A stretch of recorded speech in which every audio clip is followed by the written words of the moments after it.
Hello there, people. How's it going? This is Phoenix Wright, Ace Attorney, Spirit of Justice for Android, and this is gonna be part, if I'm not mistaken,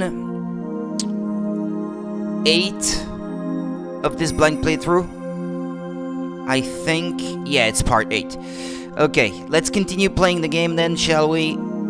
And we still have quite a bit of content to go through with this game, and I would like to be done before the weekend is out. This is Friday, and I'd like to be done by Sunday evening if possible. But we still have quite a lot of content to go through apparently with this chapter, so want to get a head start on that. Get a good lead, I should say. Anyway, May 17th, District Court, Defendant Lobby number 3. What do you mean Miss Faye is still being held hostage? And who's this mastermind? Politician Wimperson was nothing more than a puppet. His benefactor was the one pulling the strings, but I have no idea who they are. So all we know is it's the person he was trying to give the orb to. Right, he was just following orders. I think I thought it was the Minister of Justice, the husband of the Queen of Khurain, but now I'm not so sure. It might be the rebels actually working behind the scenes. Because they would need someone like Maya to summon the Lady Kira, is her name, I guess. To channel her spirit. That's the right technical term, I guess I should say. Right, whoever it is, it seems they really want to get their hands on the orb. So then Miss Faye's abduction is the work of this so-called benefactor too? Right, again, whoever they are, they're in Khurain, along with Maya. I wonder who they could be. Right, this is Maya, the spirit medium you've been talking about. Right, this Maya, the spirit medium you've been talking about. She wouldn't happen to be that bun-haired young lady you defended back in Khurain. Why are you asking? Yeah, that's her. Why do you ask? I would want to know why he asks. I think I know what's going on here. I got good news for you, right? Maya is somewhere safe, that much I'm sure of. It was the rebels, wasn't it? I was right, wasn't it? Wasn't I? I'm afraid you've lost me. So that's who the little snot's patron is. It's all starting to make sense. That fool has no idea I'm here in the States with you all. It was him? Dirk, you mind filling us in?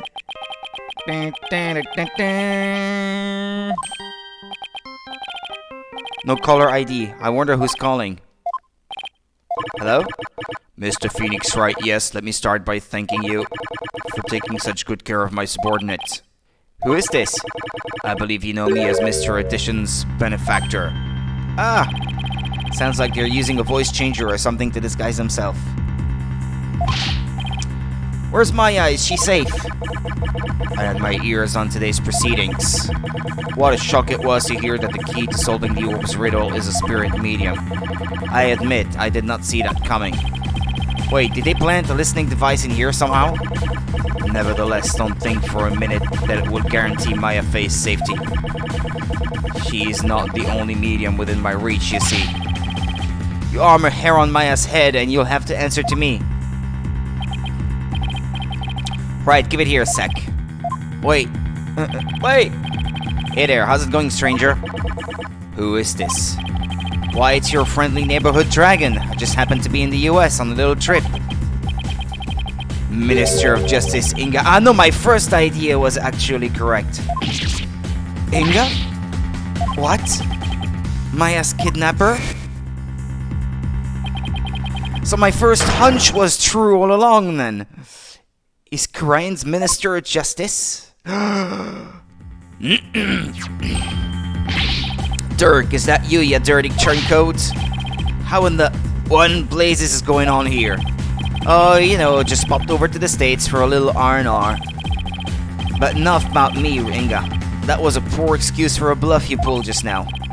We both know your threats are as empty as your head. You can't lay a hand on Maya Faye, and I do mean that literally. What is he talking about? You can guess your chances of getting the orb goodbye.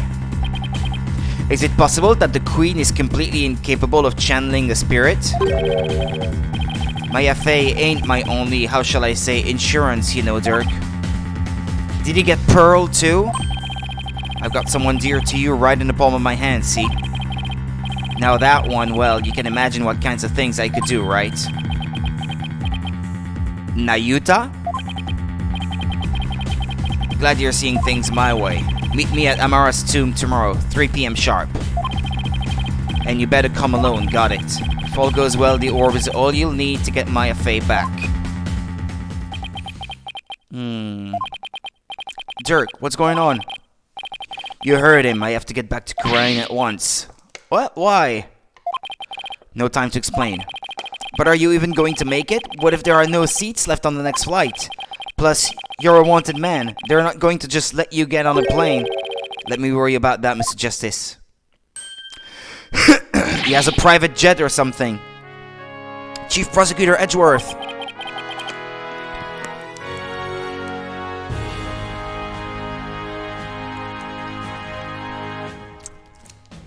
Excuse me. What are you doing here? Taking care of the hostage situation. Oh, now that you mention it, Pearl did say that she saw you around in Khura'in village. I had him look into a few things while I was on my way back from Khura'in, including Maya's situation, of course. I was astonished to hear she was still in Khura'in earlier, but it explained why I found no connection between her and Mr. Atishan. Sorry to interrupt, but going back to the plane situation, I've taken the liberty of chartering one for us. It's ready to take off at any time. And I will do what's necessary to hide the fact that Dirk Sadmadi is on board. Wow, must be nice to be Chief Prosecutor. Right, we have no time to lose. We must head for Khura'in at once. Because they don't check passports at the airport in Khura'in, I guess. I'm going too. After all, you're bound to need my help. No fair, I want to go too. This isn't a vacation, Trucy. Besides, I'll need you to hold down the fort. But Daddy! Guess I should also only bring what's necessary. Sorry, Trucy, but would you mind holding on to this stuff for me? Unnecessary evidence foisted onto Trucy. Fine, but you'd better bring me back something besides just more evidence. Excellent. Now let us make haste to Khura'in. And that's how our sudden trip to the kingdom of Khura'in began. I never imagined that return to the country of my youth under such circumstances, though.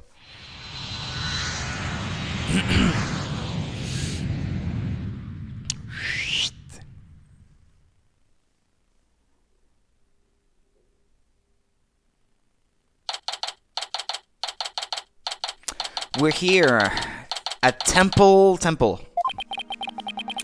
That was a long flight. It's already 2:30 in the afternoon. Talk about cutting it close. The Kingdom of Khura'in. This is no time to reminisce, but I gotta say, this place sure brings back memories. Hurry up, Apollo. Right behind you. Amara's tomb is located in the courtyard of Garan Palace. We should have just enough time to get there. Then let's sprint there. Think you can keep up, Apollo? Sure, no sweat. I'll contact the royal family and the local police and inform them of our arrival. Thanks, Edgeworth.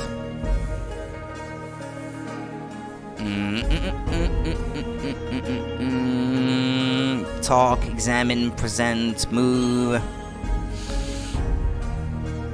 Any ideas? Yeah. I know you probably want to reminisce and all, but there's no time for that right now. You're right. We got to get to Amara's tomb, where Miss Faye is being held captive. Well, or so we assume, anyway. The meeting point is there, but that doesn't necessarily mean that's, where she's being held.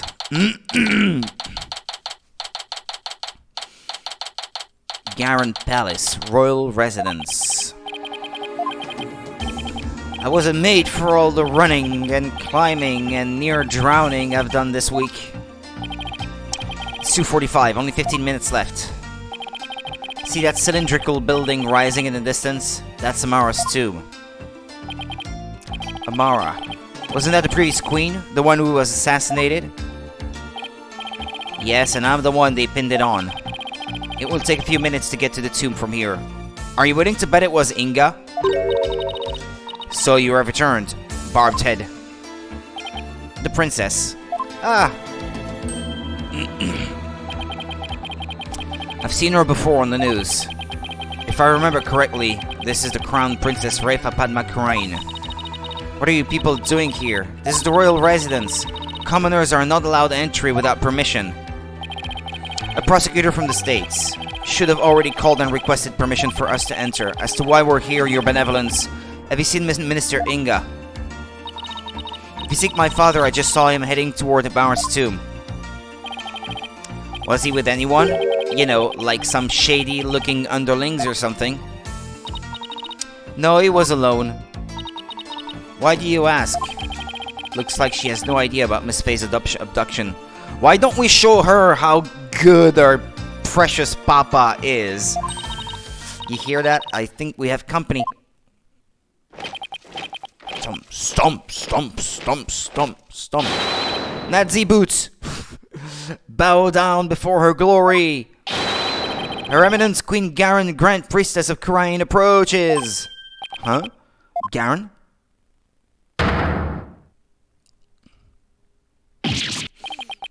It's Queen Garen. Guards. Surround the Mara's tomb at once. Yes, Your Eminence. But what about Maya? What's she doing? Is she going to help us? I don't think so. It would be too easy. Excuse me, Your Eminence. Oh, hey there. So, our barbed head lawyer returns. Because she starts calling me like that now, too. Excuse me, just a sec. I want to check something.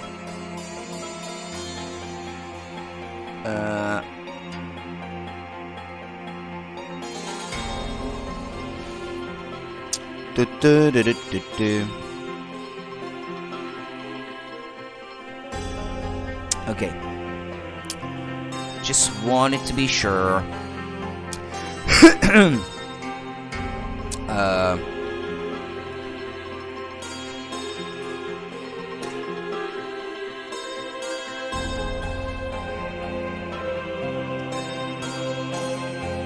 Okay.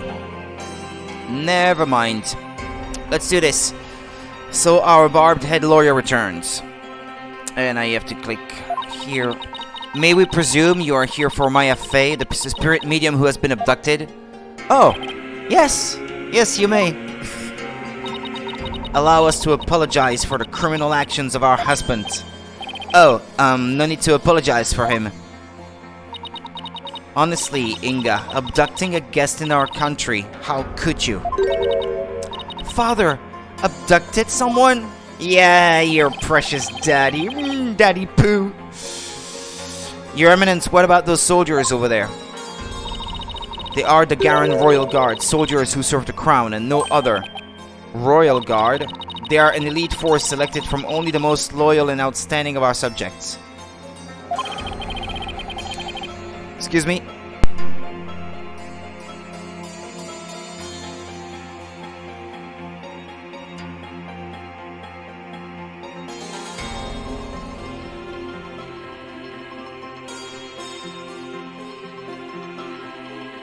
Okay, excuse me. Feeling better. Why have you ordered them to surround the tomb? The police will not come if it is my husband who is committing the crime. Yeah. Because he's Minister of Justice. And I guess the police is with the Department of Justice.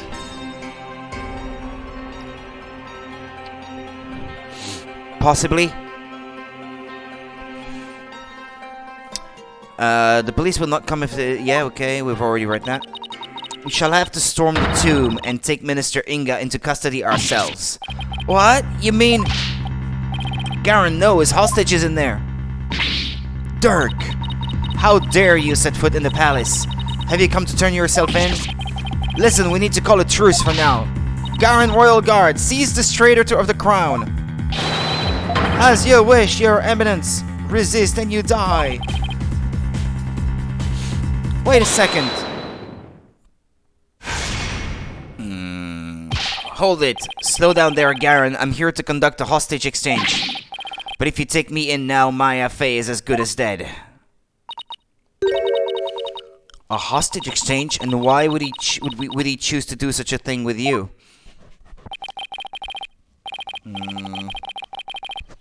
Right now, I need to get in there before it's too late. If I can't resolve this in 20 minutes, you can storm the place. Now then, if you'll excuse me. Dirk, wait! Guards, allow the insurgent Dirk Sadmadi to pass. Barbed Head, you have some explaining to do. I don't have to explain anything to you, brat. Right, well, while we're waiting here... Apollo, why don't you explain the situation? What? Me?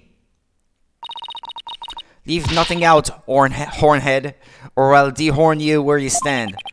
Hornhead, she doesn't waste any time coming up with nicknames. And what's with the attitude? Her father is the one who abducted Miss Fey.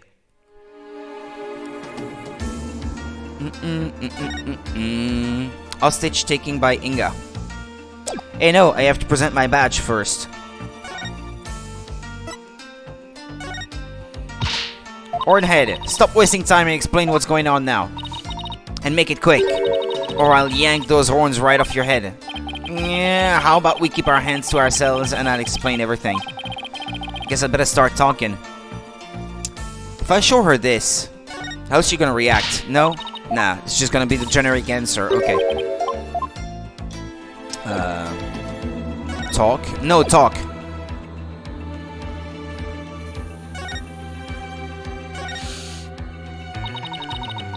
Do my ears deceive me, or did I hear talk of my father abducting someone? Oh, you heard right. He abducted Maya Fey and... Insolent fool! Pardon my rudeness. A gentle soul such as my father could not possibly have committed such a crime. Oh, well, you sure? Well, think again. Gentle? You think he's gentle?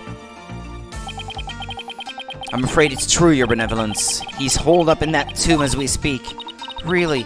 I find this difficult to believe. Your mom is here with guards to get Maya out, and you don't know what's going on? Open your eyes. Why would he do such a thing?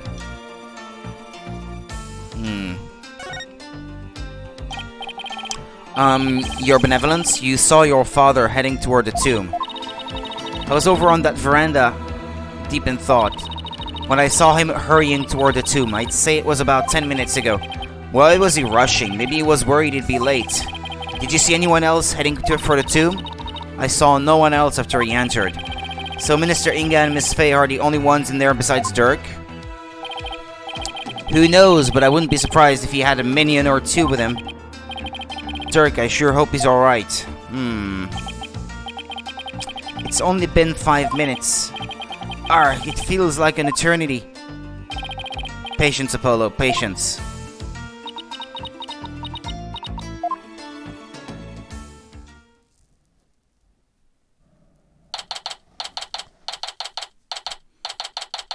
Well, we're 20 minutes later.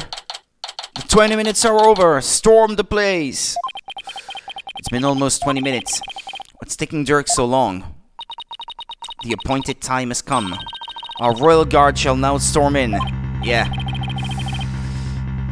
Can't you wait just a little longer? No, we cannot. Every second we wait puts the hostage. Every second we wait puts the hostage's life in even more danger. Therefore, we see no alternative but to order our guards to storm in. But that'll put Miss Fey's life in danger too. Maybe there's more to this situation than we can see. Maybe it's not so much about Maya. There's something else afoot. Storm the tomb and seize Minister Inga, along with the insurgent Dirk Sadmadi. Yes, your eminence. Is the rest of the case gonna be about me proving that Dirk is innocent of the assassination of the previous queen, Amara? What? Dirk's under arrest too? Naturally, that traitorous snake assassinated my predecessor, Queen Amara. Now go, seize them both. Rah! We're going in! Follow me, men! Or Eminence! Hur Tihara Garan!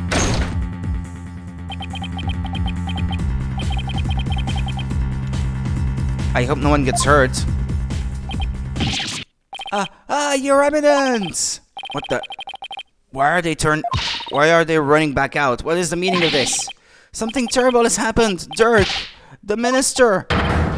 He's dead! What's this? What? Apollo, quick! I'm right behind you. No one enters without our...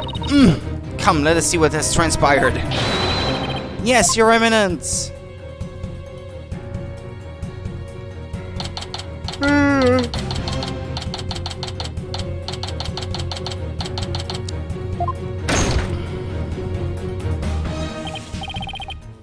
Where's Dirk?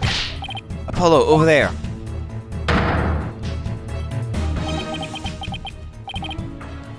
Dirk! Dirk! What have you done? Apollo? Look! So it is Minister Inga who has fallen? Guards, seize this murderous man at once! It's gonna be tough proving him innocent. Caught red-handed. Yes, Your Eminence. Surrender now or perish, rebel scum. No, wait. Arr!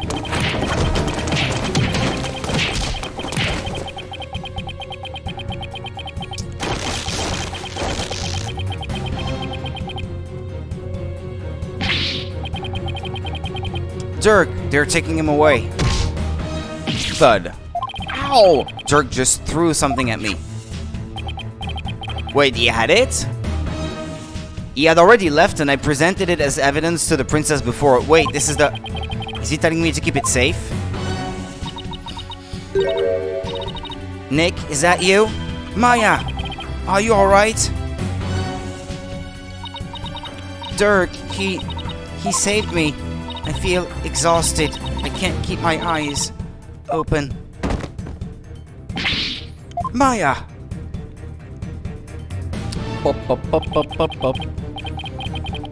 Minister Inga, the man behind Miss Faye's abduction, had been killed, and Dirk was arrested for his murder.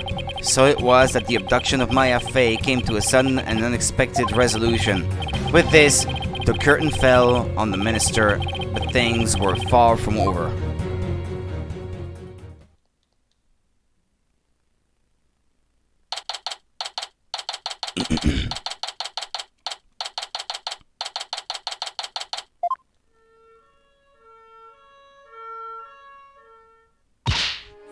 Apollo, what happened? I can't say for sure, but from what I can tell, it seems Dirk has killed Minister Inga. What? You think he did it to save Miss Faye? Most likely, but who knows? I'm really confused right now. My father, this cannot be! I must see for myself. Your benevolence, we cannot allow you to pass. Fools, stand aside! Forgive us, but we have direct orders from Her Eminence Queen Garen. Oh, Father! Oh, Father! Dirk, you will pay for this! Apollo, let's go regroup somewhere. Yeah. Dirk, it wasn't really you that did it, right?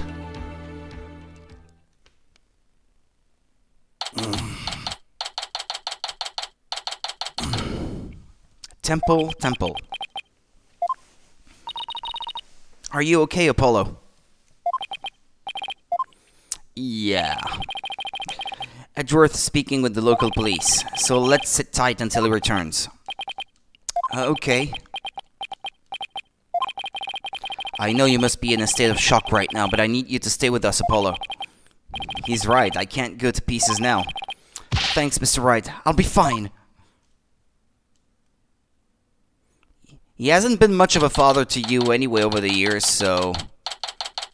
Okay, maybe that's a bit insensitive, but well... It's the truth, though. Right, Mrs. Justice? I'm afraid I have some bad news. It looks like things will only get more complicated from here.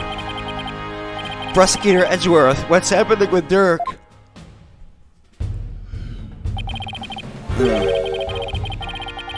As I understand it, he has been officially charged with the murder of Miss Minister Inga. He has? However, I did manage to get us permission to investigate the crime scene, and I expect we'll be allowed to visit Mr. Sanmati shortly. Thank you. I'm sure glad Prosecutor Edgeworth is here with us. To take charge. Also, it just so happens that Detective Sky is here in Kurain. So I have asked her to assist us with our investigation. What? What's she doing here? It seems Prosecutor Sadmati has grown quite fond of her. He's been ferrying her around all over the place. A few days here, a few days there, they've almost become a team of sorts. Despite what Nayuta says, it seems he thinks highly of Emma's skills. So what now, Apollo? I think I'll go pay Dirk a visit at the detention center.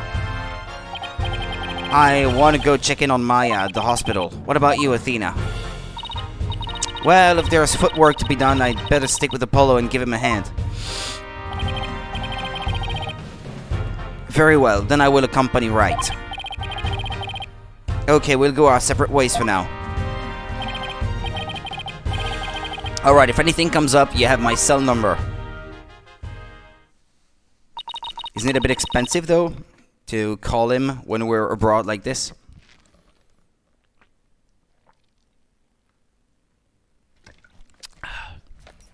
Do you know your way around here, Apollo?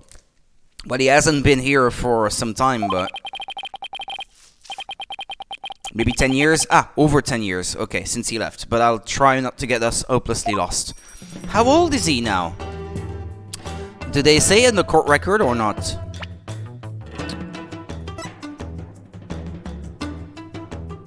He's the only one who's not in there.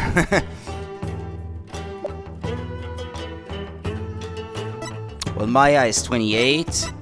Emma is 27. He's 35. 46.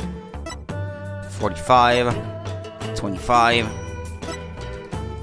It's possible, I guess, if they were, well, sort of like brothers, they must not be, if they were raised together, I mean, they probably were about the same age. Okay. Talk. Any ideas? Queen Garen sure has a lot of personal attendants. Yeah, the Garen Royal Guard, they're like our own private army. More like an elite fan club made of carefully selected soldiers who adore her. That's how I see it anyway. That's a pretty blunt way of putting it. What to do? How old is Nick? Hello, Mush. Nick, about the same as Edgeworth, I guess. They were in school together. Yeah, same age, 35. Yeah, they were in class together, him and Edgeworth, when they were little, after all, so... what to do? Dirk Sadmati, the charismatic leader of the Defiant Dragons, arrested. This is going to deal a major blow to the rebels. Yeah, I can already see Dats having a heart attack when he finds out.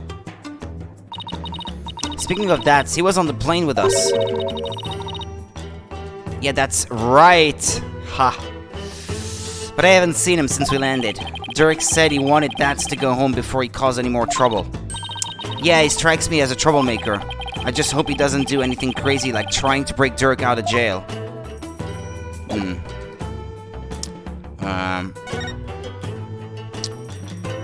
I was kind of hoping to see Maya in the hospital, but, well, I guess we can't do that now.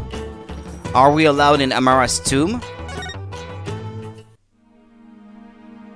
I'm not gonna be allowed to examine the place yet, though, I take it.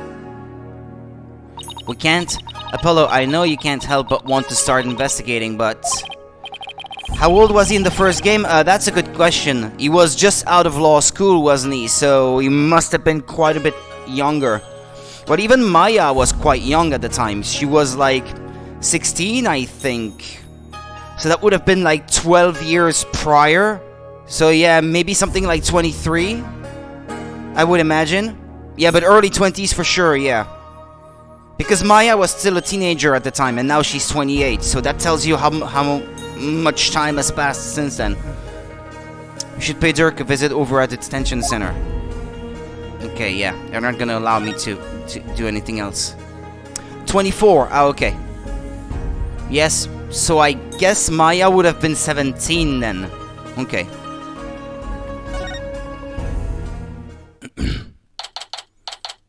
May 18th, detention center.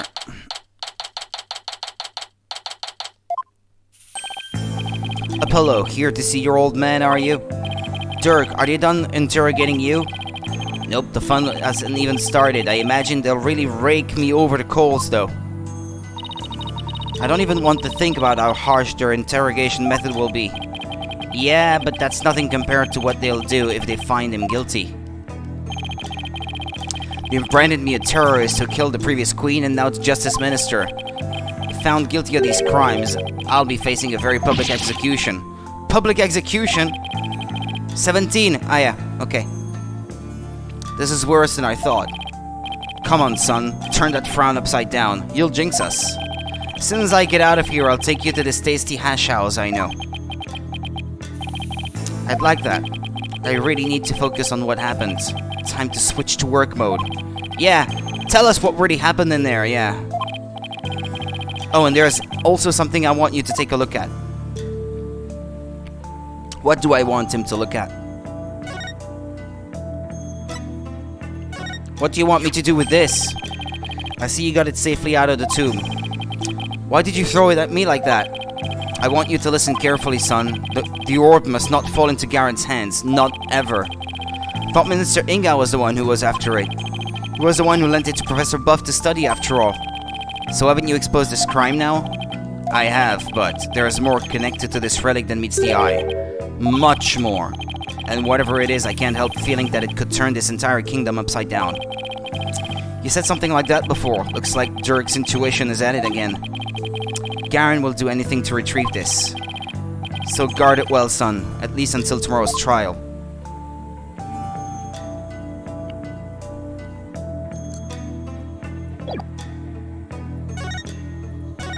Tell us about the incident.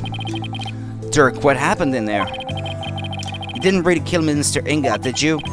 Well, the thing is, I really don't know. Huh? I remember seeing the mural of the founder right as I entered the tomb, but I got all dizzy immediately after that. The next thing I knew, I was standing there with a bloody knife in my hand, and covered in Inga's blood. So you don't remember meeting him? No, the last thing I remember after entering the tomb is feeling really dizzy. There's no way you can explain what happened if you can't remember anything. Yeah. I suppose there's no getting out of this one. But we can't give up yet. Huh. Ha ha ha ha ha. I was just messing with you, son. Well, stop, it's not funny. Sorry. Sheesh, nothing seems to faze him, not even being arrested for murder. This is going to be one tough case, Apollo. Not only have I been charged with Inga's murder, but I've also been charged with Amara's assassination from 23 years ago. You're on trial for 2 charges? Garen is practically licking her chops just thinking about my public execution. Guess it means we can't afford to lose our heads, huh? Ha ha ha ha ha ha ha ha. I don't know how you can laugh at a time like this. So, son, I take it you'll be defending me at my trial. Of course, you can count on me. That's my boy. Looks like your nerves are as steely as those vocal cords of yours. After all, you've got the Defense Culpability Act to contend with, too. Oh, right. So if you're found guilty, then I'll be charged with the same double homicide, huh? Don't tell me you forgot about that. I'll be fine. I'll just have to make sure we win this one. You sure? Because you don't sound very fine. Apollo, what was that about an assassination 23 years ago? What about 23 years ago? How did they pin that on you? About that incident 23 years ago. That was when the previous queen, Amara, was assassinated, wasn't it? Yes, someone set her private residence on fire. She lost her life in the ensuing blaze. And you were arrested for the crime. Could it be that the person who killed Inga was actually Queen Amara being channeled by Maya? She said she felt tired or exhausted or dizzy or something like that when we found her, so... Is it possible that Amara took revenge on her real killer? Why would they arrest you, Mr. Sadmati? Weren't you just a lawyer back then? What relation could you have had with the queen? About that, Amara was, well, she was my wife. I may not look the part, but I was once husband to a queen. In short, I was royalty. What? No way! Are you saying you want the heart of the reigning queen? Come on, you're talking to a guy who honed his prowess against witnesses on the stand. Even a queen is no match for this dragon's glare. Okay. Wow, you're really something else.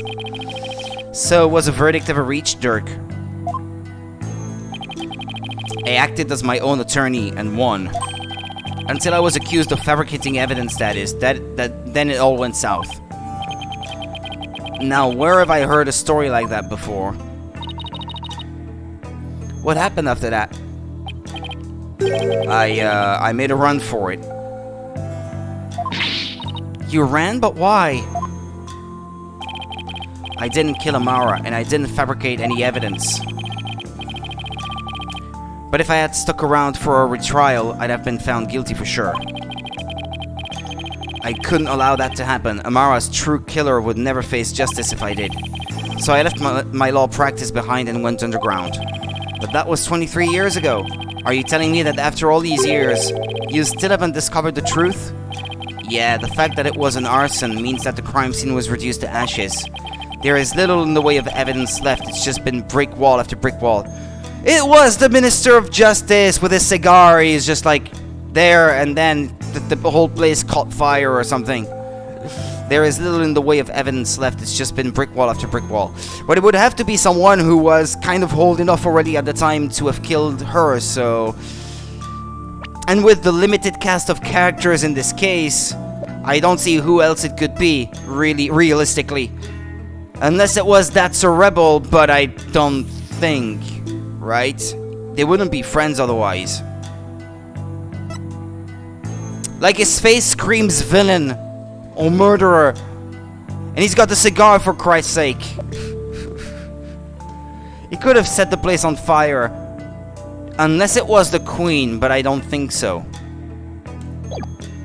Nah, my favorite suspect at the moment is the Minister. And he was killed by the ghost of the Queen Amara as revenge. Being channeled by Maya. That's my theory. We'll see if it proves true. There is little in the way of evidence left. It's just been brick wall after brick wall. I guess that means it's all up to me to figure it out, huh? Along with Minister Inga's murder, of course. Is Maya gonna have to channel Minister Inga? That'd be funny. I think I'm going to be sick. Come on, son. Don't look so down. With you on the case, it'll work out somehow. I hope he's right. Say, son, do you remember my office? Sure. I remember that messy, dimly lit room. The file I've amassed on Amara's assassination is kept there. I think it might help you on this case. Do you remember how to get there? Let me think. It's under the manhole. I recall going in through the manhole. How can I not? Dirk, I hated how I always got so dirty getting there. And that stench. That old case is important too, but I should probably focus on the minister's murder first. I'm afraid your time is up. Hey, by the way, why do we still have the picture of Apollo's real father in the evidence? Is this gonna be relevant at some point in the case? Because all the evidence that was not relevant anymore has been taken by Trucy, but that one is still in there, though. Huh. Interesting. I wonder where it will come into play. How old is Apollo again? Yeah, true. We can't see it. I think he's 1 year older than her. So I guess he's 20 or something like that.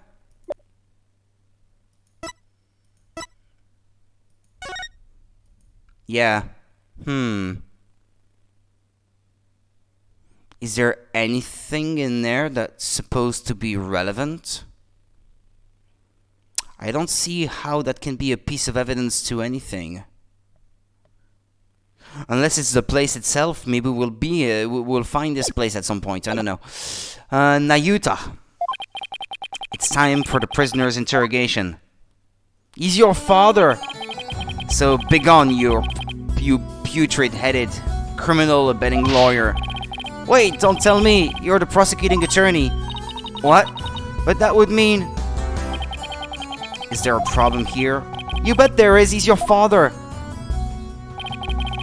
And your point is?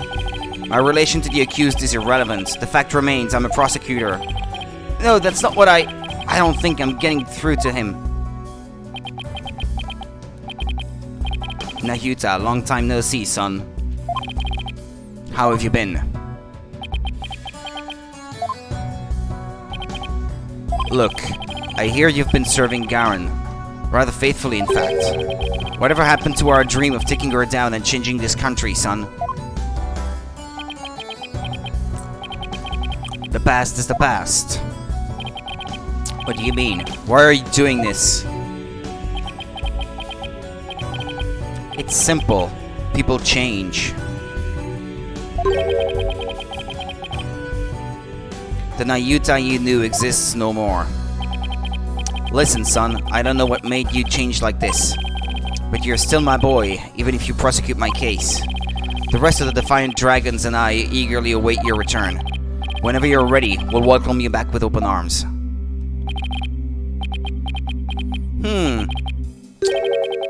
Okay, there was a reaction there at least. As I said, I've moved on. Now let us waste no more time, for flowers do not blossom simply from talk of the past. Nayuta, why do I get the feeling there's something he wants to say but can't? Guard, move the accused to the interrogation room. Yes, sir, this way, you rebel scum. Ow, watch it, not so rough, will ya? Nayuta, is he seriously going to prosecute his own father? Shouldn't that be forbidden?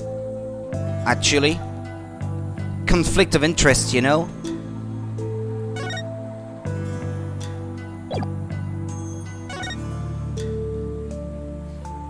It's time to investigate, I guess.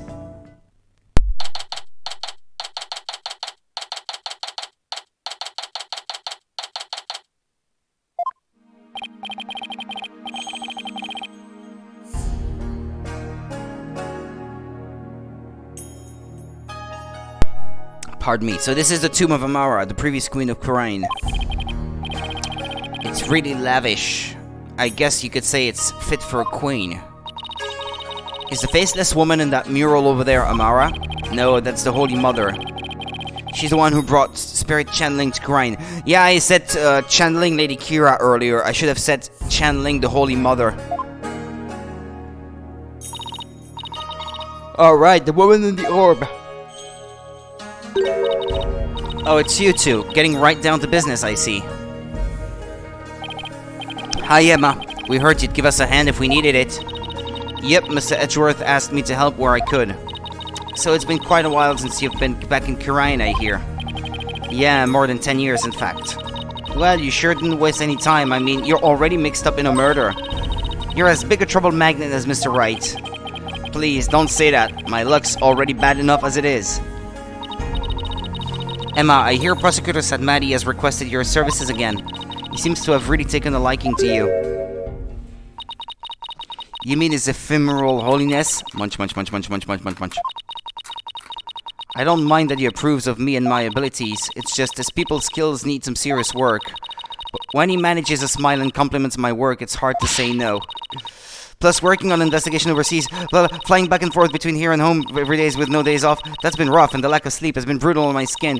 To make matters worse, the defendant in this case is someone I know. I mean, how could this get any worse? Munch.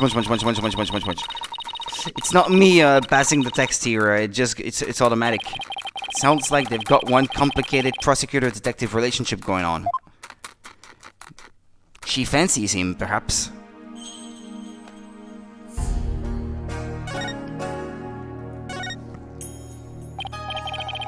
Emma, have you determined the cause of death? Blood loss from a stab wound. A single stab in the back was enough to cause the victim to bleed to death. Snackoos! Yeah, snackoos. The estimated time of death is 3 p.m., which is when Dirk came onto the scene. He would have just been standing above, towering above the dead body for 20 minutes holding the knife. Does that seem likely? I don't think so. Inga's autopsy report added to the court record, okay? Any suspects besides Dirk? No, he, Maya, and the minister were the only ones here, and Maya had been tied up until she was freed by the Queen's Royal Guard. Ah, okay. Maybe that throws my theory of spirit channeling out the window then. Could someone have been hiding somewhere in here? Not likely. I was told this tomb was searched from top to bottom right after the murder. And during that time, the Royal Guard set up a perimeter to prevent anyone from escaping. In other words, the crime scene was completely sealed off. It would appear so. No way for a third party to escape without being spotted, so... Great. It's another one of those convoluted locked room mysteries.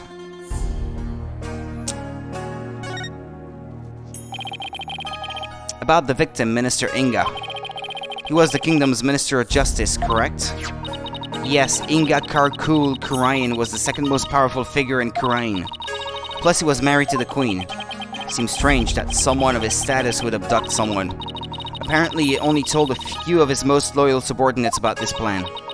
That way there was little chance of the police or even the Queen finding out. What was Inga hoping to gain by getting his hands on the orb?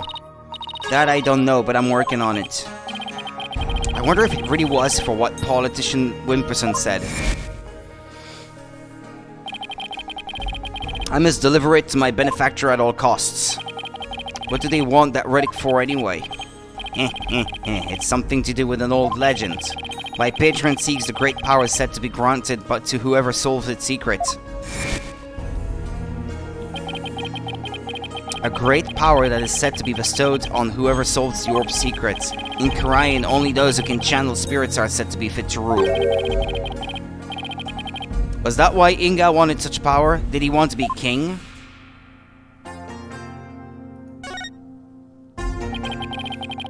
So this is the tomb of the previous queen.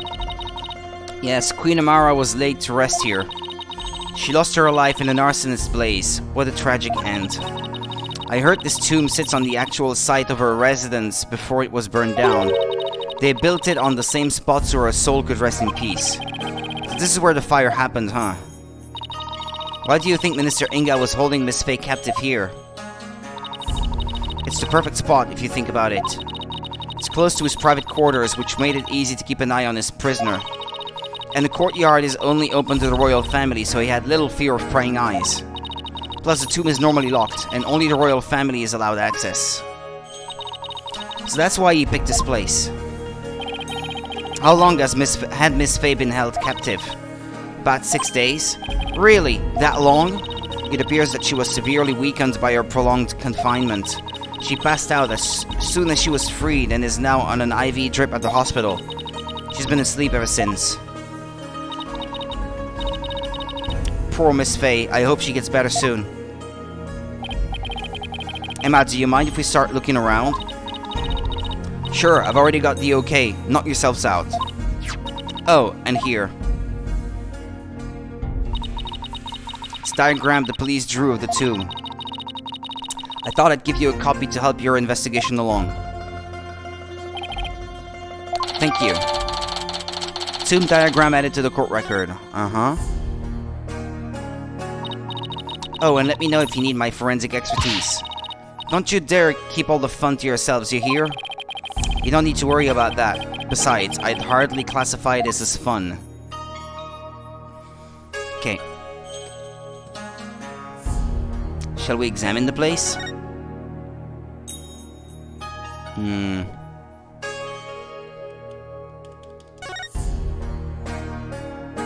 Well, it looks like the Holy Mother was painted here to watch over Amara's sarcophagus. So it's like this tomb is protected by the founder? That must be so reassuring to those she left behind. Only one problem, they didn't paint the eyes she needs to do said watching. Because it's taboo. Come to think of it, she doesn't have a mouth to smile down on the tomb with either. It's actually kind of creepy. I wonder if being watched over by something like that gives the Queen nightmares. Hey, keep that up and the founder just might come and watch over you too.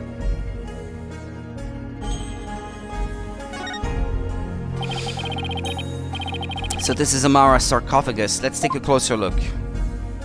Inside? Hey, these curtains open, Apollo. You'd need a key. That's one big sarcophagus. They say the mummy of Amara, the former queen, rests inside. A mummy, huh? Rats, it's locked. Hey, don't touch that. You mean we can't search inside it? Not a chance. Besides, it's not something anyone would try opening anyway. What if the real killer is hiding inside? Hey, anyone in there? Don't do that. You're going to get us cursed. The curse of the mummy? Cursed? The queen likely bears a grudge toward the living after such a violent, painful death. So no one dares touch the sarcophagus for fear of incurring her wrath? Oh no, Apollo, what am I going to do? Don't look at me. In any case, the sarcophagus is temperature controlled. It's kept really cold to preserve the mummy. So even if someone did decide to hide inside it, they would eventually freeze to death. I see. Still, if they bundled up, I bet a person could hide in there for a little while.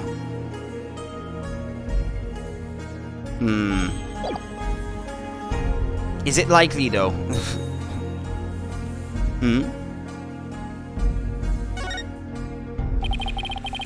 It's like a small army of monks, all neatly lined up. It looks like they're facing the sarcophagus in prayer. If you look carefully, each one has a slightly different expression. I wonder if they used real people as models. Some are frowning, some are smiling. There is one that looks like he's trying his hardest not to burst out laughing. Really? I wonder why.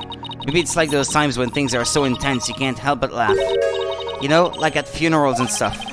They went through all the trouble of depicting that. Talk about going overboard. Okay. There's a fresco. A painting up there, but I can't see it very well from here.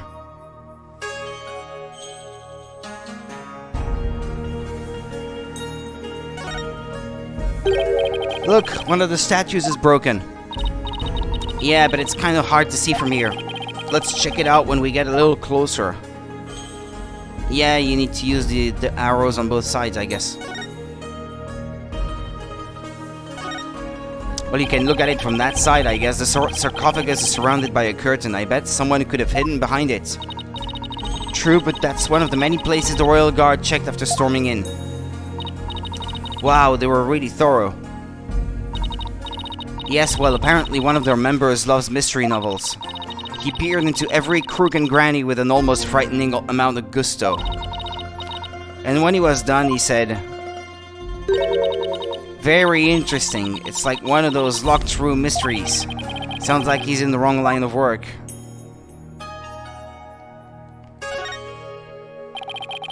Nothing particularly interesting here. Are you kidding me? Yeah, how about that? One of the statues is broken. Let's take a closer look.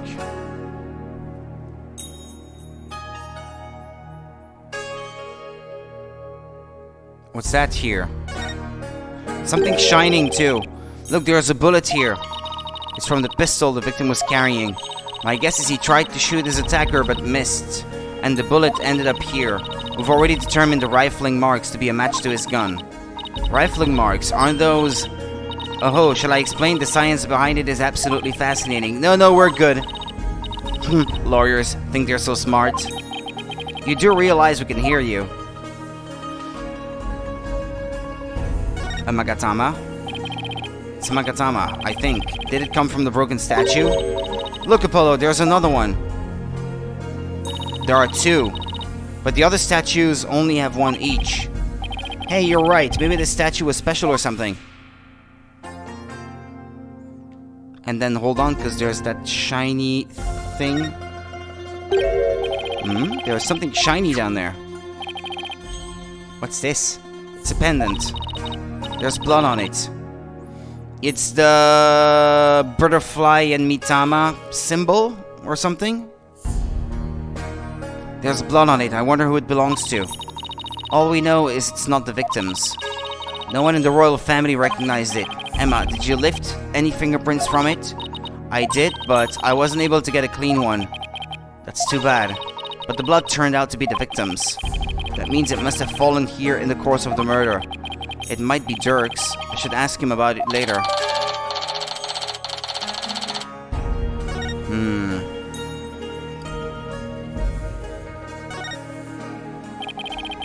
This thing is more splintered than statue now. The bullet from the victim's gun did a real number on it. It seems like something you'd get cursed for, you know? In Mr. Inga's case, I'd say getting your ticket punched is curse enough. Yeah, but don't curses extend to the afterlife? You need to stop taking what Nayuta says so seriously. I'm perfectly capable of thinking for myself. Thank you very much.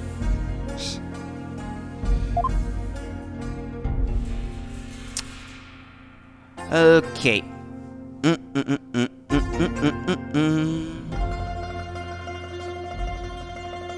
I take it that's everything? Yeah, right. Okay, back out. Chair. Miss Fay was apparently tied to this chair. Let's take a closer look. We should try to cover every angle possible here.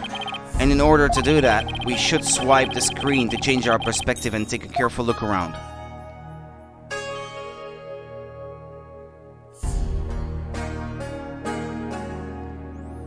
What's there to see? Ah, blood.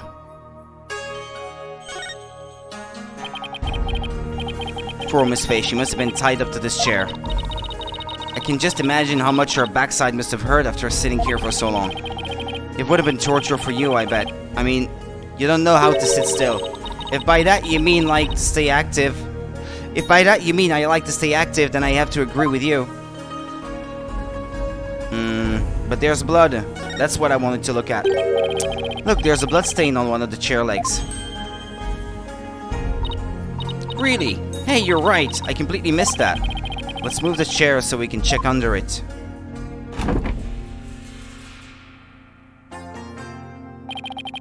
There's more blood under the chair leg. I wonder what it's doing there. I have some liminal here. Why don't you do some testing around it? There was a puddle of blood there.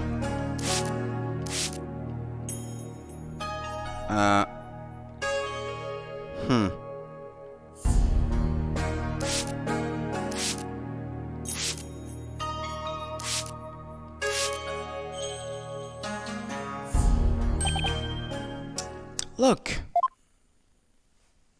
Uh-oh.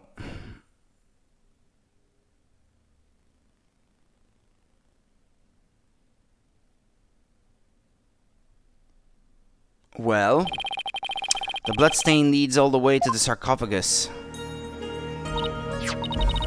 Emma, is this Minister Inga's blood? Hold on 1 second. Huh? That's strange. I didn't get a match. So then, whose blood is it? Dirk and Miss Fay weren't wounded as far as we know. And the blood's been wiped up by someone for some reason. Yeah, that's strange too. Mysterious bloodstain added to the court record.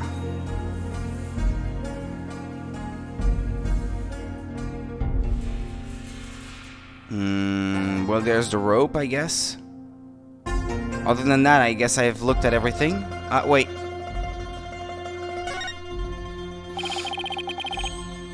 There's a blood stain on the floor. It's already been mostly wiped up, but the stain leads all the way to the sarcophagus. I wonder whose blood it is.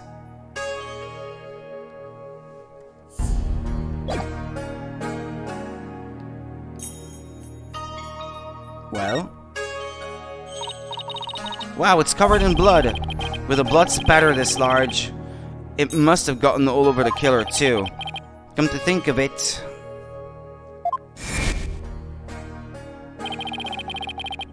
There was blood on Dirk's clothes. The circumstantial evidence points to Dirk being the killer. That's what I'd conclude if I were a cop too. Why are things always so bleak for me?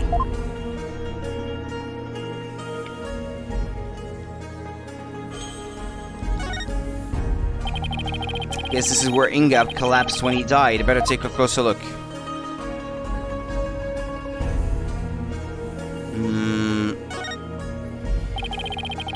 Nothing particularly interesting. Are you kidding? The knife. Ah.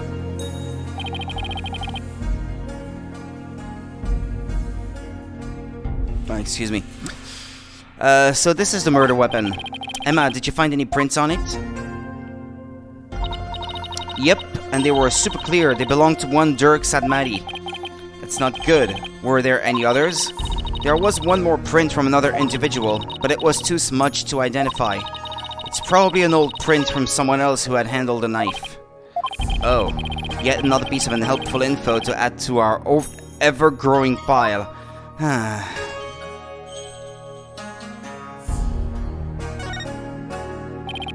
wonder if this is Inga's cell phone. It should be. His fingerprints are all over it. Do you know if he talked with anyone recently? There were a few calls logged between him and his underlings. They're all members of the secret police who were directly under the minister's control.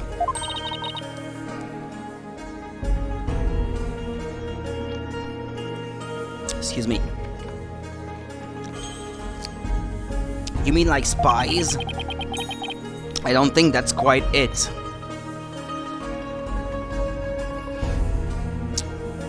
A gun. That's quite the gun too. 4 cannons. So the minister was armed, huh? That's a 4-shot pistol. He had it for self-defense apparently. But it won't be firing anything anytime soon. Huh? He was carrying a broken gun around for show? No, we recovered a bullet here, which means the gun probably broke as the minister fired its last round. Thing is, the gun's chambers are all empty. Yet that one bullet is the only bullet we could find.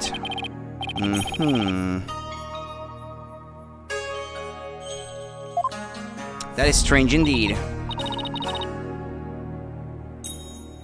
Maybe Dirk ate them. We can ask the next time we see him. Just be ready for his predictably shocking answer. Ate them. They've already taken the body away. It's kind of sad how familiar I've become with body outlines. I have a photo of the body if you're interested.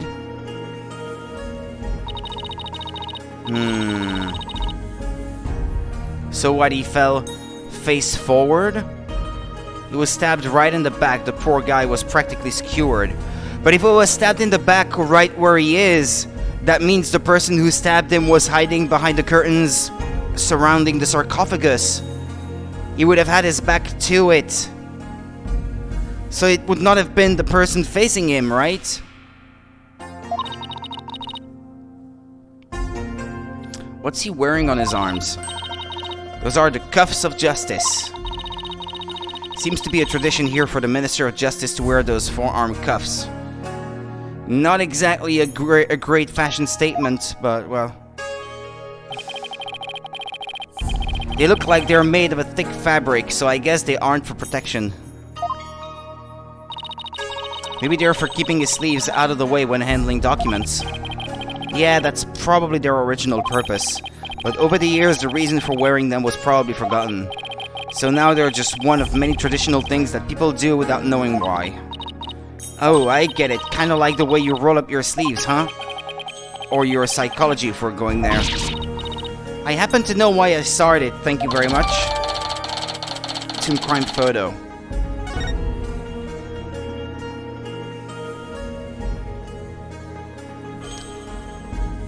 Well, I guess we've had a look at everything.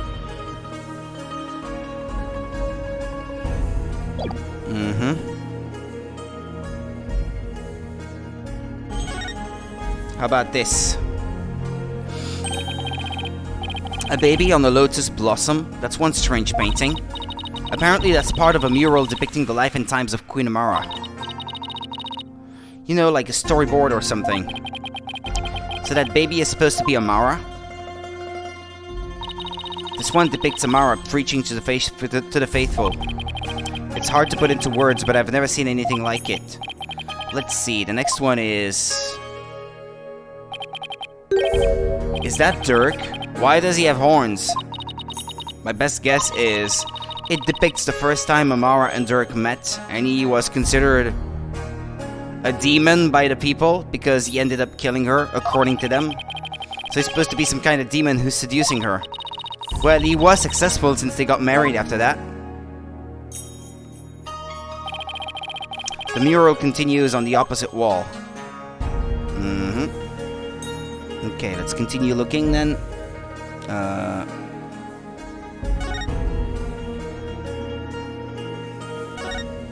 Okay.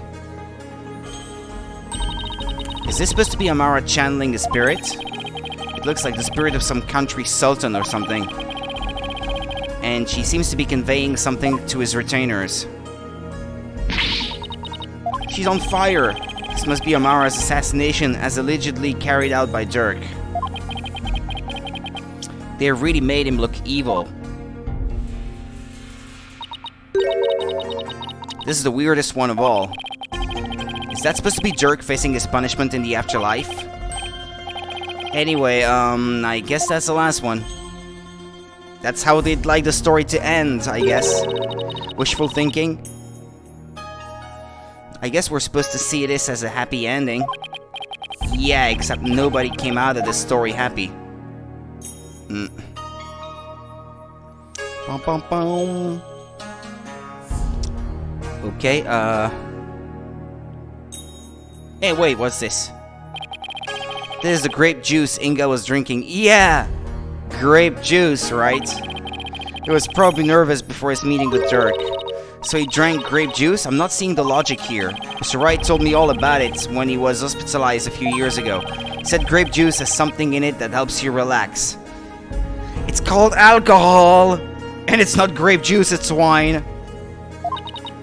Really? Are you sure he was talking about regular plain old grape juice?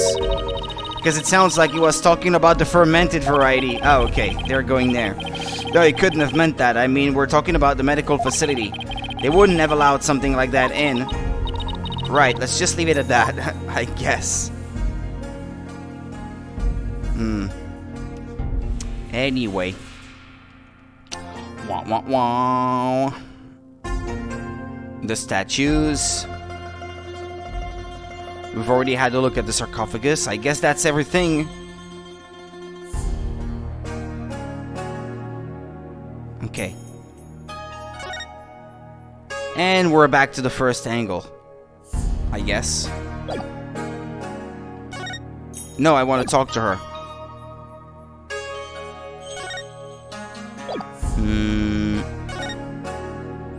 Or should I present a piece of evidence?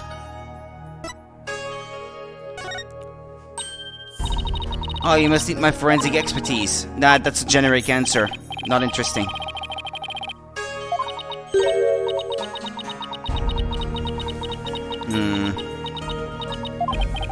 Why isn't she saying anything? This one. Or should I look behind the curtains again? And use more luminol, maybe? Just leave it to me. Oh, actually I was wondering if you see anything strange about this. Okay, that's the generic answer. Or is there something in this scene that I am supposed to see that I haven't seen yet?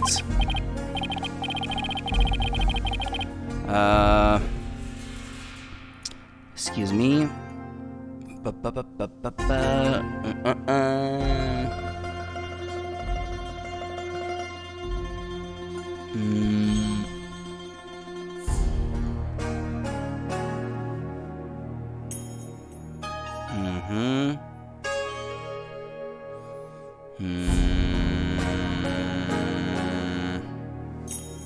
Hold on a second. There's something I may need to examine still. Wondering if you see anything strange about this. Examine.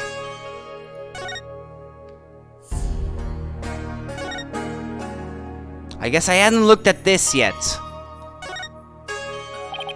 It's full of ash. They must burn incense in here. So I was wondering, Apollo, did the ash come from the incense sticks that were burned in this? Or do people put their incense in after there was already ash in here to hold them up? Don't be silly, Athena. The answer is simple. The ash is the product of prayers from the countless visitors who came here. It's not a chicken or the egg kind of thing. Oh, that's an interesting take on it. It's so much more poetic than mine. Okay. And what about the other one? It's full of ash. My guess would be this is an incense burner. Hey, look, Apollo. There's something in the ashes. Let's see what it is.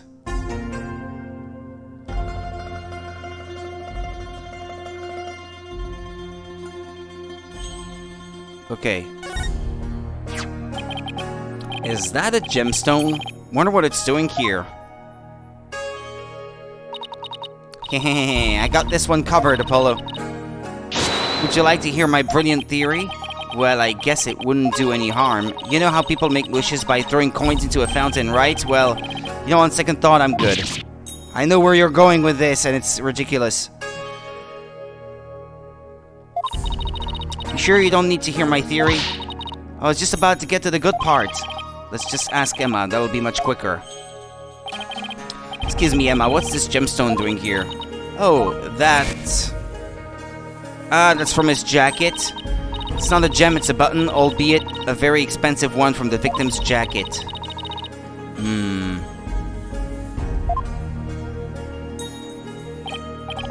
See, every puzzle has an answer, Athena. Well, I thought my idea was pretty good. Wait, what's with this suit? See here on the gemstone. Hey, you're right. Okay.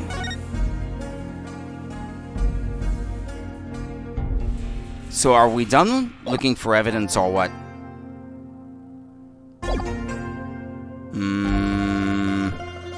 Don't know.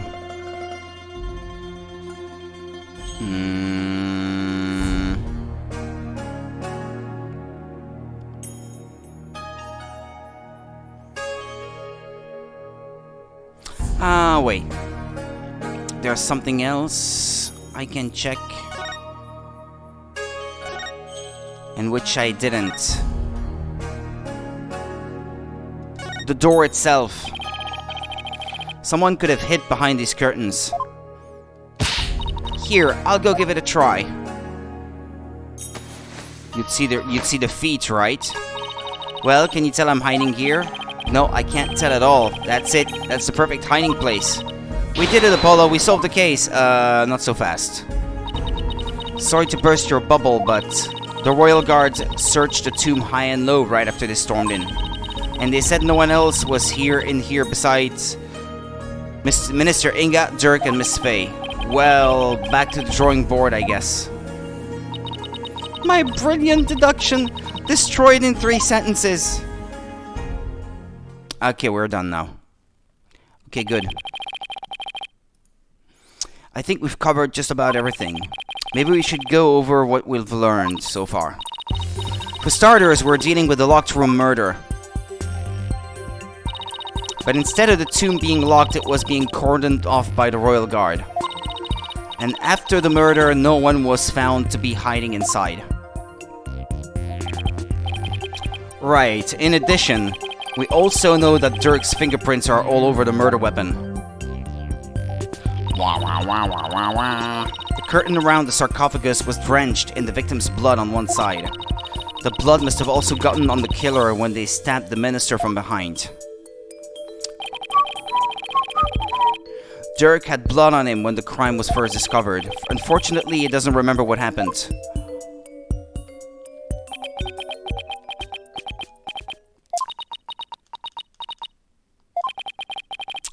This is not good.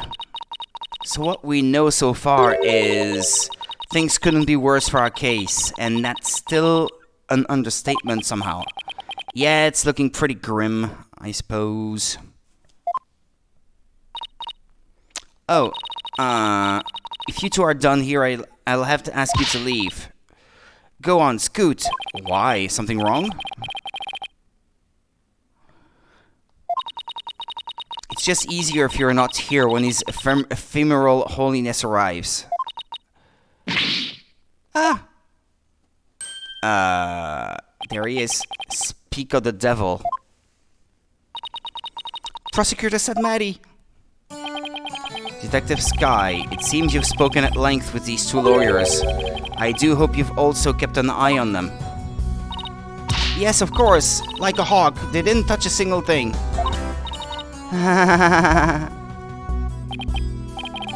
Give a lawyer an inch and they'll take a mile. Never forget that. There's that look of distrust again. Hey, Nayuta. Do you really believe that Dirk's guilty? And are you seriously going to prosecute this case? This case, I mean, is your father. You were once part of the Defiant Dragons, weren't you?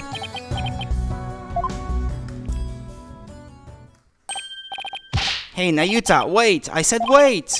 Come on, Athena, after him. Right behind you. Move. Here, I guess.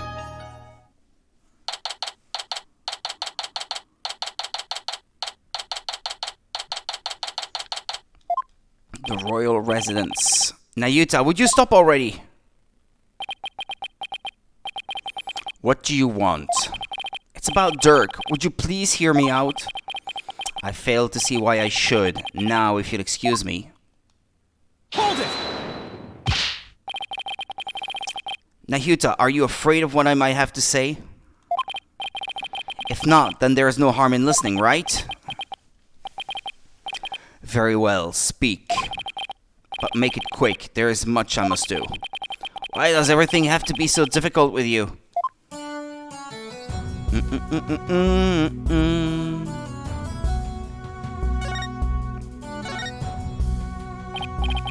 So I know you'll be prosecuting Dirk's case, but aren't there any other prosecutors in this country? Why does it have to be you?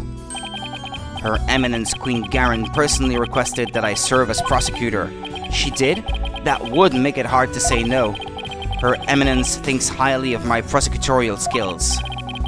Still, she didn't have to ask you to handle a case against your own father. Be honest, you really don't want to do this, do you? You speak of love and sentiment. I guess so. I do not deny such human emotions, but the law is the law. And placing personal feelings above it is beyond reprieve. Do you disagree? Well, no, I don't disagree, but civilization only exists due to the confines of the law. Without them, love and sentiment would lack the fertile soil they need to flourish. Do you disagree? No, but the law must be obeyed. This truth sits above all else, including personal feelings. Therefore, whether or not I am the son of the accused is of no consequence. It is that simple, or would you say otherwise? Yeah, but... Come on, Apollo, tell him how wrong he is.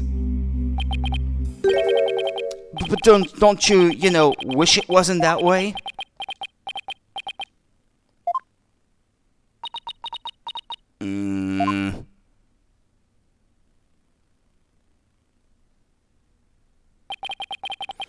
It appears I've wasted my breath on you. And the winner is Prosecutor Sadmati.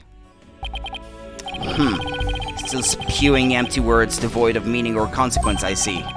You putrid red pepper. Arg! I know I'm right, but did he have to be so eloquent about his point? It's like he's trying to cover something up with his pretty words. Apollo, I'd cut back on the debates with him if I were you. Just stick to questions like the one you wanted to ask.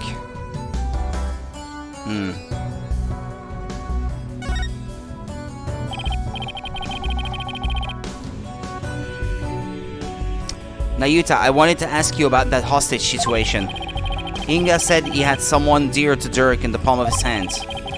And he was using that person along with his hostage as leverage in obtaining the orb. That's news to me. Well, that's what Inga said. You can kiss your chances of getting the orb goodbye.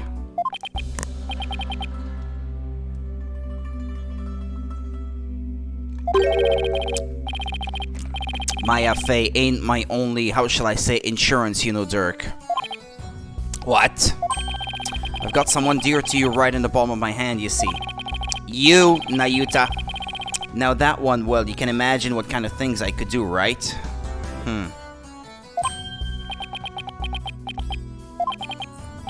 Heh, glad you're seeing things my way. I got the impression Dirk had no choice but to follow Inga's demands after he heard that. So, who do you suppose this special person is? I wouldn't know. My bracelet's reacting. Hey, Nayuta, about what you just said.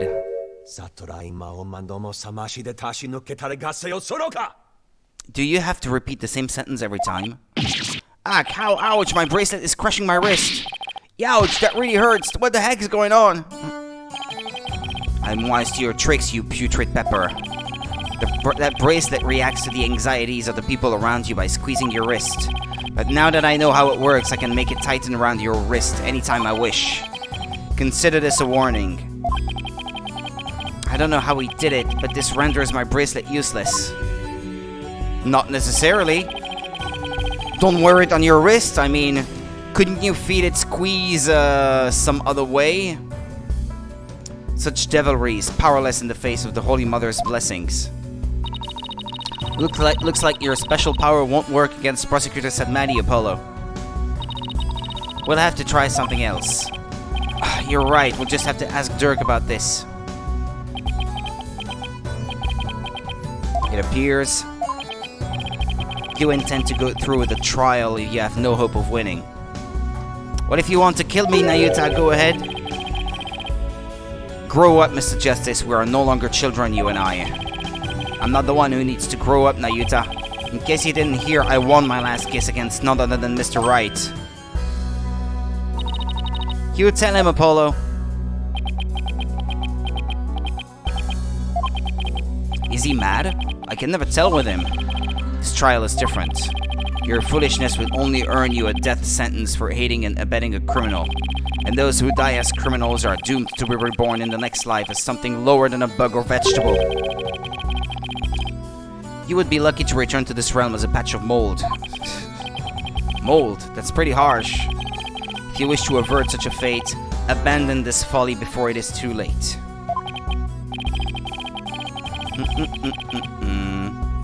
I don't care if I end up as a dollop of blue cheese dressing in my next life. I'm going to defend Dirk in court. You fool. Know this. I intend to prosecute the accused with all my might, no matter what you say or do. I defeated you once. Consider yourself forewarned. Now, if you'll excuse me. Not afraid of you. Prosecutor Sadmati knows his father will be publicly executed if he's found guilty. Yet he won't show even an ounce of mercy. Nayuta, is this the real you? Have you really changed? Do you really plan on sending Dirk to his death? Do you even hear me? Don't Dirk and I matter to you anymore?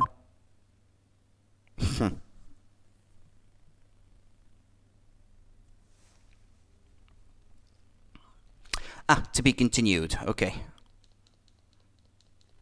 Bum, bum, bum, bum, bum, bum, bum, bum, bum.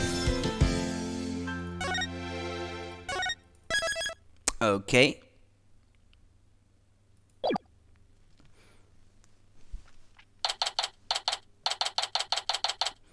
Temple. Maya passed out right after we found her in the tomb. I feel exhausted. I can't keep my eyes open. She's been out cold ever since. We haven't been able to get a word out of her. The doctor said it's just exhaustion, but I can't help but worry. What is it, Mr. Wright? Are you alright? Yeah, just thinking is all. I'm glad you're here, Edgeworth. We wouldn't have gotten the permissions we have without you. Well, I didn't come all the way to Karain to be useless. Speaking of the investigation, I received a few things from Detective Sky. These should prove to be useful to us as well. Inga's autopsy report added to the court record, okay? Tomb diagram added to the court record. Tomb crime photo added to the court record. I can't thank you enough, Edgeworth. Honestly, I'd have been so lost without him these past few days. You there, the barbed head lawyer, Phoenix Wright! Huh? What, you're from the Garen Royal Guard, right? I am lucky! Because he's a lackey. Royal Guard member and Her Eminence's shoulder rubber. That's very specific. And what does the Royal Shoulder Rubber want with me? Wait, come to think of it, my shoulders are a bit stiff. Don't be absurd! I am here for one purpose only. I am to bring you before Her Eminence, Queen Garen, Grand Priestess of Karain. Will you comply? The Queen? What could she want with me? And why does he have to shout like that? I can't fathom why Queen Garen would summon you, but I advise you to accept Her Eminence's gracious invitation. Royal Shoulder Rubber Lackey, was it? May I join Mr. Wright in his audience with the Queen? The name is Lackey, L-A-H-K-E-E, and all praise the omnipotent Queen Garen, for she has already foreseen and approved your request, Chief Prosecutor Edgeworth. You are both to come with me. You mean to say Queen Garen sees our every move? Yes, indeed. Her Eminence's spiritual power is immense. She can even see what's going on thousands of miles away. If you say so. I guess.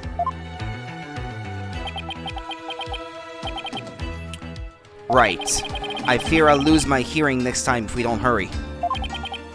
Yeah. Let's do that, I guess. Yeah, me too.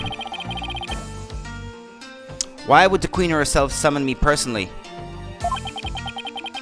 What could she possibly be up to?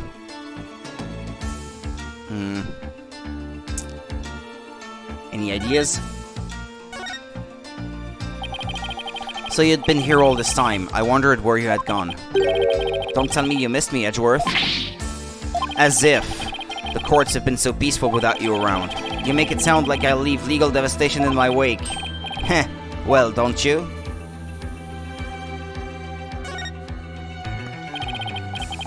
Well, right, what do you intend to do now? I was thinking, I want to help Apollo in this case, so why don't we try to gather whatever information we can? You're quite the considerate boss. Well, I kind of forced him to take care of the office in my absence, so it's the least I can do.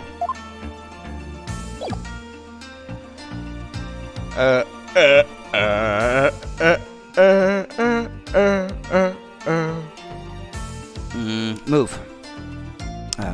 Like this. Audience chamber.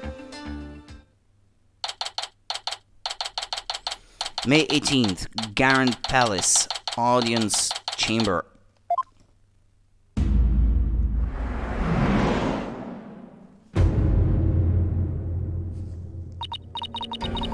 Ah, the barbed head lawyer has arrived. We bid you welcome. And you as well, Chief Prosecutor Edgeworth.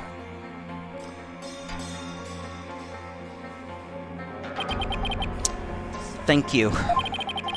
This place is still as magnificent as last time. We have heard much about you, Barbed One. Barbed One. It seems your bluffs and tomfoolery tend to leave our court devastated in their wake. Is that what people have been saying about me? Right, where are your manners? Your Eminence, I am both humbled and delighted to be in your presence. Oh, Your Eminence, glad to be here. Looks like you're doing well. Heh. It is alright. There is no need to keep your head bowed all day. Yes, Your Eminence.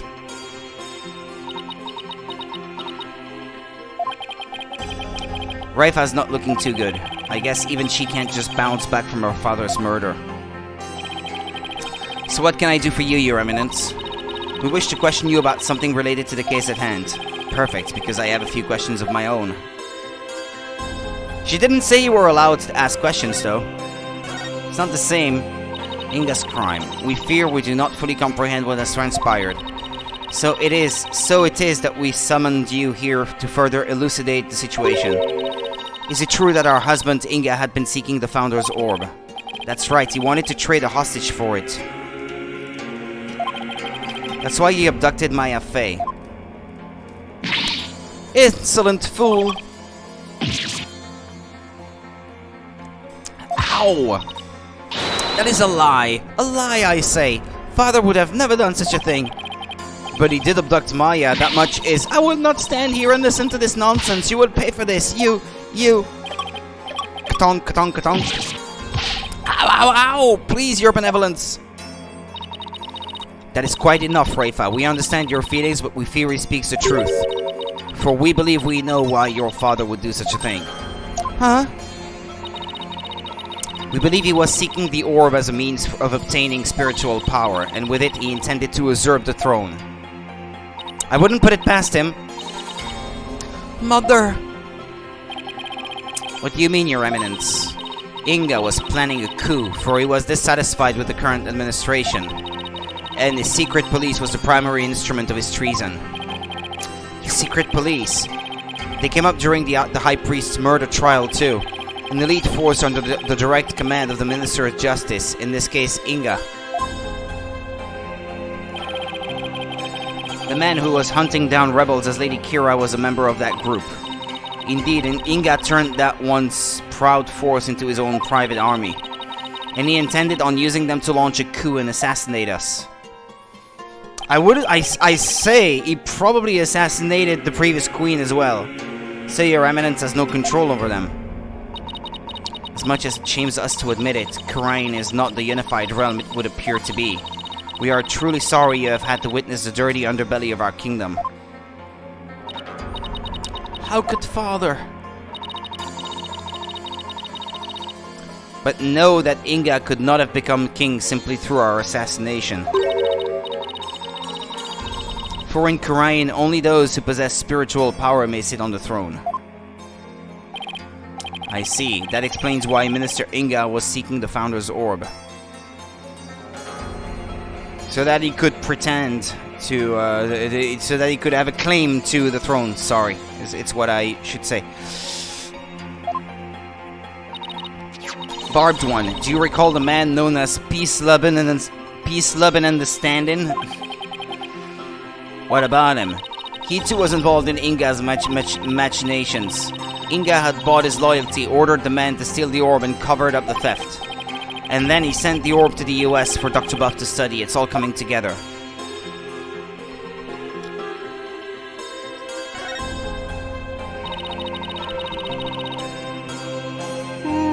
Pardon me. The capture of the infamous villain Dirk Sadmati. It may prove to be the crowning achievement of our reign. Now perhaps the kingdom may return to the peace it once knew. Oh, what a joyous day. Hail to Her Eminence Queen Garen, Grand Priestess of Khura'in. Her Eminence's spiritual power invoked a blessing straight from the Holy Mother. I could see how her cronies would be elated at the prospect. But the Queen herself seems almost giddy for someone whose husband was just murdered. Well, her traitorous husband, so... yeah. Father... Raifa, on the other hand, doesn't appear to be taking it so well. About that incident that occurred 23 years ago. The one in which Dirk was accused of assassinating Queen Amara. Yes, he set fire to her private residence, burning my dear sister alive. Murder by arson. Only a demon would be capable of such a heinous crime, but that event also set the stage for you to become queen. What did you do before you were crowned queen, Your Eminence? As part of our training to be queen, we served in many different governmental positions, the longest of which was as the previous Minister of Justice. It was in that position that we were best able to support our elder sister, Queen Amara. Interesting. That's her husband's position, or at least it was. And when you ascended to the throne, you passed the Defense Culpability Act? Shoot. I picked the same dialogue option again.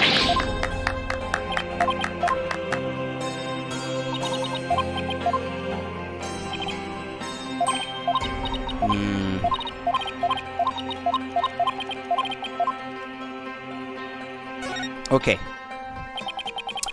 Those who would support criminals will be deemed just as guilty.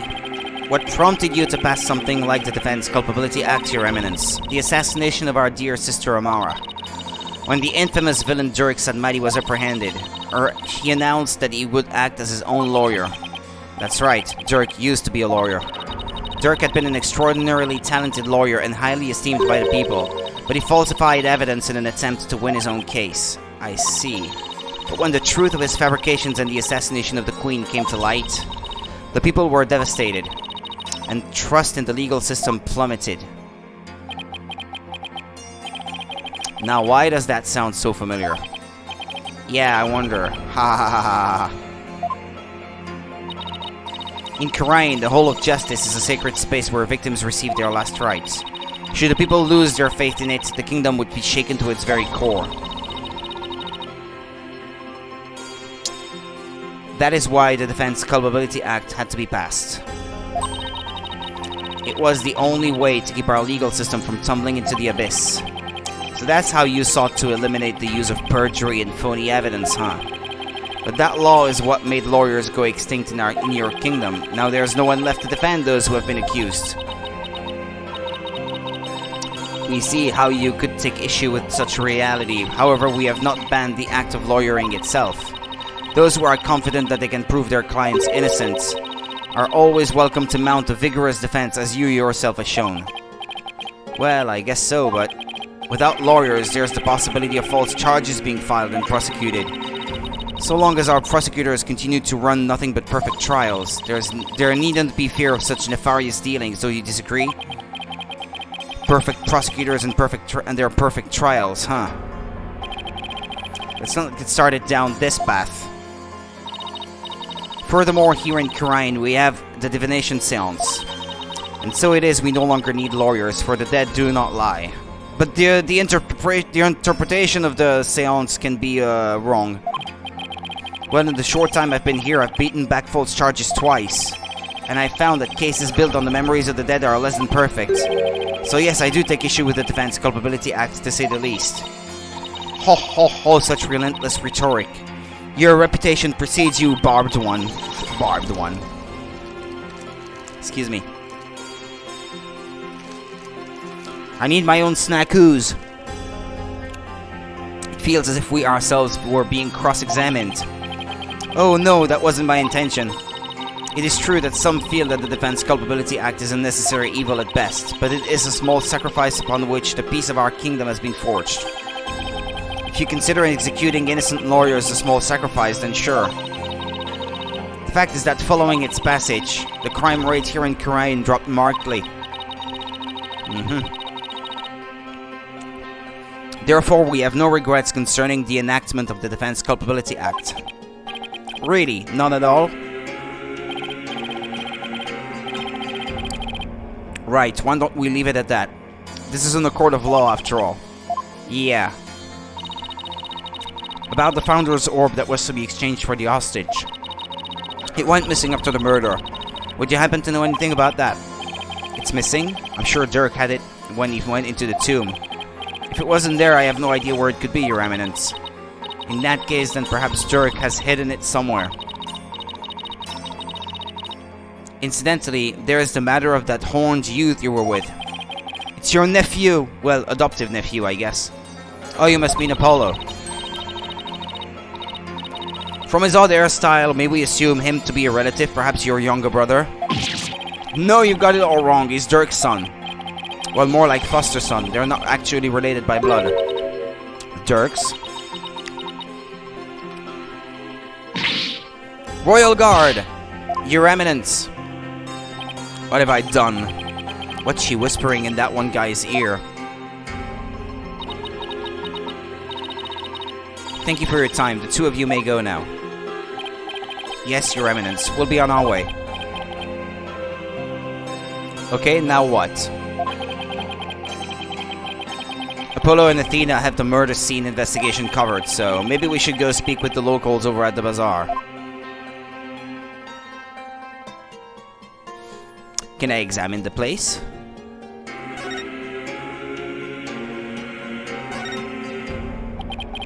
That's one swanky throne. I wouldn't mind taking a seat there myself. The jester and the crown. I imagine it'd make quite the interesting picture. No, Edgeworth, I hate to say this, but you're absolutely right.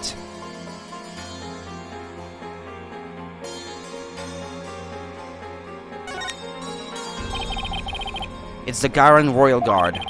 The one who came for us earlier said that he's the royal shoulder rubber.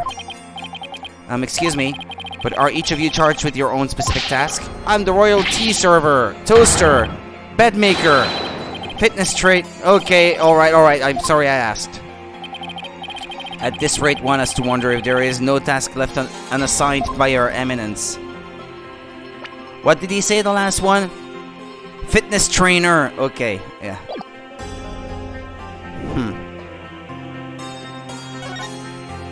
Yeah. Okay, excuse me. Well, I guess that's it. You probably can't check anything else.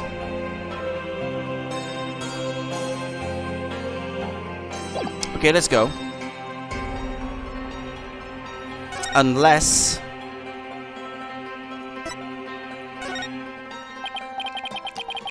please take a look at this. That reminds us of when Dirk was still practicing law, so we see that lawyers in your country also present evidence, simply to gauge the other party's reaction when all else has failed. Do not presume to use such simplistic methods upon us. Sorry. Okay, yeah. Whatever. Let's move then. The bazaar.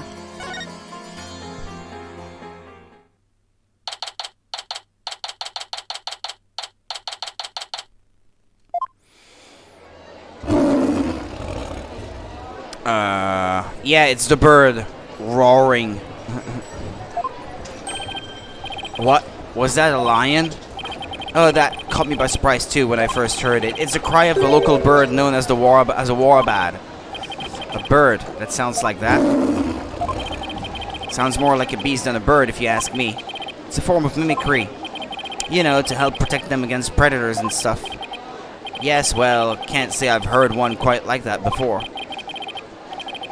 Or it's more than unusual, it's endangered. It's extremely rare to encounter one in the wild these days. If it's so rare, then what's one doing out here in the middle of the bazaar? You got me, maybe it's got something to do with it being their national bird. Ah, was that a gunshot? Har har har har har, start Ilya, PW. Oh no, not him. The idiot. What was that? That's...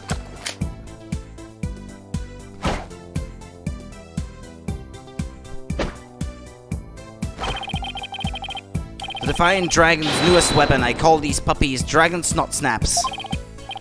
And you need those. Why? Because our hard work is starting to pay off. Thanks to our TV signal hijacking and stuff, more and more people are joining our cause. But on account of that, the regime's been cracking down on us real tough like. Okay, excuse me. Yeah, there's been a lot going on lately. You can say that again. I mean, what with the High Priest's fake murder / suicide.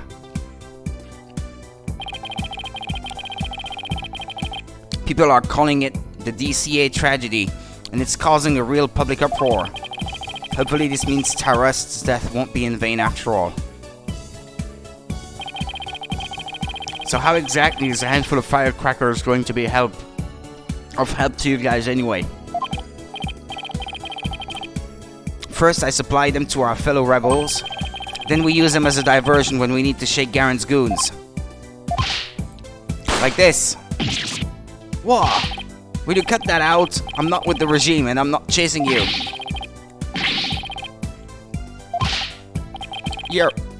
Your reaction, that was priceless, PW. Guess I started that war back too.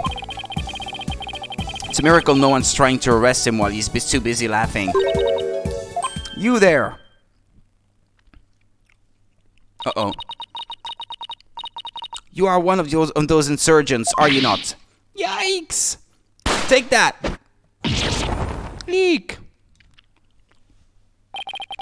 And he's gone. Those firecrackers are more useful than I thought. Barbed head! Your benevolence, what can I do for you? I wanted to speak with you about what my mother said. I do not believe a word of it. My father could not have been planning a coup. Well, I can understand why you'd feel like that, but it was a setup. Someone must have been plotting against him. And how do you know that? I just do, because the Holy Mother guides me. And as the royal priestess, I must uncover the truth for all to see. Maybe this is just how Rafa expresses her sense of duty. You're investigating this matter, are you not? Then rejoice, for I shall accompany you and bestow upon you the royal priestess's wisdom. Ha ha ha, that's the best news I've heard all day, your benevolence. No one would dare get in our way with Rafa by our side. We humbly accept your offer, don't we, Edgeworth? As you wish, right. Excellent. Now let us begin by my father's private quarters. We should be able to find some clues there. I shall expose this false charge for what it is, if it is the last thing I do. Could it be? Is the reason she's so defensive about Inga because she's a daddy's girl? Barbed head, let us not waste any time. My father's private quarters are located within the royal residence. Now, follow me. Wait, she's sure in a hurry. Right, the minister's private quarters may hold evidence related to his murder as well. Yeah, maybe we can kill two birds with one stone. Rafa's awfully fired up. I just hope she'll be ready for the truth we find. After all, it's hard to believe that Inga was not in full control of the whole affair.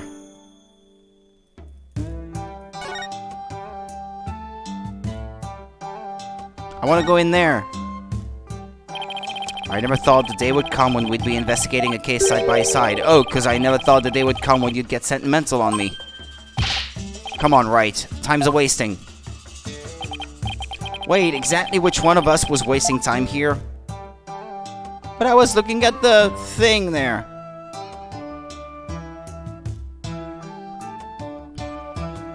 Well, although I guess now, actually, I couldn't check anything.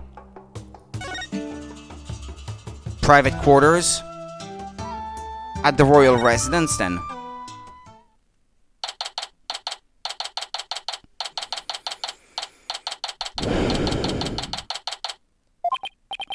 Now if we could figure out which of these buildings houses Inga's private quarters, that's where we'll find Rafa.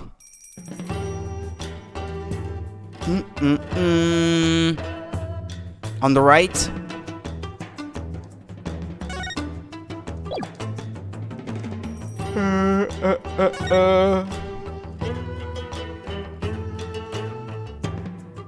Nice lion. Now that's what I call an extravagant exterior.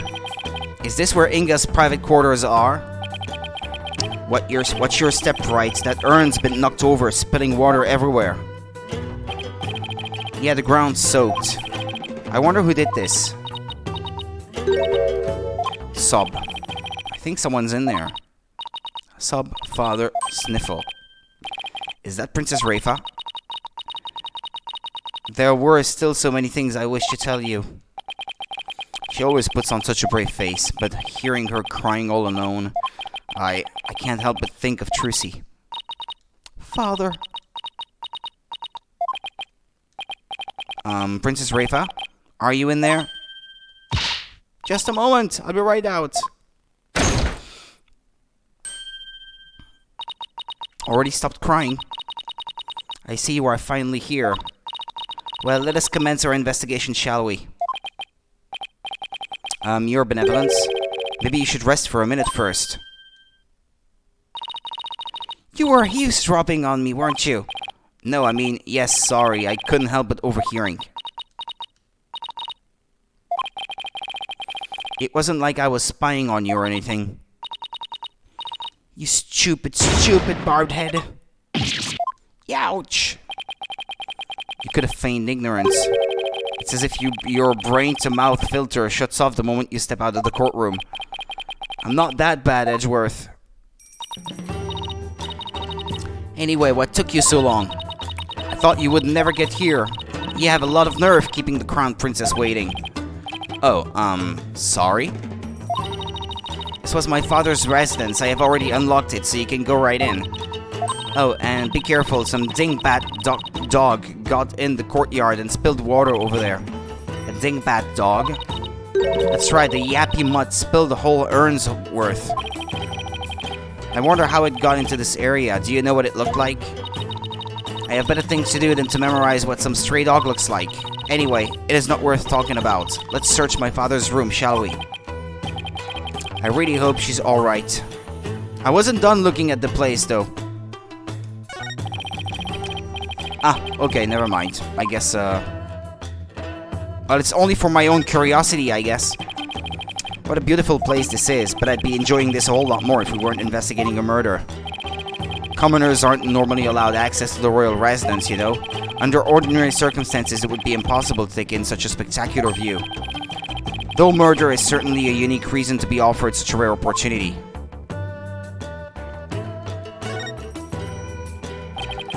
There are footprints coming from this residence. Too bad they just kinda end. I wonder who made them and where they went.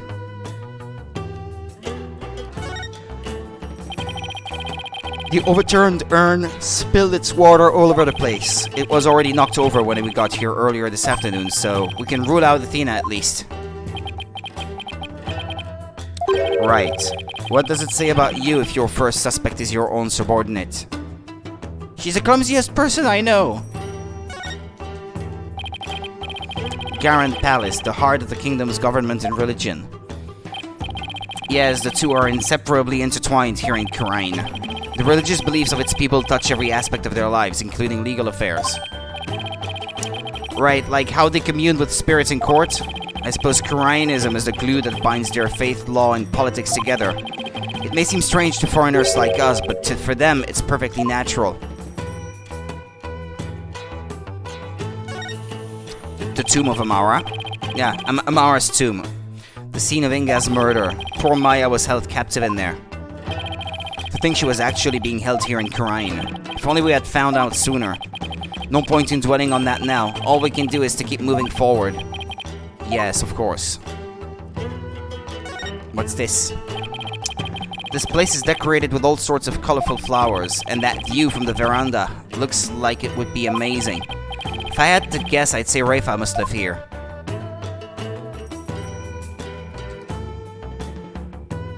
Okay, well, I think that's it.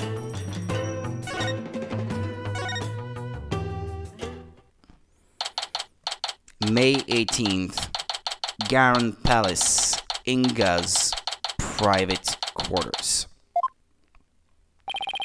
What a mess. You can definitely tell a guy used to live in this room. I guess Inga and I had at least that much in common. But this stuff keeps getting in the way. Naina. Oh.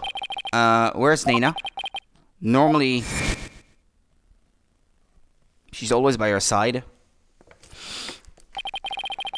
She comes running whenever Rafa calls.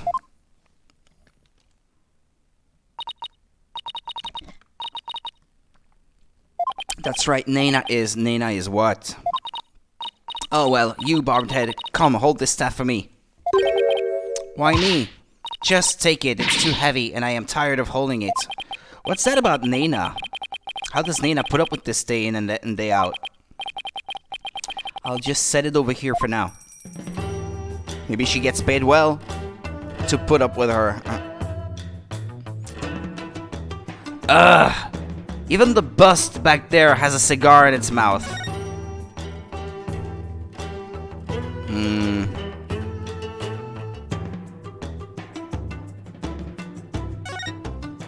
Very gaudy. Yeah, gaudy sculpture. That's the word I would have used, indeed. My father sculpted it himself from a block of solid gold.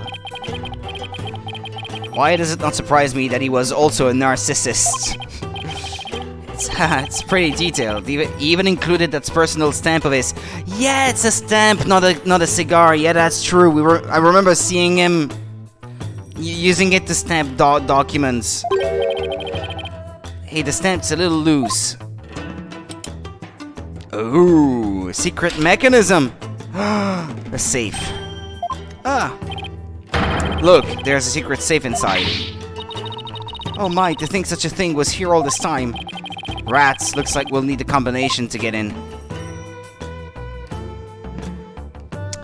Let's look at something else first, maybe. What's this? What's this? Je suis la belle. Ah, that was the fragrance by one of those dudes in a previous game. Never thought I'd see this brand again. It appears to be a sample of some sort of spray-on hair color.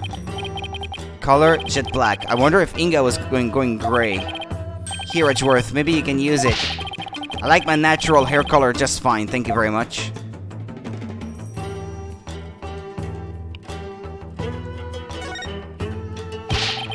His desk is crammed full of documents. They appear to be paperwork for executions.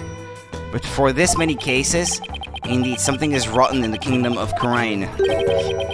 This one dates back to 5 years ago. Something tells me he simply kept putting them off because he hated doing paperwork.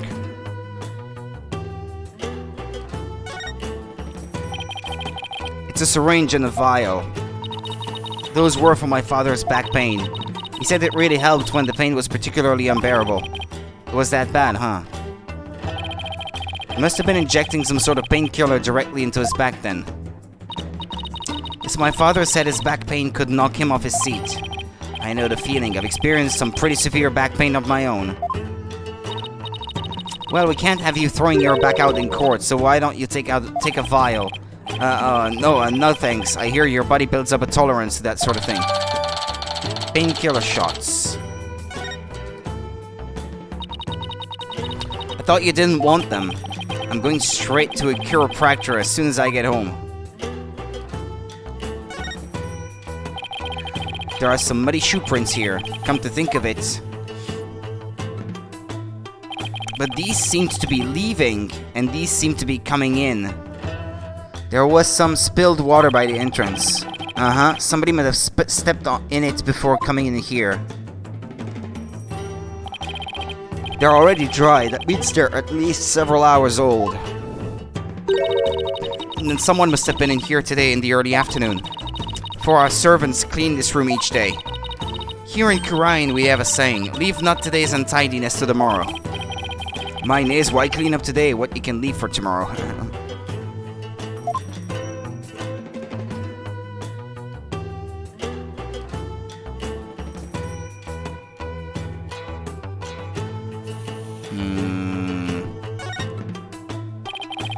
That's one luxurious and comfy looking bed.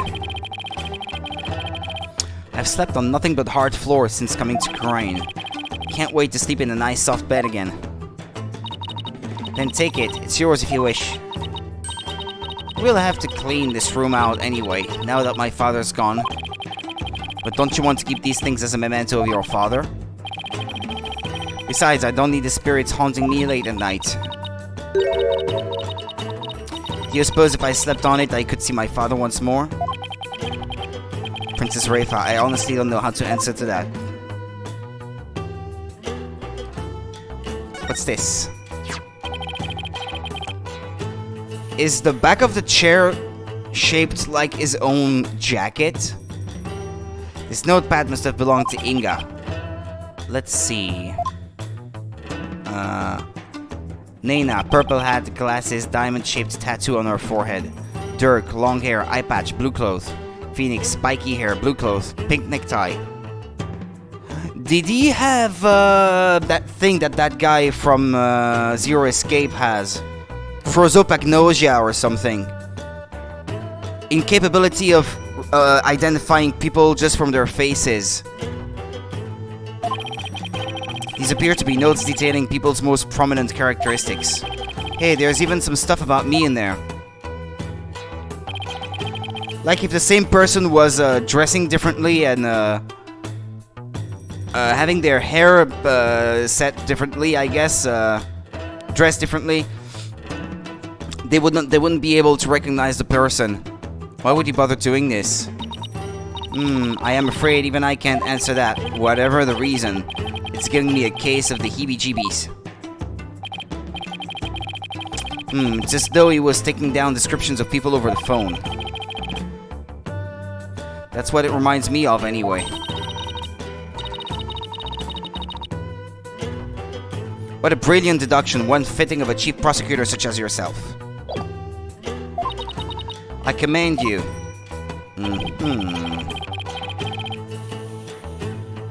Hey, that's high praise coming from you, your benevolence. Edgeworth's right, they do look like dictation notes, but... I don't know. I mean, why bother describing Nena, who we must have seen every day? Inga's notepad added to the court record.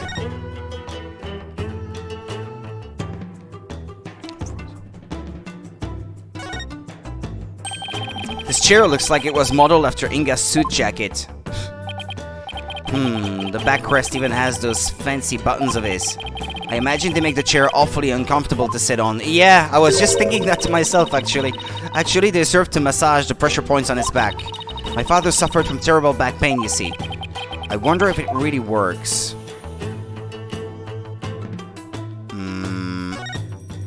What's that? It is most likely a special ink pad for the Justice Minister's stamp. His insignia is carved big and bold right on the lid. Talk about overkill. Did he really have to mark everything he owned?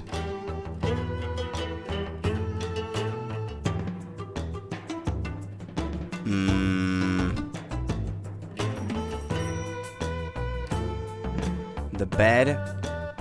Bottles of something. I think the only thing I haven't checked yet is the safe.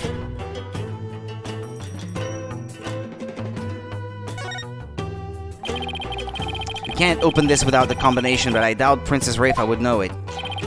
But if we can't open it, we can't open it. For now, let's continue our investigation and come back to this dilemma later. But I think I'm done.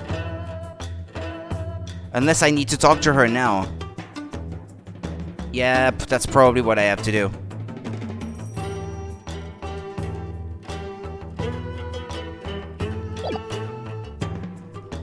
Okay.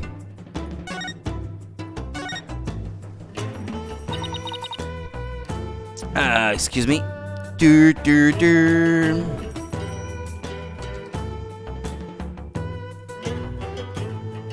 Okay, that's what I thought.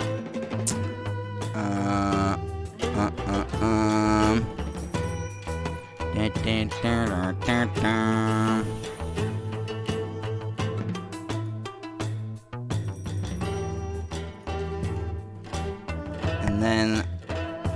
Okay.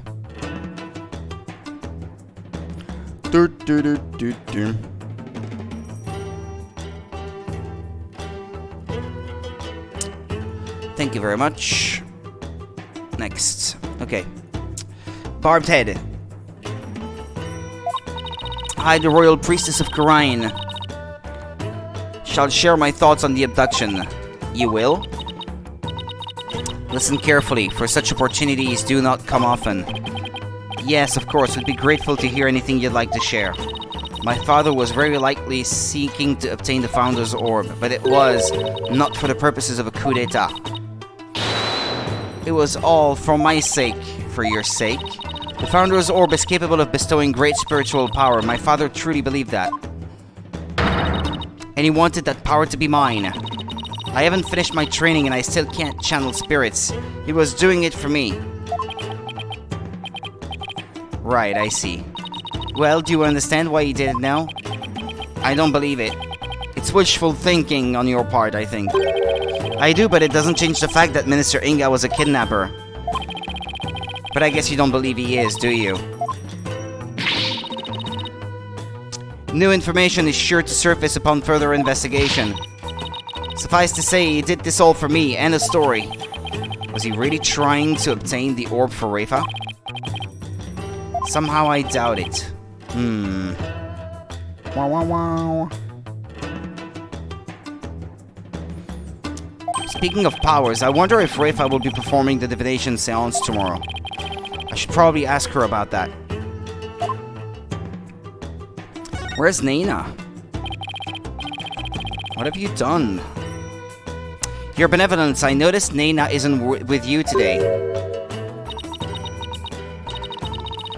I know not where she has gone. I have not spoken with her since this morning. I assume she must be quite busy today. I did catch a glimpse of her a little after 2 o'clock. I tried calling out to her.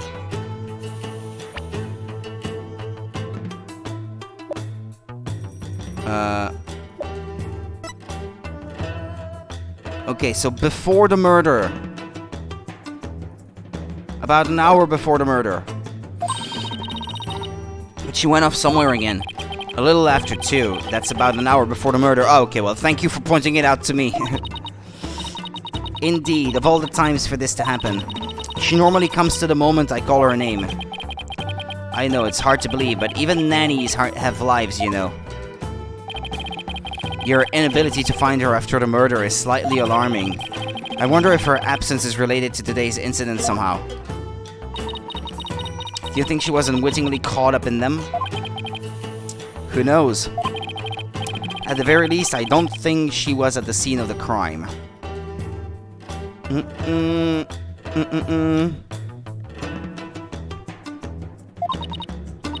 Naina, I hope she is alright. Rafa seems really worried for Naina. We'll come back to that. I take it you'll be conducting tomorrow's divination seance? Who else if not I? Good point. The thing is, divination seances are all about what victims experienced in their final moments, and in this case it's your dad. So, tomorrow, Rafa will experience her own father's death exactly as it happened. That's more than anyone should ever have to deal with. Do you really have to go through with the seance tomorrow? There's really no one else? What about just calling the whole thing off? Ow. It's not as if I'm doing this because I want to. No? Never mind, I misspoke. The divination seance is a very important duty of the royal priestess, and it is one I intend to fulfill. She sounds like she maybe doesn't trust the seance as much as she did before. I mean, that's the vibe I'm getting anyway. Wah, wah, wah, wah. Wah, wah, wah, wah. Da, da.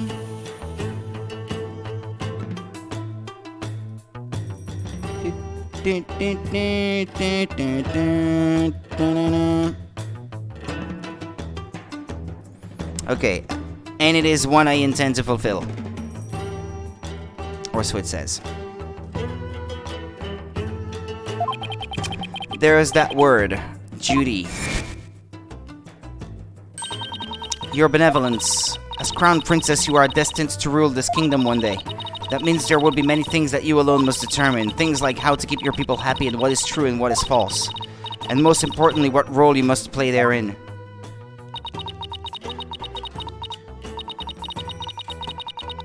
I wonder if I am even up to the task. Performing the divination seance is very important for a priestess. But duty or not, it's a heavy burden for someone so young. Even worse, she'll be forced to watch her father's murder. Will it be a weight too heavy for her to bear?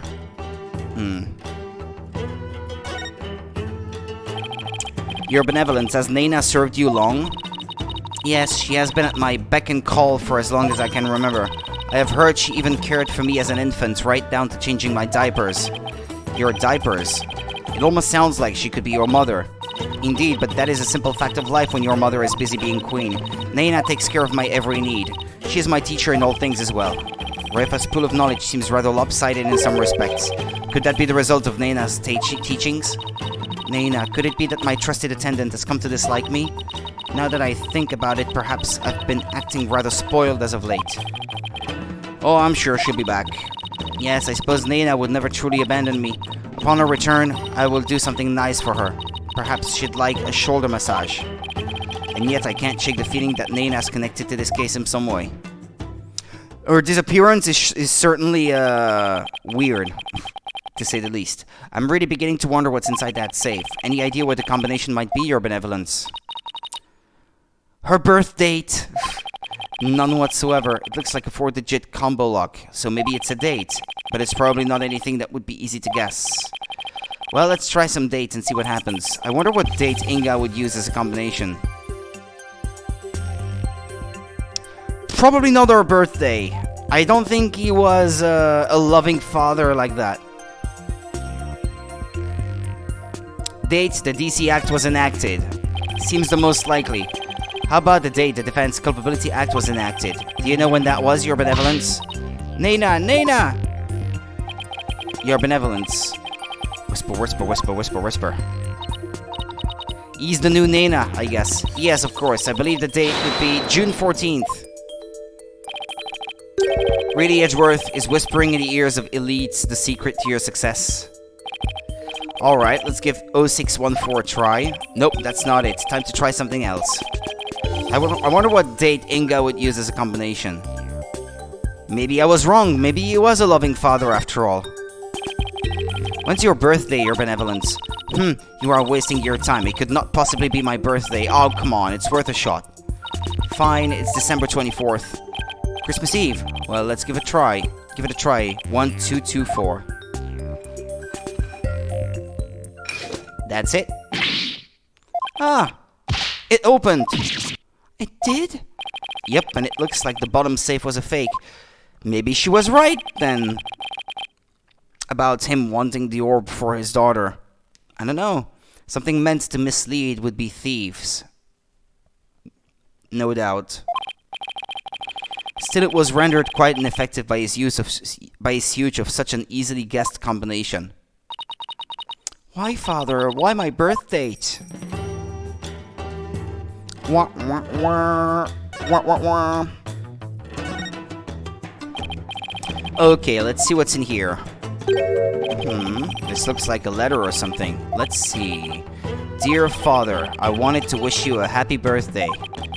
You're always so kind and I love you very much. I hope you live to be 100 years old. Love, Rafa.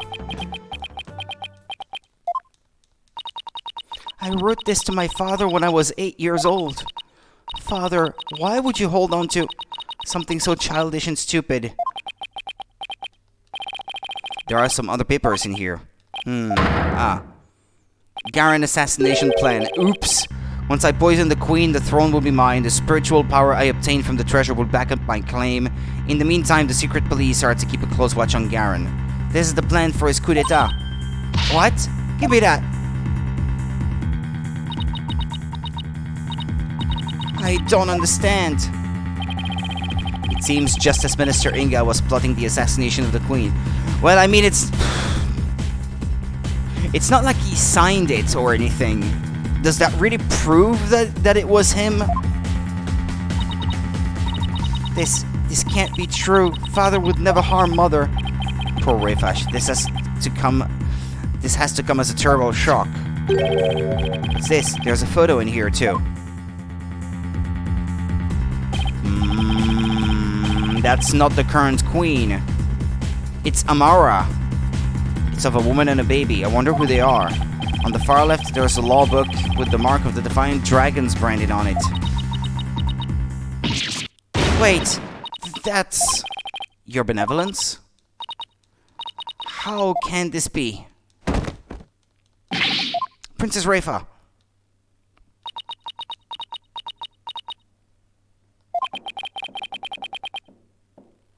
She's looking incredibly pale. Your Benevolence, are you alright? Is that her or is that Nayuta? Alright. How can I be alright? All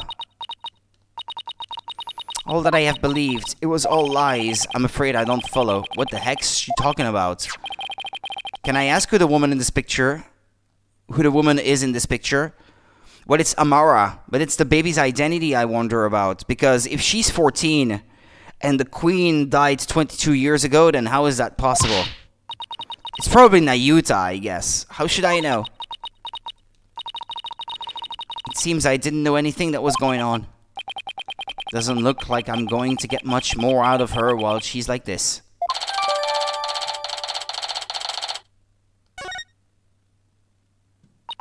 It's the baby I'm interested in.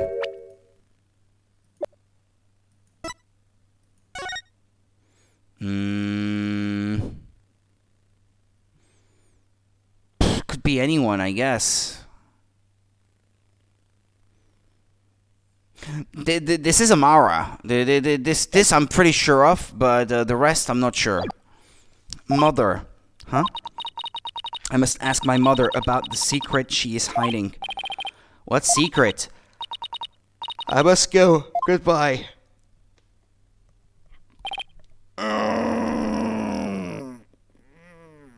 Wait. What was that all about? It's like her mind was off somewhere else. It appears this photo really upset her. I wonder who the lady in this picture is. Stop! Shadow, come back here. Ah, this is the dog of Albie. Wait, that sounds like Albie and Shadow. That's odd. Commoners aren't normally allowed in this area. I wonder what's afoot. Wah, wah, wah. Wah, wah.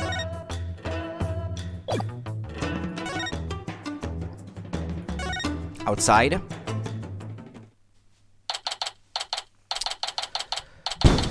Can't get comfortable. I don't know how to sit.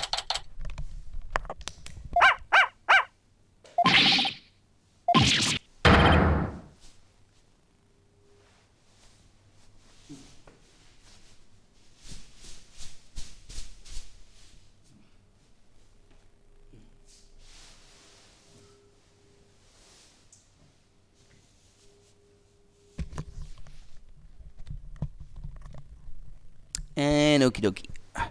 Ah, Edgeworth.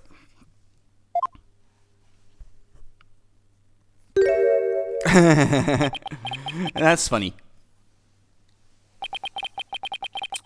Yeah, it's a beanbag, but sometimes I just don't know how to sit in it to be comfortable, because it's comfortable enough if you don't sit in it for too long, but being stuck in one position for too long, I get cramps. I hope one of you has a good explanation for this.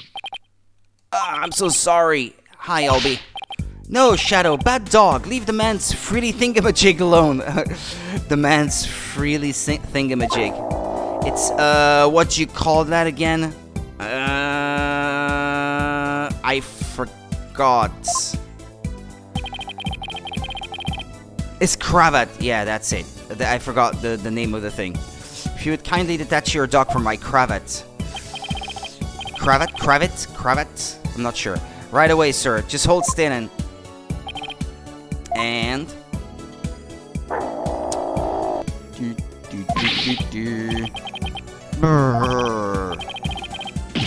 Stop pulling like that. You'll only stretch the fabric.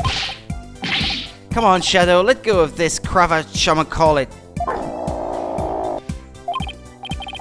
This isn't working. I'll just have to pull harder then. 1, 2... Wait, what are you? 3! Come on! I need air! He needs air.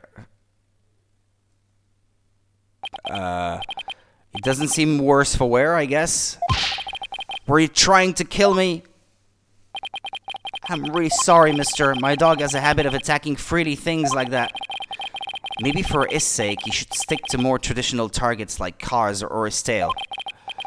What's worse, he snuck in here again today and stole some very weird-looking hat. There was a diagram of one, I think, in one of the notes I have.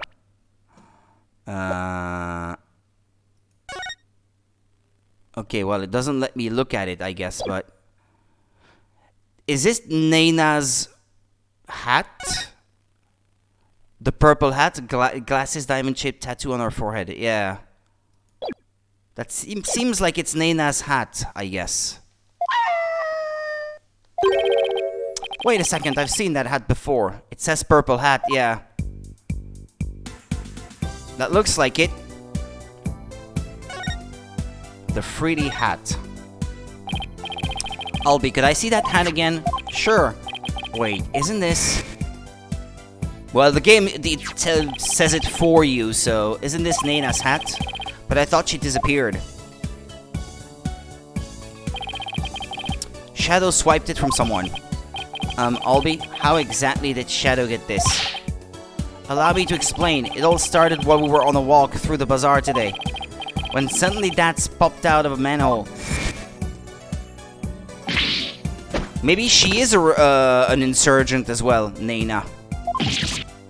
Oh! The fangs of the defiant dragons.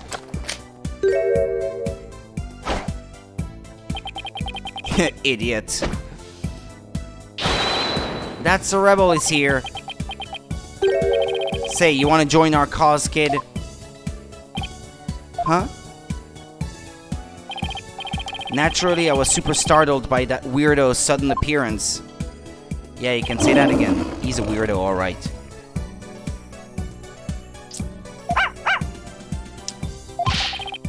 Back, dog of the Garen regime. Huh? But this is my dog Shadow. Defiant Dragon's secret weapon. Dragon Snot Snaps. Achoo! Bang. Wah! Oof. Ha ha ha ha. Oh man, the look on your face, that was classic. Dun, dun. The sudden bang of the firecracker spooked Shadow and he ran off into the crowds. Mm-hmm.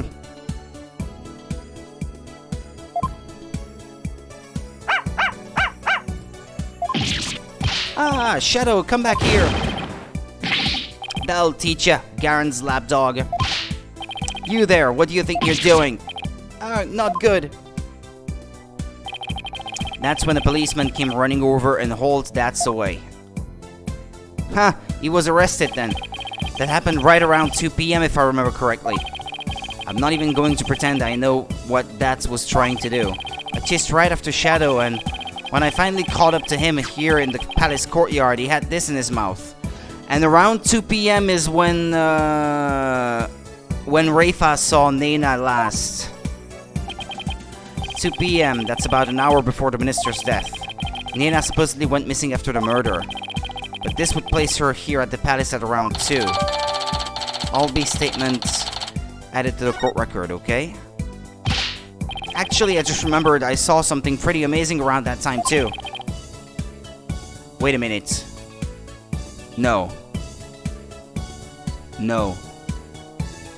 Wait.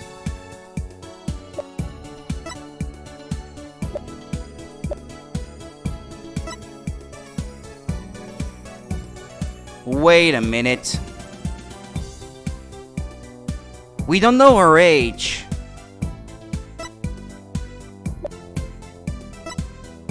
You think?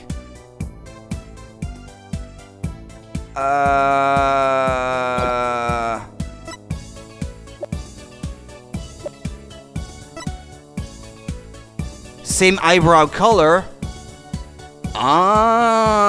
Is she Amara? For real? She's not dead?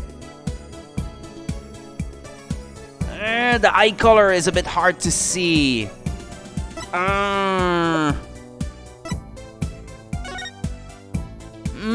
It's tough. I don't know. I mean, the most distinctive part about her is her hair color, I guess. But, and I think maybe that's what Rafa recognized in the photo. She would know what Amara looked like. Or Naina, for that matter. I don't know. I don't know anymore. Something amazing. But I have my suspicions. Let's just put it that way. So, Albie, what was it you saw that was so amazing? I saw Her Eminence Queen Garen channeling a spirit. Is it really that big of a deal to see her channeling someone? You bet it is. Commoners are never allowed to behold the sacred rite. Oh, can you tell me more? Of course, I'm always happy to explain. I believe it was around 10 past 2 PM today. I got lost on the palace grounds while looking for Shadow.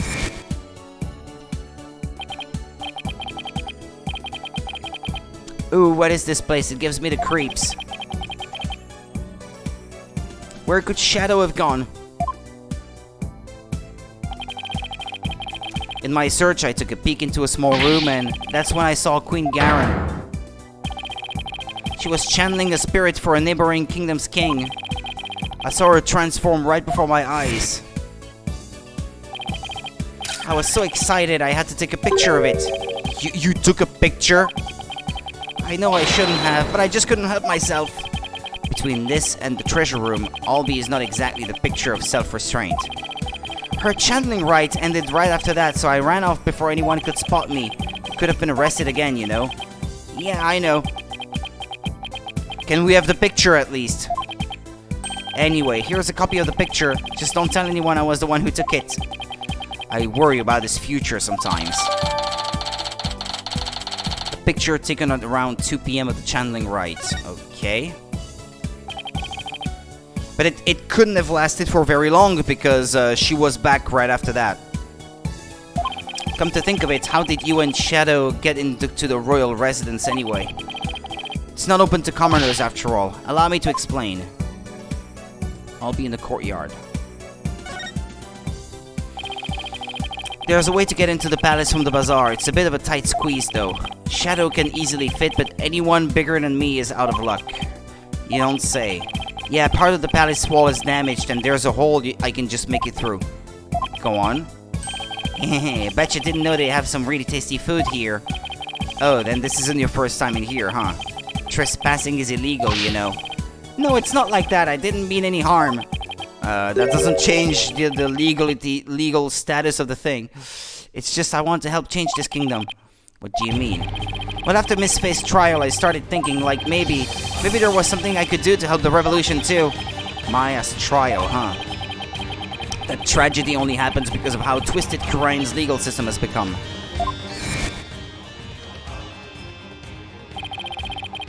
How utterly foolish to cast away one's life for such a reason.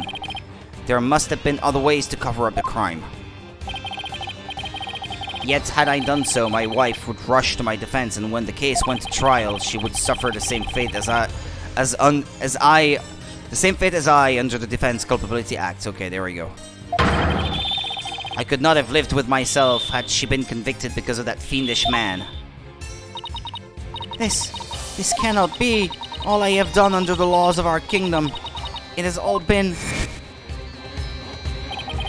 The DC Act led to the false charges against Maya and the High Priest's suicide. But that trial also caused the public to start questioning the current state of things. And it seems even Albie has some pretty strong feelings on the matter. I knew there had to be something I could do to help. That's when I remembered the hole in the palace wall and started thinking. Maybe I could sneak in and take a picture of one of the royals up to no good. I just want to do my part. The spirit of revolution seems to be catching on, even with one so young. Right, the moment is steadily building and the tipping point is fast approaching. It's just a matter of when. I agree, and the public's perception of the Divine Dragon seems to be changing too. But Albie, you can't go just trespassing like that, even if it's for a good cause. It's not right. Okay, I won't do it again. Albie, is that really all you have to confess? You haven't been up to any other mischief. And when I say you, I mean Shadow. Huh? Oh, I don't know what you're talking about. Nice try, Albie, but the proof is literally right in front of us.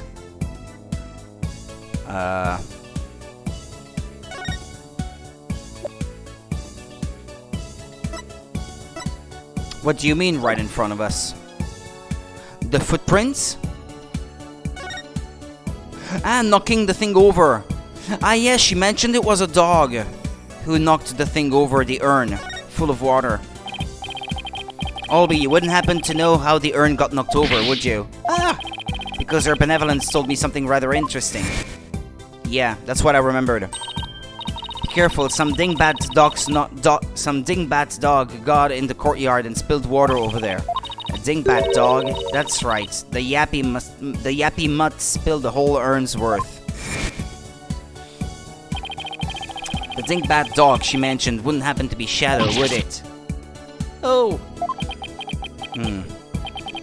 I guess the dog's out of the bag.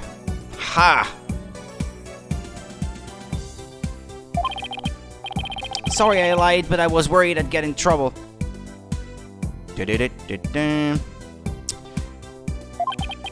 I know I shouldn't lie to a lawyer like that. No, it's not good to lie to anyone like that, so let's try to only tell the truth, okay, Albie?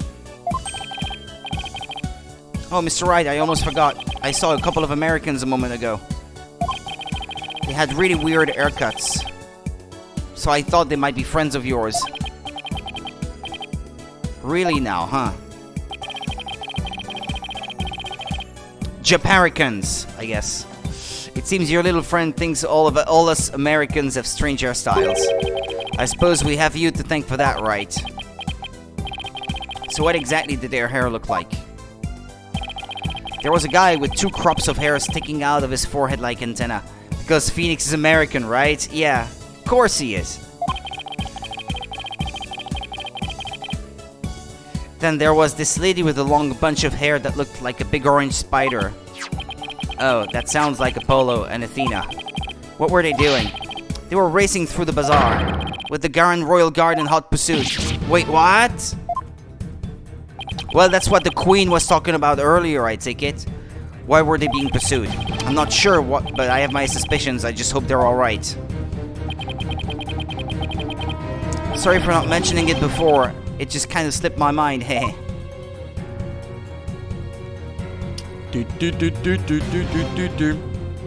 Ah, to be continued.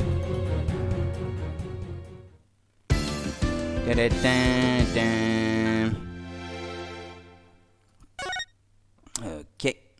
Oops.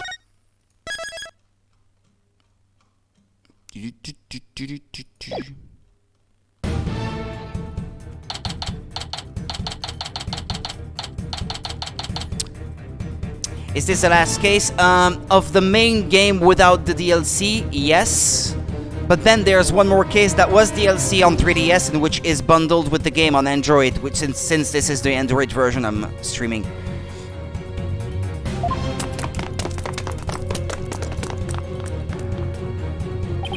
It's easier to just capture the Android version and it looks nicer in HD anyway. Those guys sure are persistent. Uff, puff, huff, puff. Yeah, they even wore me out, and that doesn't happen often. Why are they after us anyway? Apollo, it's the Royal Guards again. Quick, hide.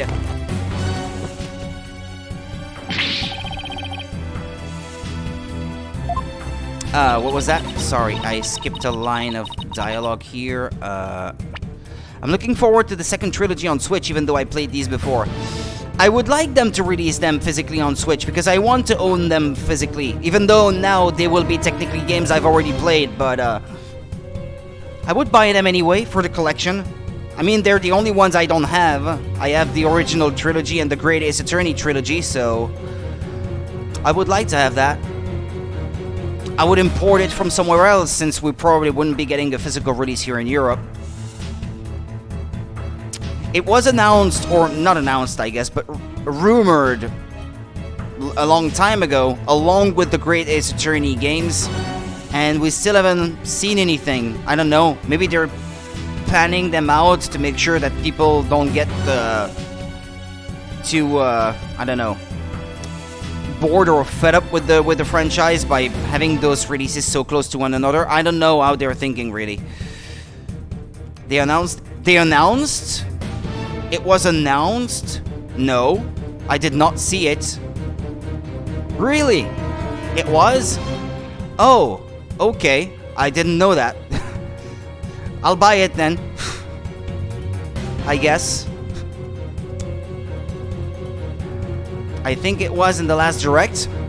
I watched the last Direct and I don't remember seeing that in there. But it's good. It's good if it was announced. That's cool. Maybe some Capcom showcase, I can't remember. That might have been the case because this is something that I wouldn't have watched. So that's possible, yeah.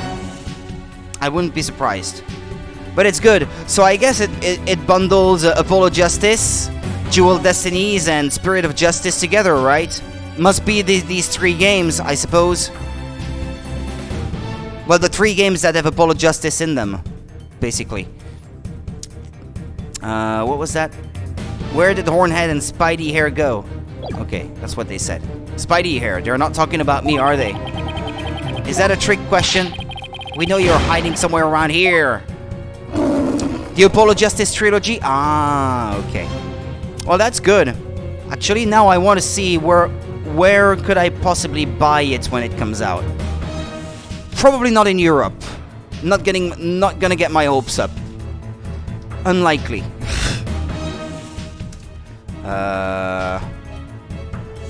Let's see.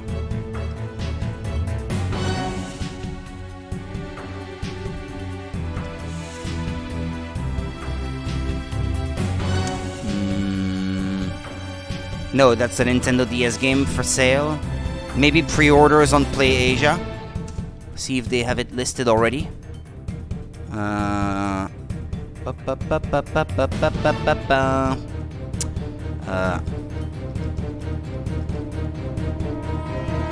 Their E3 showcase. I didn't watch that, so yeah, I wouldn't know. Ah, yeah, there we go. You can pre-order the physical edition from Asia. And that would probably have the English version on it.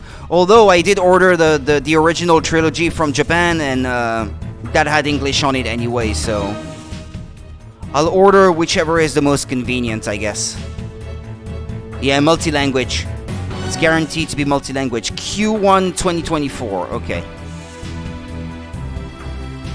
A bit on the pricey side, but well.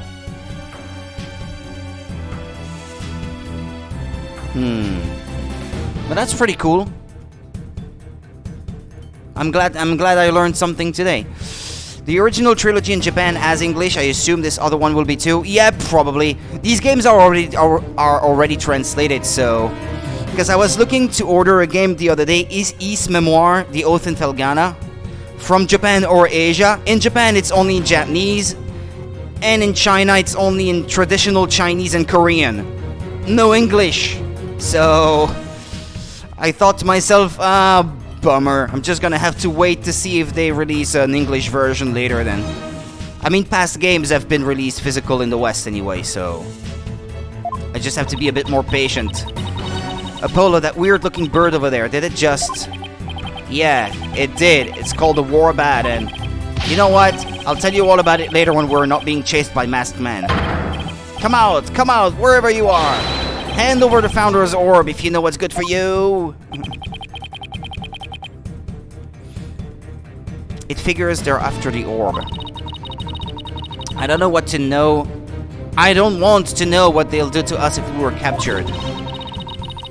If they grill us in those obnoxious loud voices, I'd cave after the first hour and confess to whatever they wanted, truth or not. Come out now, you foreign devils. This has gone far enough. We must not keep Her Eminence waiting any longer. We've got to get out of here. There must be a safe place to hide somewhere. The manhole.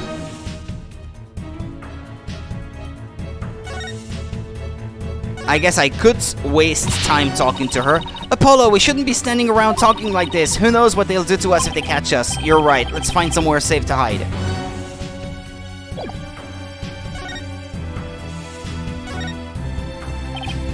Look, a manhole.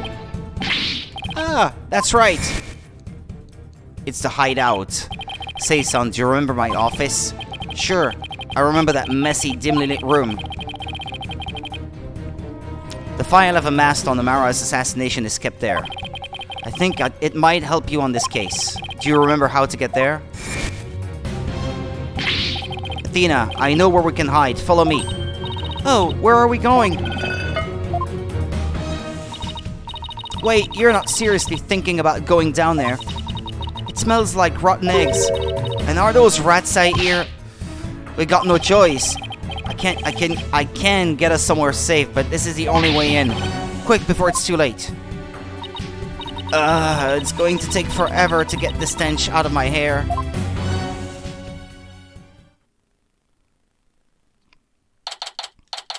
May 18th. Former Sadmadi law offices. Yeah, because he had his law offices in a sewer. Looks like we lost them. That was close. No, I guess the sewer is only the way to access the place. It's the offices were not actually in the Yeah, because you can see windows. I guess, yeah, they came back out of the ground somewhere where that office is. Dirk's office. How long has it been since I last set foot in here? At least we're safe for now, but... Why is Athena all huddled over in the corner like that? Ah! That's... AJ, what the heck are you doing here?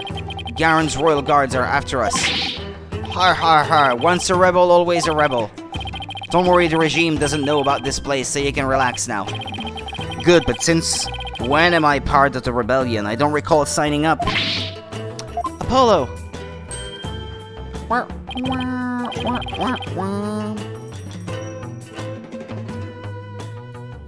Okay. Mr. Wright, what are you doing here? We saw you two going into that manhole. Yeah, and Phoenix has been here before anyway, so you narrowly escaped the guards' notice. It was like watching a pair of ostriches burying their heads in the sand. I guess that was a closer shave than I had thought. Anyway, you're safe and sound now, and that's what really counts. Oh, I also have some evidence for you. Thanks, Mr. Wright. Case evidence received from the boss. It's a reunion! So what is this dubious hovel we've found ourselves in anyway? It's the Defiant Dragon safe house, also known as the former Sadmati Law offices. I see. Well, I thought it might just be happenstance.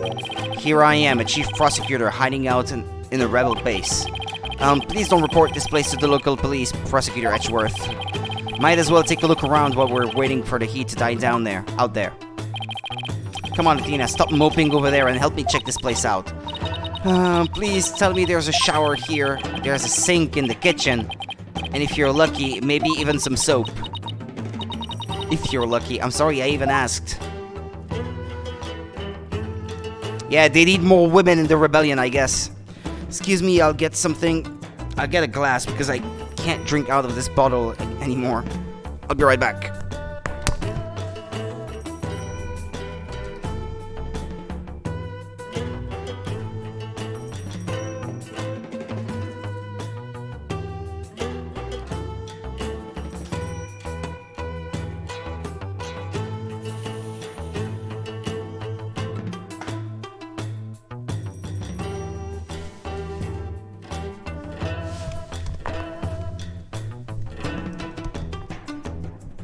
Okay, excuse me.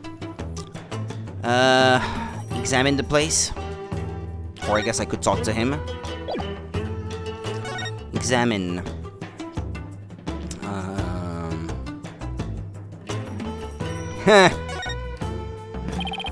There's a scary looking knife sticking out of the Queen's picture. If anyone saw this, they'd think the Defiant Dragons were a violent group. Oh, that was actually me trying to kill a fly. I threw that knife at it and whiffed. And the thing ended up stuck right between our eyes. You mean this wasn't on purpose?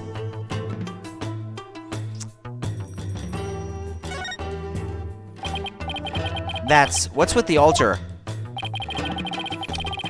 It's where we pay our respects to the victims of the Defense Culpability Act. The DC Act is a heinous law that puts innocent people to death. A law that's supposed to protect the people sends them to their graves instead. Talk about insane. Okay, flowers.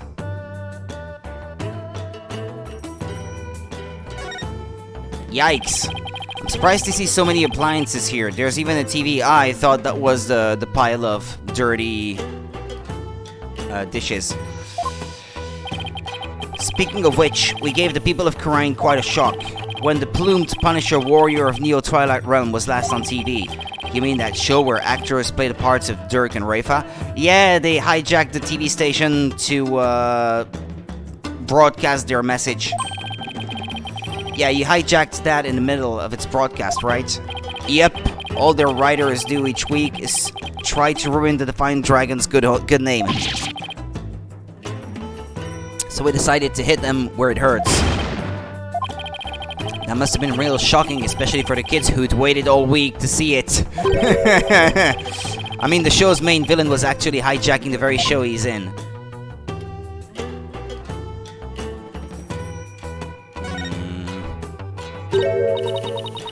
Who's the kid?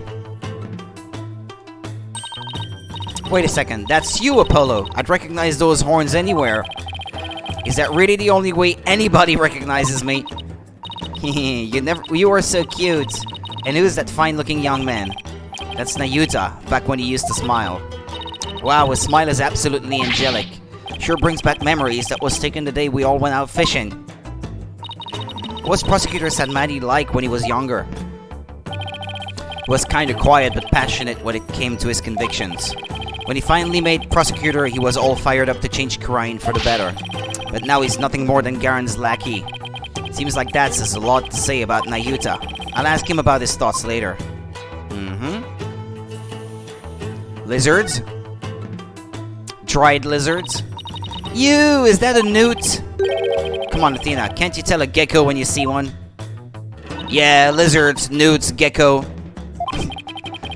Gecko like to live in houses, while newts prefer to be outside near water. They're totally different creatures. Well, how do you know this one wasn't caught outside near some water? Could very well be a gecko. No, I'm pretty sure it's a newt. Oh, so then you agree it's a newt, Apollo. Ah, I fell right into our trap. You're both wrong. It's just a plain old lizard. I was right. Thank you. Yikes. What's with all the spider web stats? Don't you ever clean the place? Not the webs. We have what you call a symbiotic relationship. They catch the bugs that get in here and I don't clean them up. You know, that actually makes a lot of sense.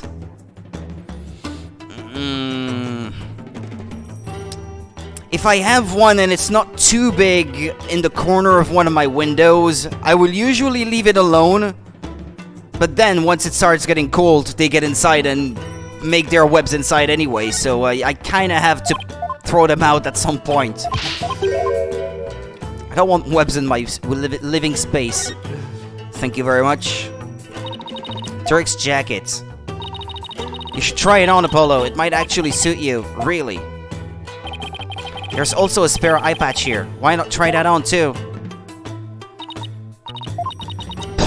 Snicker. Hey.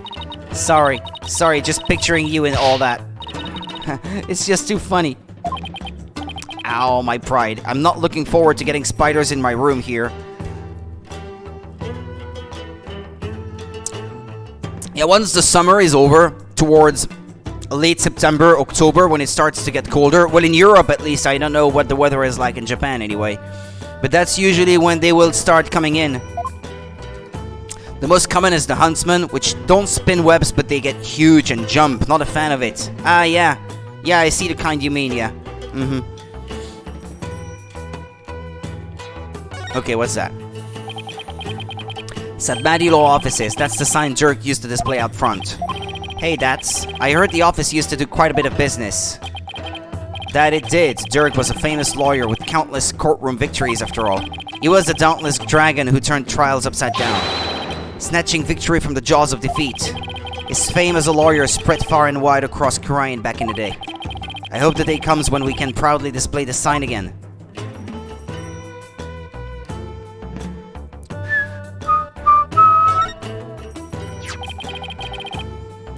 This is Dirk's old law book. Look, there's a mark on the cover. It looks like it was branded on with a hot iron. Yeah, I think it was done in protest against the Defense Culpability Act. There's an entry on the DC Act right here, see? Oh, so this is the infamous anti-lawyer law you guys are always talking about. Dirk's law book added to the court record.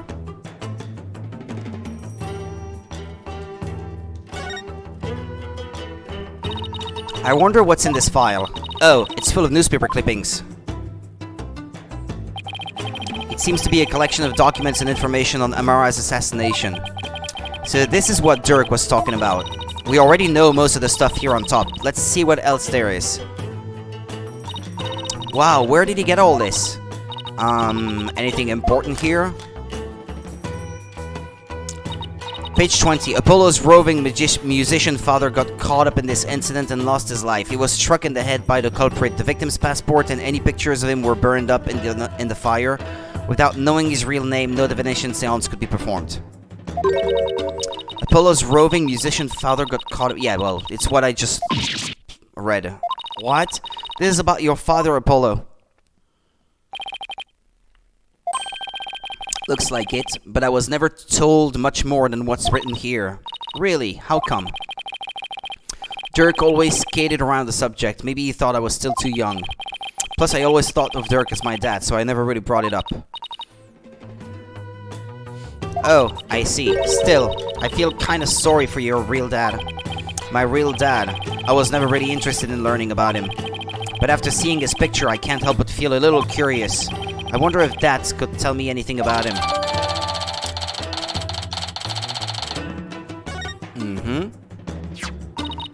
Apollo, this file looks like it might be useful, but there are so many pages I can't tell what's important. We need someone to help organize all of this, and I think I know just the person to ask. That's? No. He's not reliable enough. Wait. Don't tell me we have to go back through the manhole to get out of here. The only reason the safe house is still safe is because the front door has been boarded up. Fine, then I'll just have to live here till the revolution begins. What if I told you rats come out at night? Then we'll just have to start the revolution before sundown. I bet the revolution never thought it'd get a new ally this way. Well, I think that's it.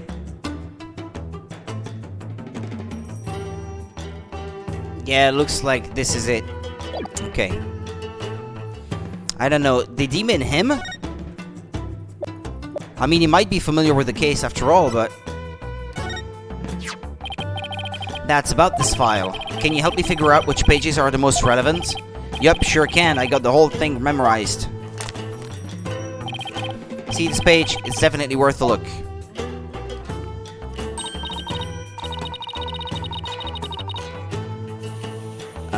Page 34. As the son of the terrorist Dirk, Nayuta was expelled from the royal family. The idea that the sins of the father are visited upon his children is deeply rooted in the minds of the Karainese people. Yep, but he was expelled after that whole thing with Dirk happened. He must have gone through hell once he entered the legal world, though. Because of the whole the sins of the father are visited upon his children thing. Yep, in the eyes of the people, Dirk is not only a traitor to his kingdom, he's also the terrorist who assassinated the previous queen. Well, maybe not then, if Nena really is the dead queen, like I think. So as his son, Yuti no doubt got the cold shoulder at every turn. That must have been really hard on him. Yeah, the ties between father and son aren't something you could break, even if you tried. No matter where he went, he was probably labeled the son of a criminal. But despite it all, he made a name for himself through blood, sweat, and tears. I mean, just look at him now. He's a star prosecutor working cases around the globe. He's become a hero, the pride and joy of Karain. Now that's the Nayuta I know. Super smart and never willing to give in. He must have studied and fought like his life depended on it to get to where he is today.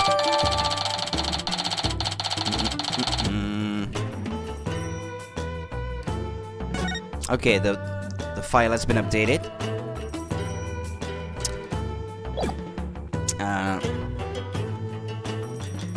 Talk to him then. Wait. Okay. So that's, you guys are still using this office, I see. Yep, except now it's the official HQ of the Defiant Dragons. But as Dirk said, and I quote, we must keep it for the day when Karain needs lawyers once more.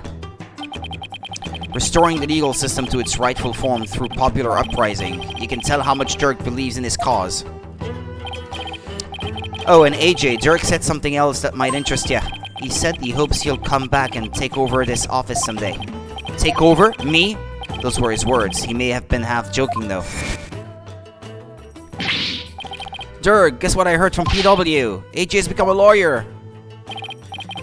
That's a huge spider back there. Yikes. Yeah, I've been meaning to tell you. Must have been because of Dirk. I'm not so sure about that. I imagine he's already forgotten about me. What are you talking about? I bet he can't wait to follow in your footsteps. Ha ha ha ha ha. Nothing would make me happier. Maybe one day he'll return to Karain and take over this office. Heh, it's just a pipe dream though.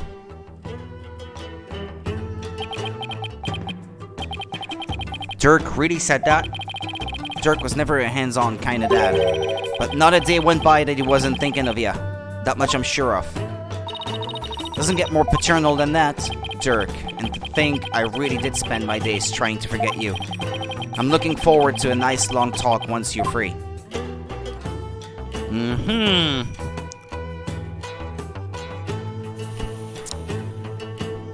Nahyuta. Wasn't Nahyuta once part of the Defiant Dragons? Yep, Yuti was a rising star in the Resistance. He vowed to fight for the cause through the legal system. Said he'd become a prosecutor and give Inga and Garan the smackdown they deserve. But now he's, a puppet of the Garan regime.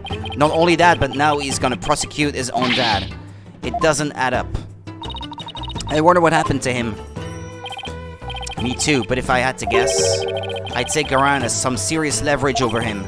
Leverage? Like what? Wish I knew, but it seems like Dirk knows. I tried to press him about it, but he wouldn't say. Come to think of it, Dirk did say... Nahyuta is suffering. Yes, he knows the rightful state of Karain's legal system. But something forces him to bend to Garan's will, and it's tearing him apart. If that's the case, I bet Nahyuta doesn't really want to go through with Dirk's prosecution. Are we done? Or should I present more evidence to get more out of him?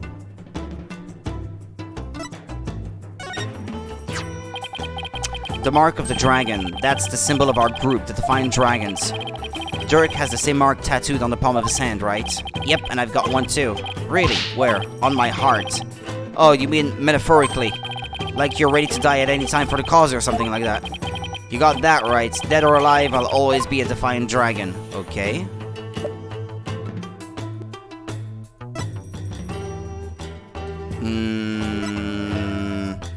Oh, maybe... if I show him this, no? What? Do you know something about this? Nope, just felt like shouting is all. He had me going there for a sec. Okay, that's disappointing. Inga's notepad. Painkiller shots, mysterious bloodstain. Ah yeah, maybe he knows about this. No? No. Okay. No. Maybe this? No. No. Okay. Well, I think I've examined everything. No?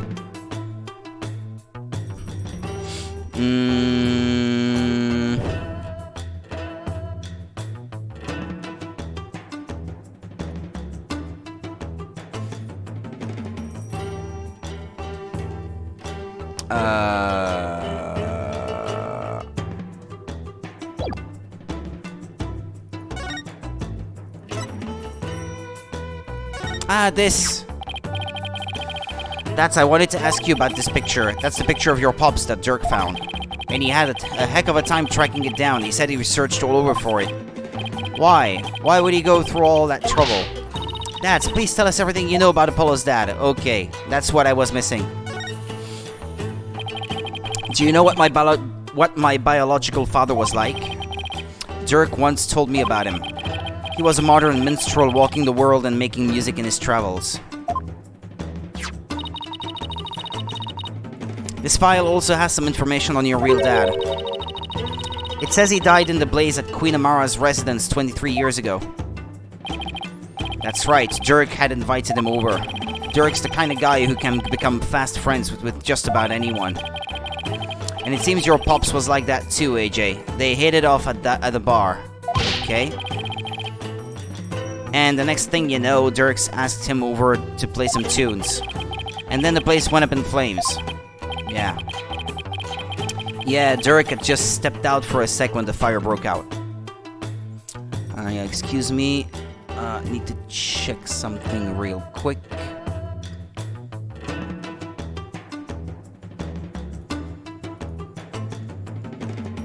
Okay, much better. Dirk had just stepped out when the fire broke out. Apollo, you were there too, but you were still just a baby. I remember hearing about that when I was little. Yeah, it was a crying shame. Your pops just happened to take you along that day. So you were there with him when the fire broke out. but Dirk risked his life to save you. It's like Dirk's done nothing but save me all my life. All your pop stuff got burned up, including anything that could have helped us identify him. All we knew about him at first was his stage name, Jangly Justice or something like that. Jove Justice. Dirk did everything he could just to dig up what little we know now. What about my mother? Do you know anything about her? All we know is she was traveling with your pops, but that day she was off doing something on her own. So then she probably didn't even know my father had been with Dirk, huh? But she must have been desperate to find you and your father once you'd gone missing. No doubt, but the Queen's assassination threw the kingdom into chaos.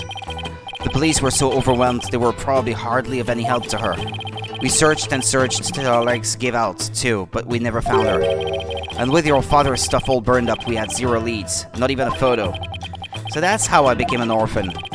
Yeah, who knows, maybe your mom read about the details of the fire in the newspaper, and maybe she figured you'd died along with your pops. Wow, I had no idea you'd been through all that, Apollo. So then you believe me. You believe in my son's innocence. Wait, what? Your poor son, imprisoned for a crime he didn't commit? Let's petition the government for his release and the declaration of innocence. Oh, thank you, I'm forever in your debt. What? Who's that? Hey there, Mrs. Inme. Hard at work, I see. Yes, I have my own battle that I must wage. After all, there are many who suffer under the Defense Culpability Act. Mrs. Inme, please don't forget about our case, too.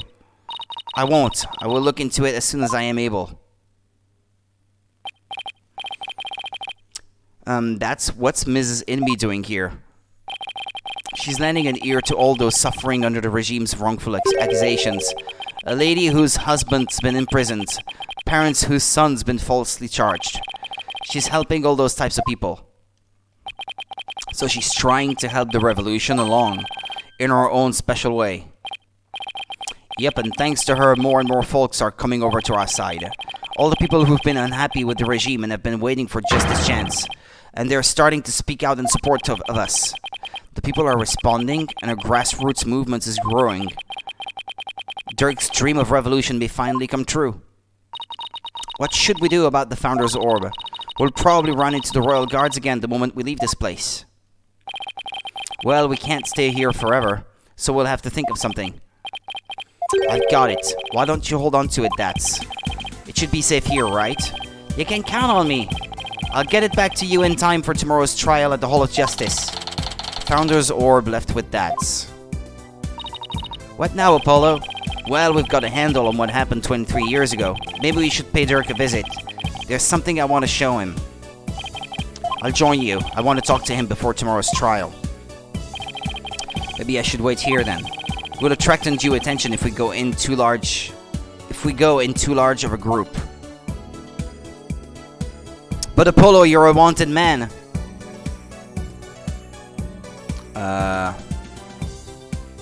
Shouldn't I give him the orb? But I think that's he just did, right? Yeah, he just did. Right, so I don't have it.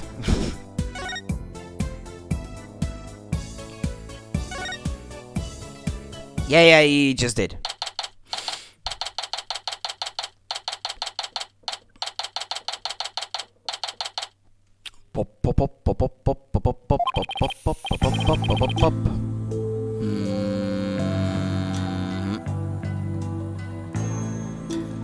Hey there, son. Came to see your old man again? Hi, Dirk. Guess they're done questioning you. Yeah, you'd think Nayuta might have cut his old man a little slack, but no. He really laid into me. Seems they're really keen on recovering the Founder's Orb. Well, I wouldn't tell them where it was. He confiscated what few possessions I had left. Wait, Dirk's not wearing his attorney's badge. They even took that from him? That's petty. I guess.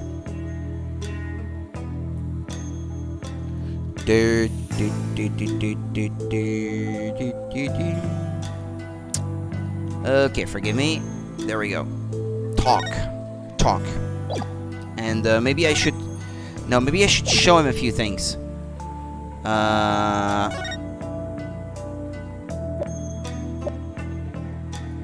Do you know something about this?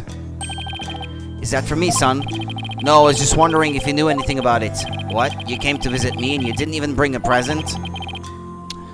I'll take that as a no.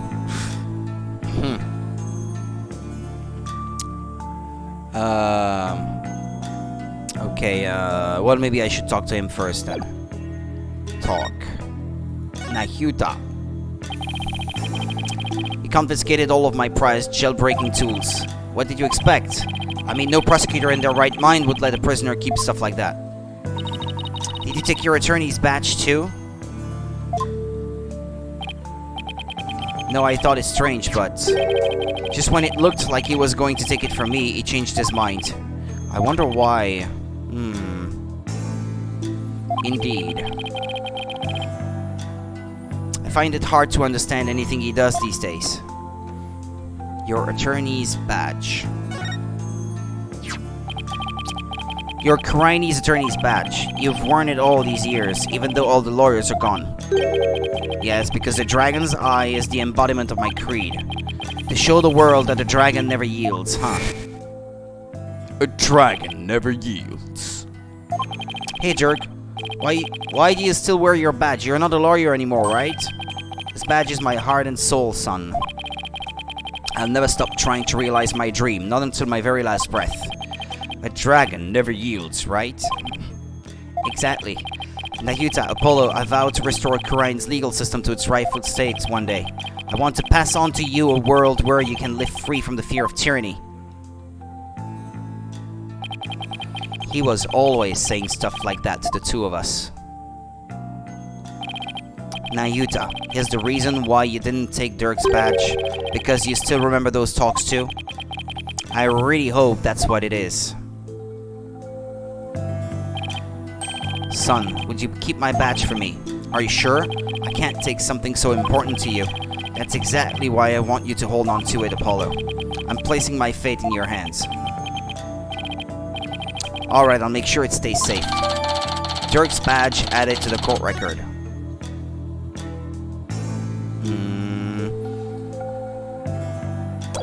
Ah yes, there's something else I needed to show him. Ask him if it's his. This. Ah, there we go. I found this in the tube. Look familiar? Ah, that's... Dirk? Where did you find it? Is it in the picture, maybe? I didn't pay attention before to what she was wearing, but...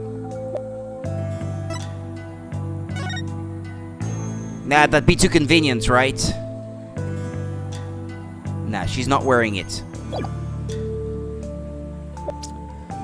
What about Nena? Is that something she might be wearing? No, I don't know.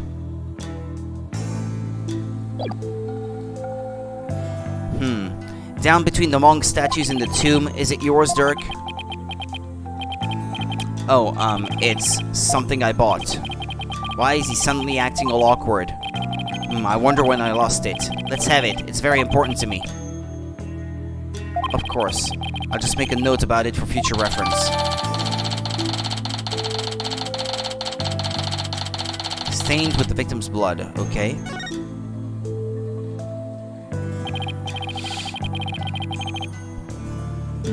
Apollo, remember how Inga said he had someone dear to Dirk? Why don't you ask about that? Oh, right. I'll give it a try. Ah, if it is Nena.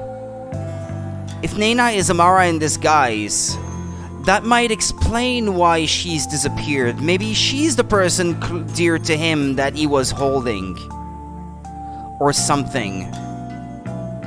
Could it be? She's not dead, maybe.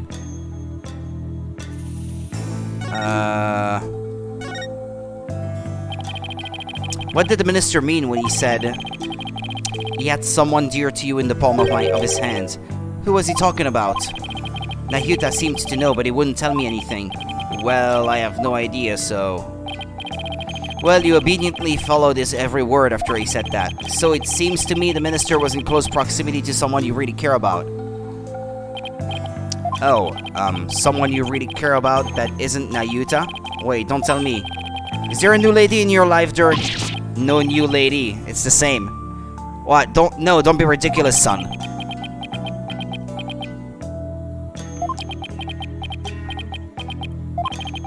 The love of my life was Amara, but she's gone now and there will never be another. Aha! My bracelet. Wait, does this mean... Dirk, have you really not met somebody new?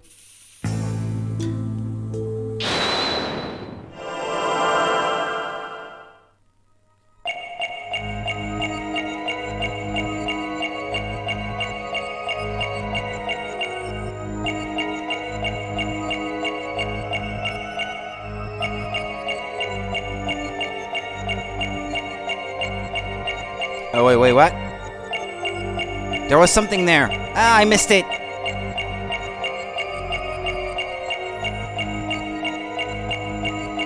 Okay, do over. Listen again.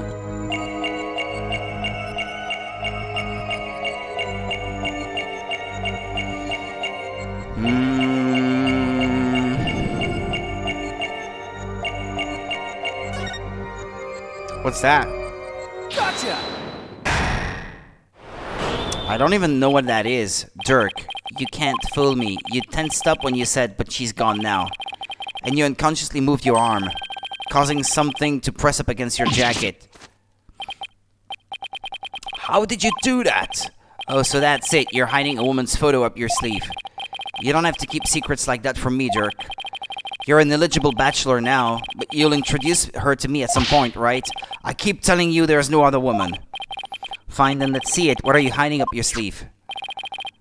It's just this. Satisfied? Huh? But that's the pendant we found in Amara's tomb. See, I wasn't trying to hide anything. Then why did he tense up? Dirk, let me take a look at that. Ah! Hey, what's this button for? Whoa! It's a picture of Dirk and some lady. And she's really young looking too. Mon Dieu, are you into younger women, Dirk? Can't you see he's younger in the photo too? Jeez.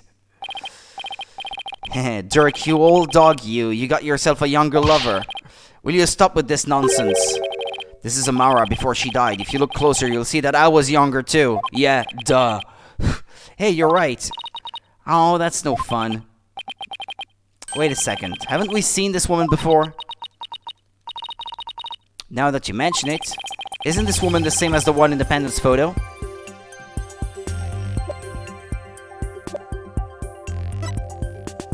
Take that! The woman in the pendant is also the one in this photo. Apollo, where did you get this? From the safe in Inga's room. Apollo, if this is Queen Amara, it had to have been taken at least 23 years ago. But that's just not possible. Yeah, I just noticed the same thing. Here's why this photo couldn't be 23 years old. What, because the movement of the dragons already existed? And I think I was right in assuming that this is a photo of the princess. No, her benevolence, Rafa. Take a look at the law book. It has the mark of the Defiant Dragons branded on it. But that mark didn't exist until after you started your revolutionary activities, Dirk. So this photo must have been taken after Garand came into power. And that didn't happen until after Amara was assassinated. So then how could Amara even be in this photo? He doesn't seem surprised. Wait a second. That would mean that Amara is still alive? Looks like you found me out, son. Wait, so it's actually true? And it's becoming more and more likely that Nena is her. Now that I think about it. When she goes out of the palace, I guess she is in disguise. But then why is she pretending to be dead? I don't know. We need more info on this. Dirk, what do you mean Amara is still alive? I thought she'd been assassinated. So did I. But it seems she made it out alive, only to be held captive by the Garan regime. Why would they do that? When I fled from the law and went underground 23 years ago, I heard some shocking news from a Defiant Dragon spy. There were rumors of Queen Amara being sighted at the palace, and those rumors turned out to be true? Yes, I snuck into the palace to see for myself. She was confined within the grounds, but otherwise she was as fit as a fiddle. So then, the sarcophagus in the tomb, it's empty? Yes, that entire tomb is one big charade. Garan had it built to stage Amara's death. So we're not going to be cursed by her vengeful spirit. That's a relief. She was being held under virtual house arrest. So I freed her and we made a run for it. This photo was taken back then. Look at how they're both grinning from ear to ear. There's a fingerprint on the metal part. I guess Dirk must have left it by accident. Oh, Mr. Sadmati, I want to hear all about how you ran away with Queen Amara.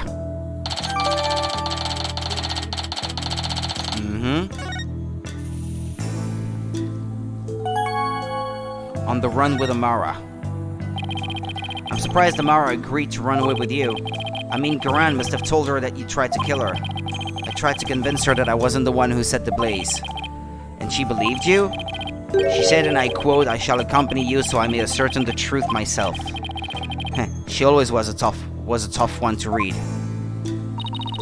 I bet she was thrilled you came to her rescue, Mr. Sadmati. To be set free by your beloved, it's like something out of a fairy tale. Yeah, well, there was no happily ever after once Garan's people caught up with us. They took Amara away to who knows where. I snuck back into the palace and searched high and low for her, but to no avail. They probably moved her to some remote mountain prison or the like. Dirk, does Nayuta know about this? He knows she is his true mother. I told him as much. Wait, is that why Nayuta is following Garan's orders? Most likely. So then do you think that deep down he doesn't really want to prosecute you? Well, he's not one to show his feelings, and lately I've had no idea what he's thinking. Apollo, we need to grill the Queen about Amara when we have the chance. I was wondering about something. The little baby the lady's holding. Is that Prosecutor Sanmati? I don't think so. It's later, so... Not necessarily, it could just as well be me. After all, we're only 1 year apart. I don't know, I mean, the kid in the picture is too cute to be you. Let's settle this by asking Dirk himself. I think it's Princess Rafa.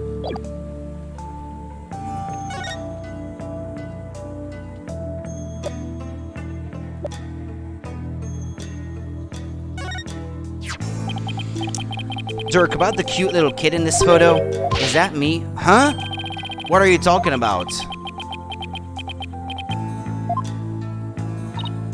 See, I told you it was Prosecutor Sadmati. No. Oh, I see. Well, either way, it's not you, son.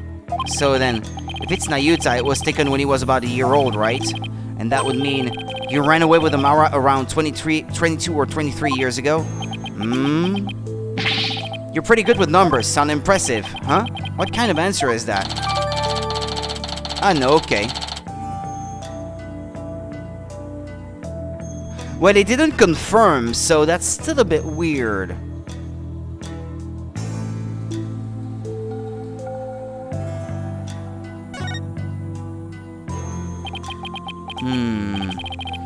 Before you go, son, there is something else I need to tell you, something important. What is it, Dirk?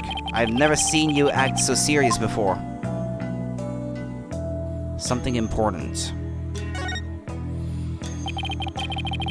So what's this something important you have to tell me?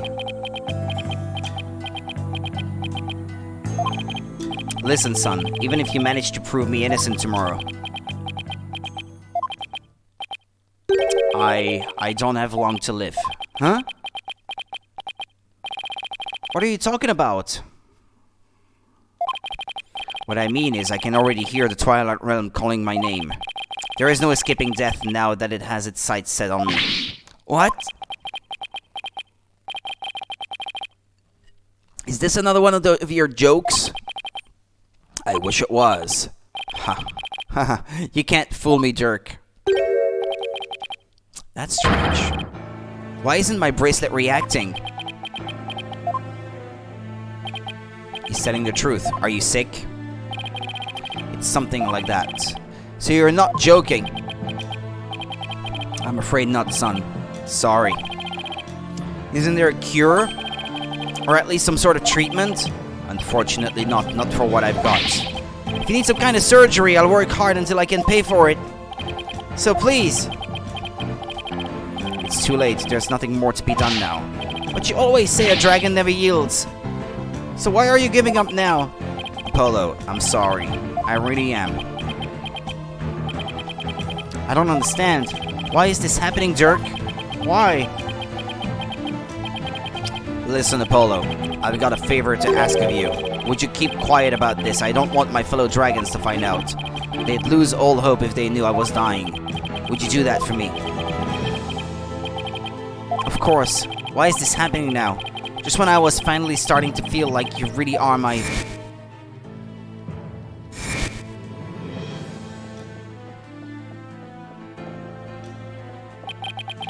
I thought that this time would finally... But now...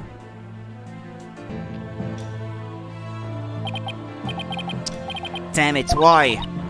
Apollo. Listen, son, I don't have much longer to live, but I'll never let them execute me. Not before I finish what I need to do. I know, Dirk. There's no way I'm going to let them prove you guilty. Before he goes, I'm going to turn back time by righting the wrongs that have been done.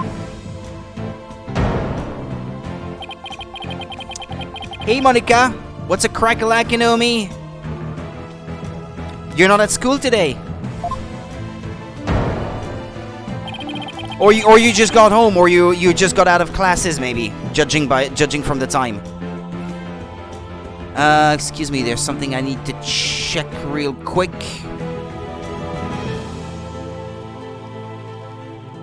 You're on your way home. Ah, excellent. Excellent. Terrific. Okay. And return a real smile to Naita's face. I'm going to win this case, I just have to. How were classes then, Monica? How did it go? For your first day, I have one more big secret. What? There's something else you've been hiding from me? I'm afraid I can't tell you what it is. I'd be betraying a certain someone if I did it. Huh? What's that supposed to mean? Forgive me, you'll just have to find out for yourself. That's the only way. I don't understand, Dirk. Simple but draining? Oh, okay. Well, as long as it's simple. Draining, you can rest, but at least if you can understand everything they say and absorb the things you're supposed to learn easily enough, that's good. Apollo, in court tomorrow. You may find yourself faced with a truth that is difficult to accept, but I know you, and I know you can handle the truth no matter what it turns out to be. I know that because I believe in you. You're my son, after all. Dirk, what is he talking about? Wait, he's not going to reveal that he actually is the killer, is he? Looks like we've run out of things to discuss. Apollo, are you okay? I'm fine. Politics and the climate aren't exactly something I jump around and enjoy at. Ah, okay. What, you had classes about that today? Release Dirk. What's going on out there? Sounds like the party is getting started without me. Huh? It's coming from the temple. Let's go, Apollo, and take a look. Move. Temple, temple. Ah, social studies. Okay. Yeah, I guess that would be part of your compulsory, how do you call that, cursus? or something that you have to take. You don't really have a choice, even though it's not the one thing that you're the most interested in your set of classes. What is all this? Ah. Ow, ow, ow! Let go, will ya? What are they? Huh? Well, look at that. The people are coming to take their courts back. Yay! Don't hold back, men! Arrest them all!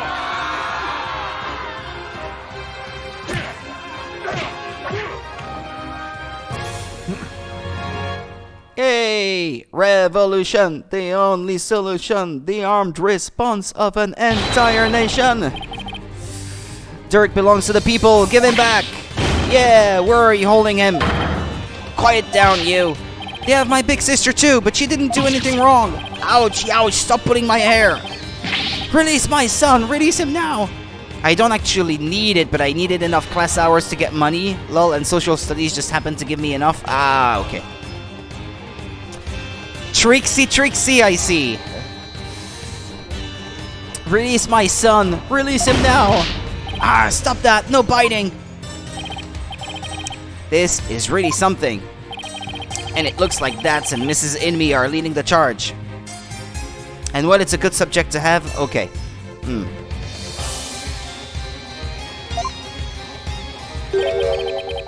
You unenlightened fools, do you honestly think this will change anything? Yuri, why do you keep serving that witch Garan? Ah, it's... Hey, Nayuta! You again. What's going on here? It would appear that the insurgents are fanning the flames of revolution. But I never thought it would grow so large. However, they will all be under arrest shortly. Reinforcements are almost here. Yeah, sure, put the whole country in prison. They'll be arrested just for protesting? They are aiding and abetting a criminal by seeking his release. Her Eminence Queen Garan has ordered they be arrested and judged en masse. But weren't you once a member of the Defiant Dragons too? How can you go along with this? They have his mother hostage. I am simply following the orders that Her Eminence has handed down, sorry. No, it can't be as simple as that. Listen, Nayuta, there's something I want to talk to you about. Hey, you're not getting away this time. We need to talk. I see there is no reasoning with you. Very well then, speak.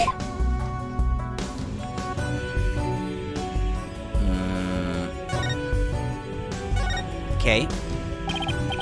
Nayuta, do you really have to serve as prosecutor on Dirk's case? I mean, prosecuting your own flesh and blood, it's just not right. Actually, I was discussing this with Mush here earlier. I've just learned today that these games are getting released on Switch in the coming year.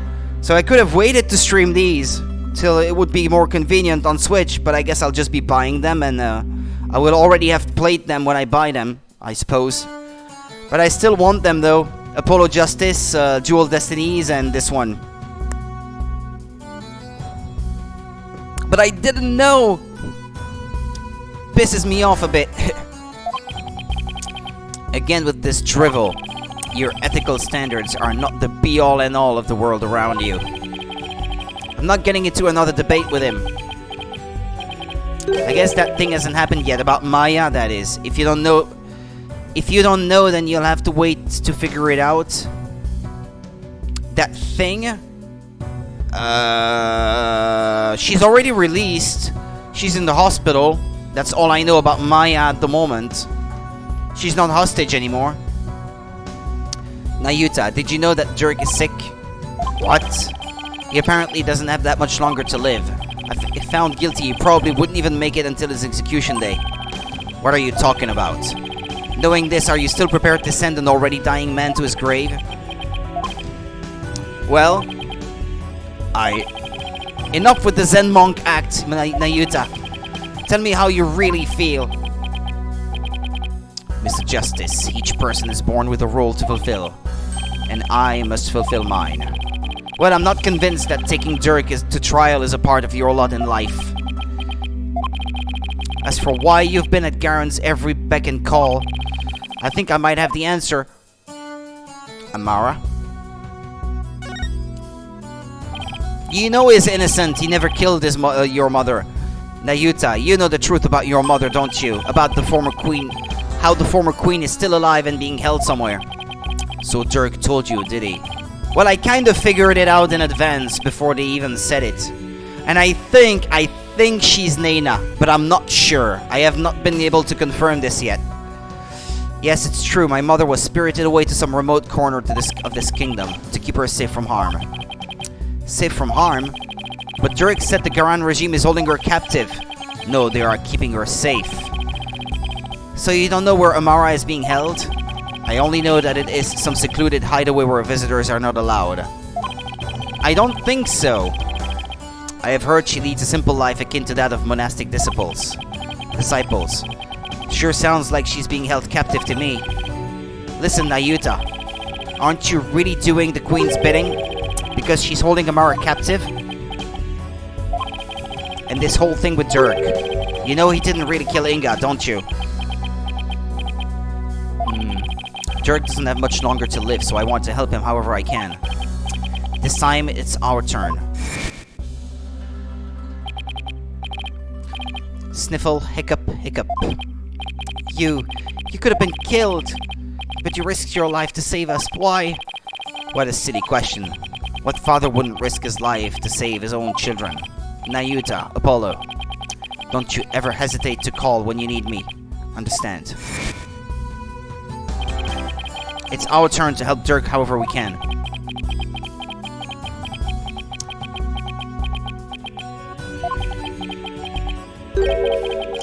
What you speak of is futile. Let it go and move on. The guilty verdict, the hopelessness. You must resign yourself to it all. Clinging to false hope now will only serve to magnify your future despair. So let it go and move on. Nayuta, are you really going to just roll over on this? I've no more time for idle chatter. I must prepare for tomorrow's trial. Now, if you'll excuse me.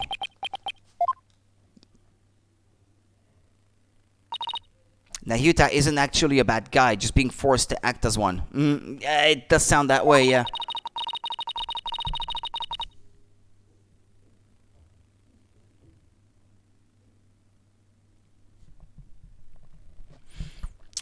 Noise. I sensed a whirlpool of emotions coming from within Prosecutor Sadmati just now. Anger, shock, bewilderment, and an icy sorrow as deep and dark as an abyss. Yeah, I picked up on that too. Looks like Dirk really won't be the only one who will need my help tomorrow. I think it's about time to pay Queen Garan another visit and ask her about her sister Amara.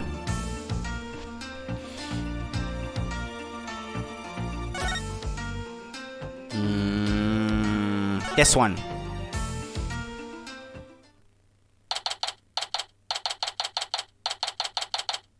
Garan Palace, Audience Chamber. The Royal Guard isn't around. That is utter hooey! You cannot continue to deceive the people like that. Refa, justice is much more simply that... It's much more than simply speaking the truth. Is that Princess Refa and Queen Garan over there? You deceived me too, Mother. How can I ever believe a word you say again? You nincompoop. Ah, your benevolence. I couldn't help but overhear. You impudent Katong. Ow! Are you okay, Mr. Wright? I can't believe she actually punched you. Yeah, I'm used to it by now. Damn, so much violence in a princess. What's the matter with the princess? It sounded like she was arguing with her mother.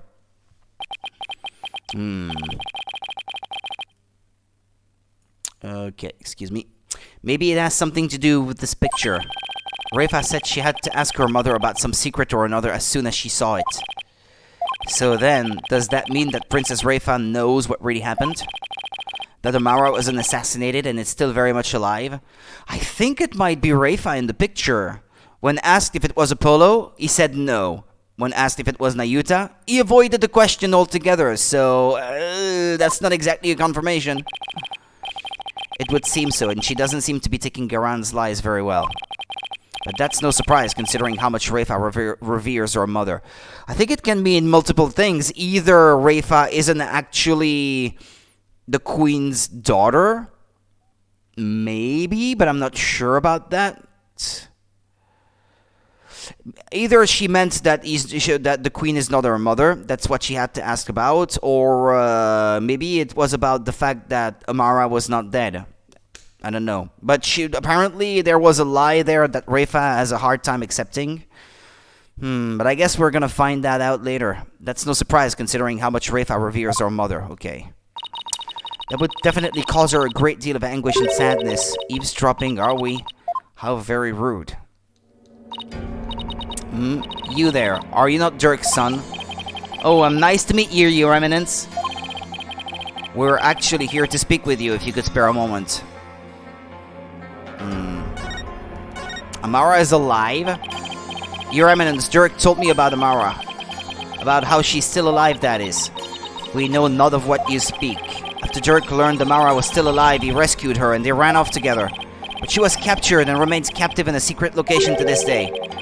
As for Nayuta doing your bidding, it's only because Amara's life is in your hands. Ho ho ho, what an active imagination you have. Ha ha ha ha ha ha ha ha. A lawyer and a comedian, how droll. Where'd they come from? They are the Queen's official laughers or something. Anyway, if she's going to play dumb, I'll just have to jog her memory with some evidence.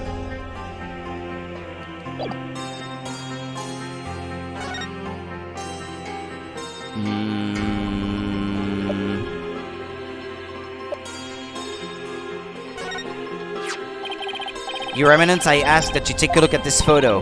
Why, that's... It's a photo of Amara, and here you can see a law book bearing the mark of the Defiant Dragons. I believe you know what that means. Very well. Royal Guard, stand down. Yes, Your Eminence. Your wish is our command. It seems there is no need to perpetuate this charade any longer. We shall speak of all we know. So then you admit that Amara is still alive? Yes, she is under our protection in a safe location. I think you mean being held prisoner. And where is she being kept? Ho ho ho, now why would we tell the son of a traitor that? Guess she has a point there. Now heed our warning, Horned Devil. It would not be wise to inform the people that Amara yet lives. It would only serve to plunge public order into chaos. I have no intention of doing that. Besides, there are real terrorists out there who might try to kill her. Good. Now there was something we have been meaning to ask of you. Do you know what has become of the Founder's Orb? No. Don't know what you're talking about. The Founder's Orb went missing after Dirk took it into the tomb. As his son, we thought you might know something of its current whereabouts. I knew it. I suppose I should thank you for that free running tour of Khura'in. That was the Royal Guard's own doing. Nice try, lady, but now you're definitely not getting the orb ever. Why do you want the orb so badly anyway? Because it would be most dangerous in the wrong hands. It must be recovered. Yeah, the old excuse, it would be dangerous into the wrong hands. Is the legend true? Can the orb really impart spiritual powers? Are you worried that someone would overthrow you with it? The Holy Mother's power is without equal. Should her holiness once again return to our world, she could conceivably bestow great power upon the one who unlocked the orb's secret. I guess it makes sense considering spirit channeling is a fact of life here. So we ask you, Horned Devil, did you receive the Founder's Orb from Dirk? Does it look like I did? So you like to play games, do you? Royal Guard. Yes, Your Eminence? Search this devil and his belongings. I don't have the orb, so go ahead. What? At once, Your Eminence. Don't move! You're only making this harder on yourself. Yikes, hey, cut it out! Alright, what the... They may steal some valuable evidence, though. Hey, Capolo, don't strip here. Stop resisting. Just submit to our strip search already.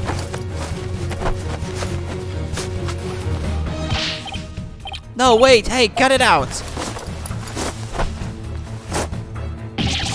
Ah!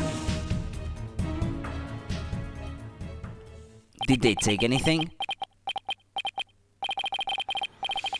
Rest in peace is my poor tattered dignity. There's no sign of the Founder's orb, Your Eminence. So you have hidden it somewhere.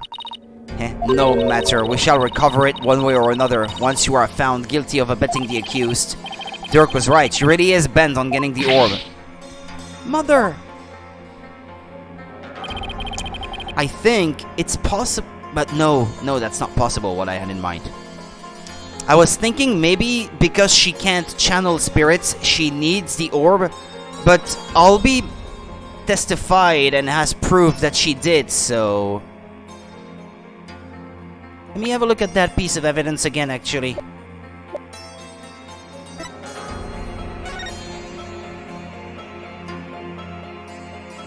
Is it the same face paintings?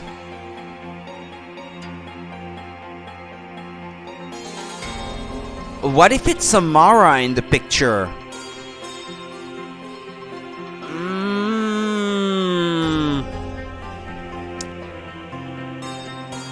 The marks on her face.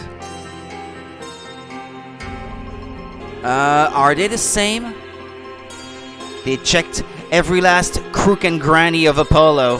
Ha ha ha.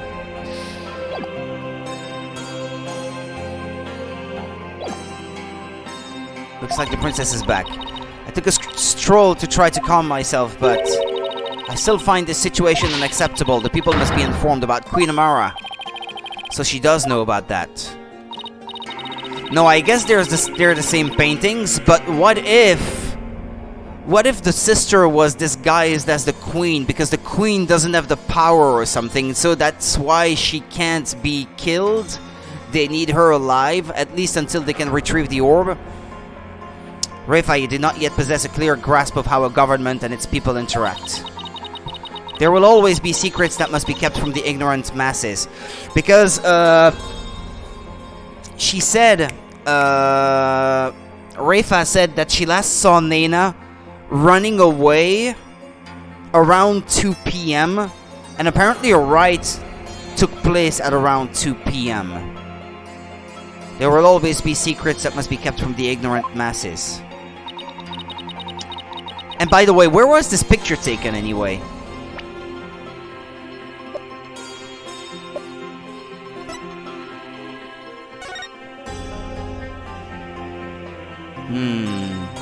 Well, it doesn't really say where the picture was taken, I guess.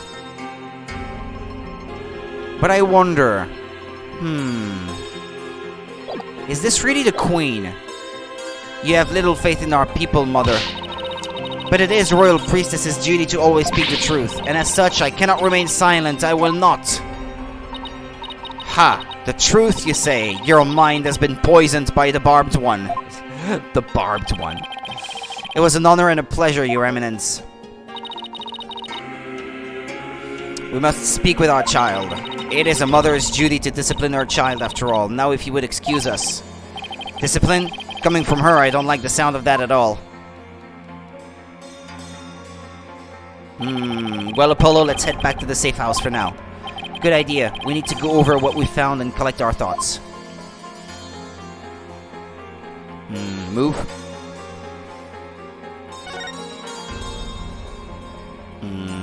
No, not that. Although, no. It's the safe house I have to go back to. Okay.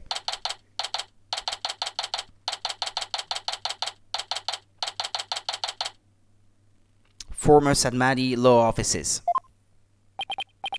Ah, you're back. Thank you for holding down the fort, Chief Prosecutor Edgeworth. Sorry it took so long. I hope you weren't too bored. I watched The Plumed Punisher, Warrior of Neo-Twilight Realm, while you were gone. And my verdict is, it's an outrage, especially its theme song. Even worse, the people here believe it's an original Kuraini's show. Can you believe it? I've already spoken about it at length with... Okay, I'm not sure what he's babbling about, but at least it seems he wasn't bored. Yeah.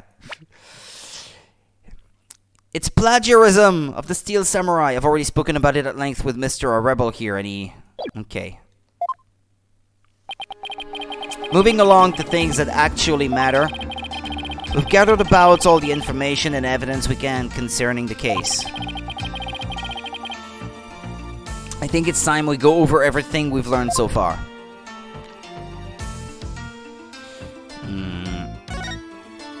About Inga's murder.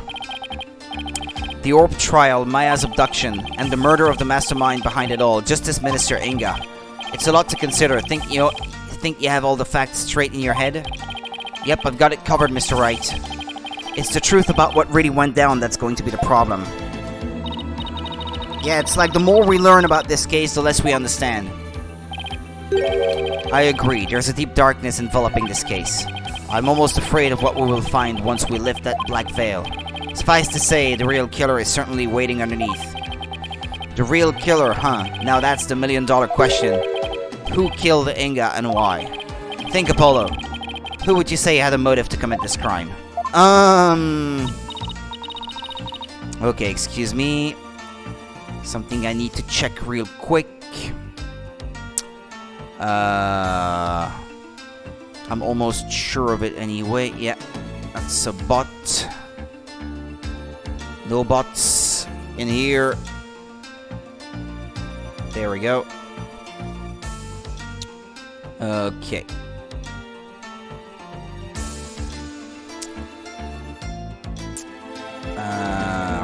Right, okay. What was that she said? I, for one, am drawing a complete blank. I want to know how the killer slipped into the tomb, killed Inga, and slipped back out. Without ever being seen. That's a bona fide locked room mystery right there. Well, we've collected plenty of evidence and statements. I just hope the rest comes out in court. It'll be a thinner tightrope than usual, that's for sure. If the coffin is empty, maybe there's a secret passage in it. Because they said before that the tomb, the building that houses the coffin, or the sarcophagus, as it were, was built on the ruins of the building that used to stand there before and which burned down. Maybe there was a basement in it, and maybe there's a secret passage at the bottom of the sarcophagus that leads into these old basements. Inga is dead? Well, that's what they say anyway, yeah. I mean, he looks dead to me. He's the victim of this case, so...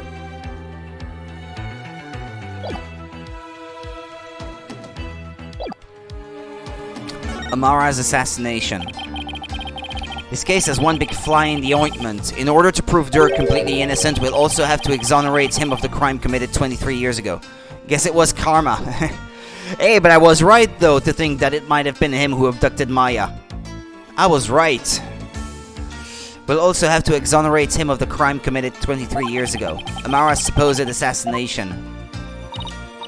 Right, we know Amara is still alive. But Dirk could still be charged with plotting to kill her.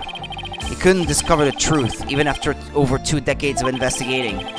So our biggest hurdle is going to be the complete lack of evidence. The fire made sure of that. Get it? Karma. Inga means karma. I had not understood. My brain is not big enough to comprehend these sorts of things, I suppose. But good one. Good one. Good one. Mr. Wright, have you ever won a case without any evidence? No. That's one thing I've never done before. A trial unprecedented, even in the decorated annals. Yeah, the annals of the Right Anything Agency. Still, I can't help but wonder, was there really no evidence left behind?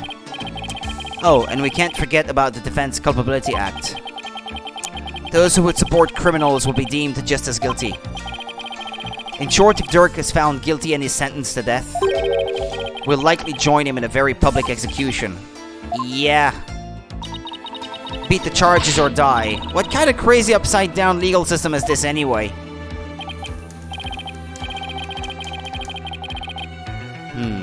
Don't worry. I can't ask someone as young as you to risk your life, Athena. So tomorrow it'll just be me and Apollo on the courtroom floor. But you can support us by watching from the gallery. What? No. I want to help. I'm part of the agency too, after all. It's risky. Sorry, but this is a direct order from your boss. Plus, there's Prosecutor Black Quill to think of. He said he'd use me for sword practice if I put you in harm's way. Simon.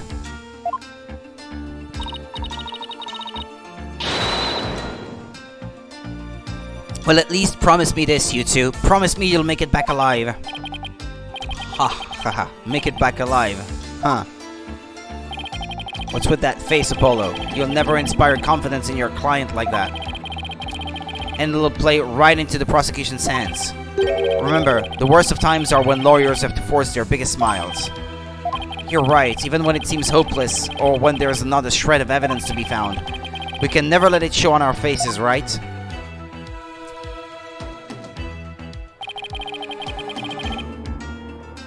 But will I actually be able to do that tomorrow?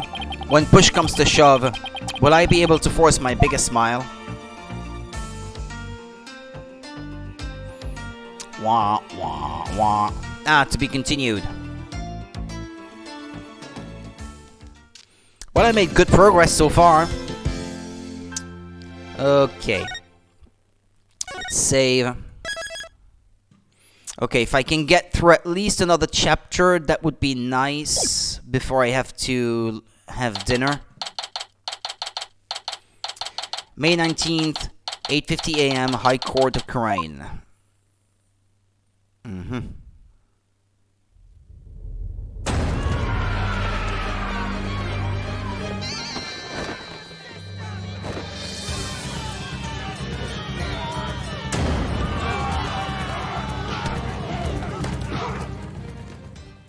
They're arresting them. May 19th. It was a really long case indeed. We're not out of the woods yet. It's complete chaos outside. Let's just say the Defiant Dragon supporters demonstrating for Dirk's freedom have taken a very special interest in the outcome of today's trial. They look about ready to string us up if we lose. Trials here are pretty much like the ones back home, but with one major difference, the divination seance. The victim's final memories will become a matter for deliberation. I've heard about that. But they haven't stopped you from winning your cases here in Khura'in. True, but it wasn't easy. Still, the memories of the dead are simply another piece of evidence. There's always a way to deal with them if your client is truly innocent. Well, I know Dirk is innocent, but I have one more big secret. Apollo, in court tomorrow, you may find yourself faced with a truth that is difficult to accept, but I know you, and I know you can handle the truth, no matter what it turns out to be. I know that because I believe in you. You're my son, after all.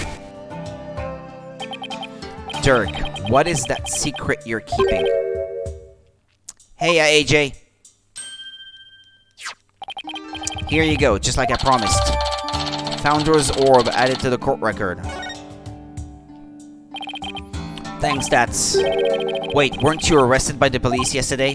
Yep, and I spent the night in the slammer. I had a fine meal, a shower, even a bed. What more could I ask for? Ha ha ha ha ha.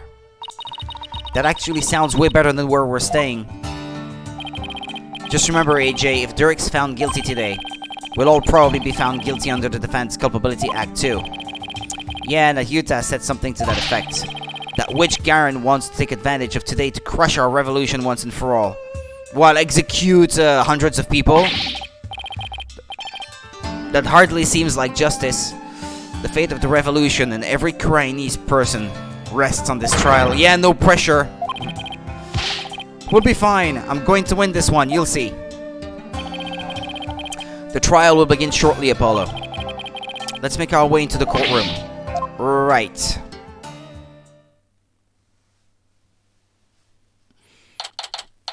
May 19th, High Court of Khura'in. Court is now in session. All rise. Day 2. Let the trial of Dirk Sadmati begin. And, excuse me just a minute. I need to use the restroom.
Alright, let's do it.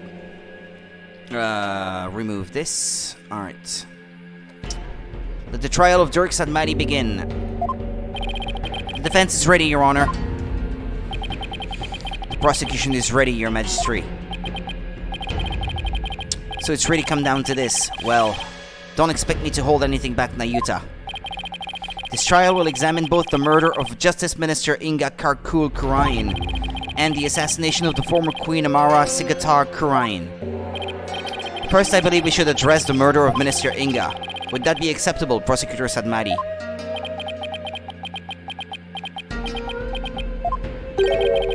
Prosecutor Sadmati? Yes, of course. Please proceed. What's with him? How very unlike you, Prosecutor. Is your mind elsewhere this day? Not at all, Your Majesty. Are you really going to be able to go through with this, Nayuta?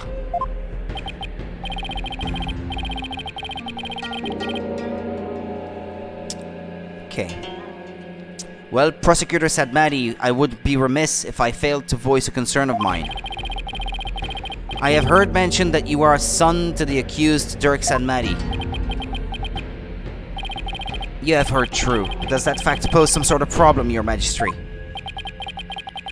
After a father being prosecuted by his own son, could one possibly deliberate such a case without having personal feelings intervene?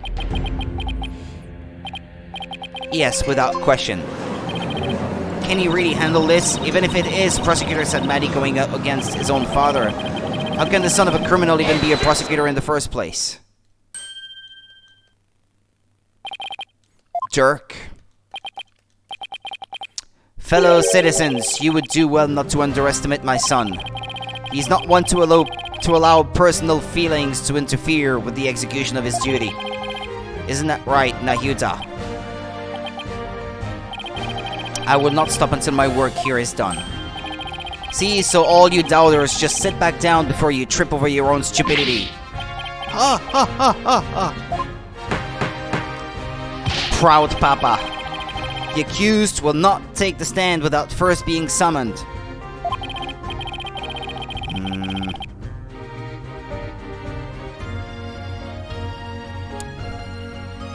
In any case, if Prosecutor Sadmati has no issue with this arrangement, then let us commence the deliberations. What was that? Ah, the Queen? One moment, if you would. Your Eminence! Your Eminence, what brings you here?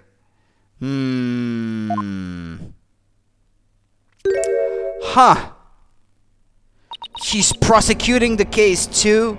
Your Majesty, it would appear that Prosecutor Sadmati does indeed have some reservations.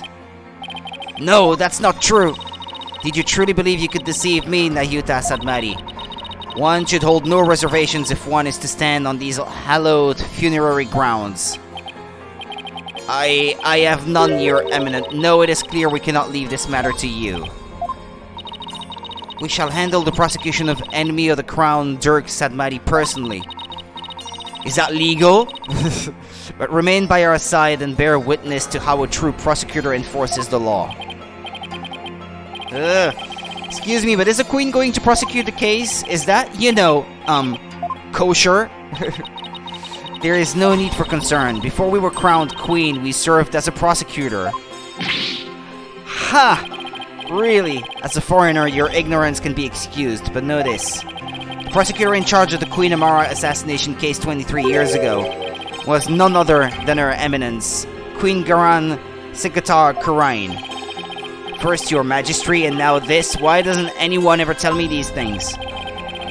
I'd heard she'd served as the Minister of Justice, but she was also a prosecutor?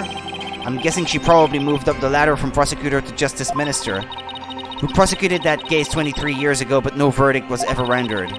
We had won guilty verdicts in every case until then, for no lawyer could stand up to us. I am at a loss for words. To think I would once more bear witness to Her Eminence at work in the Hall of Justice. Our first trial in 23 years. No quarter shall be given to criminals. We shall prosecute them with all our might. A queen, no less.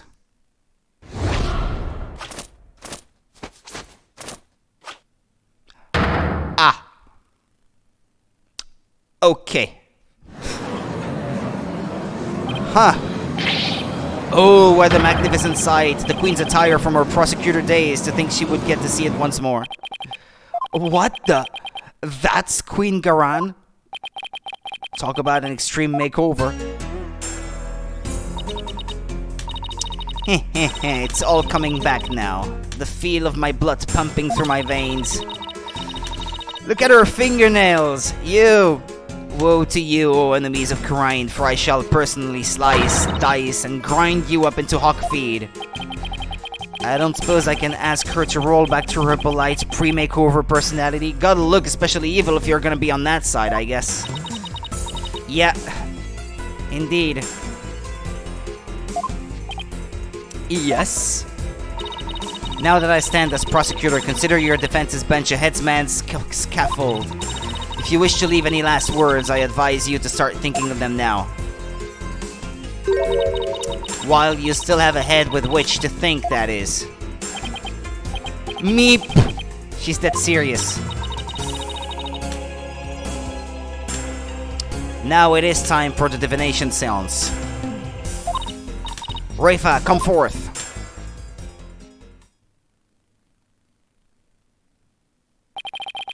Your benevolence, thank you for gracing us with your presence.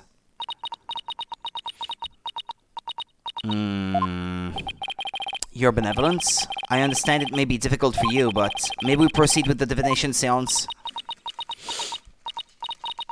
Yes, let us proceed. I suppose. Okay. Forgive me for asking, but are you feeling physically unwell? If so, I would advise you to avoid any undue exertion. Your benevolence? What's wrong? It's like your mind's anywhere but here. A lot's happened since yesterday. On top of the murder of her beloved father, she found out that he'd been planning a coup, and today she'll have to experience his death through his own eyes. That would be enough to shake anyone up. Still, it seems like she's worse off today than she was yesterday. Yeah, I don't remember her being this depressed. We must speak with our child. It is a mother's duty to discipline her child after all. Now, if you would excuse us. Yes, she was disciplined. Coming from her, I don't like the sound of that at all, yeah. Wait. Garan didn't do something to her, did she?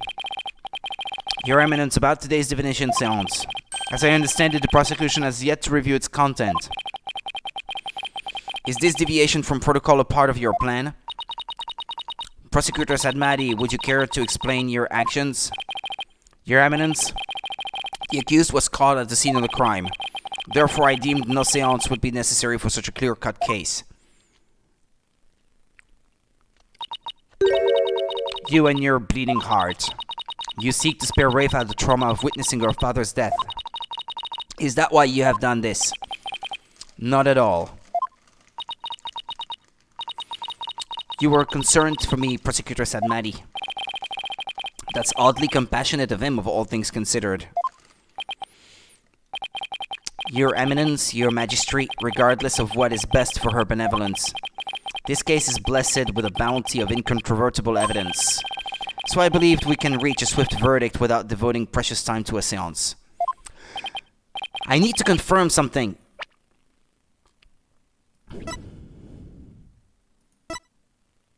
He's too old. He's too old for the baby in the picture to be him.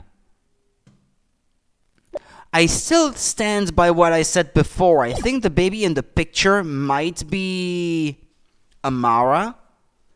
And it is possible that they are stepbrother and stepsister then. Or maybe even brother and sister. I don't know.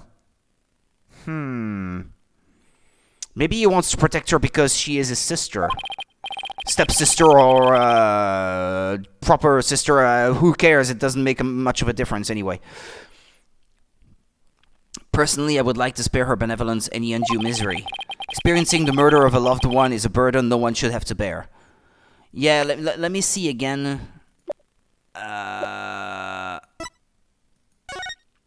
They say the picture is from 23 years ago. Could it be a 2-year-old in the photo? I mean, wouldn't the baby be bigger? I don't know. I really don't know. I think this photo might not be of that time. I'm not sure. Well, experiencing the murder of a loved one is a burden no one should have to bear. Prosecutor Sadmadi, your Majesty, can this trial truly proceed without the divination seance? I can't blame her for not wanting to experience her father's murder firsthand. Your Eminence, what are your feelings on the matter? Shall we have our benevolence return home from some much-needed rest? We shall not. You fools spoil her with your feckless words of compassion.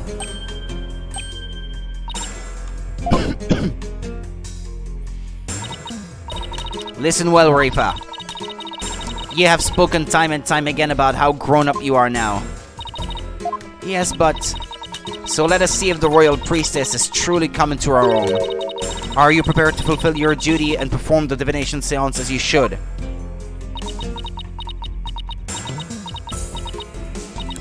Yes. That's better. See, problem solved.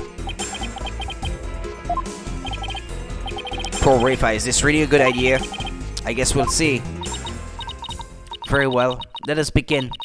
The divination seance. Naying out my robe. She's not there. Looks like Nena is still missing.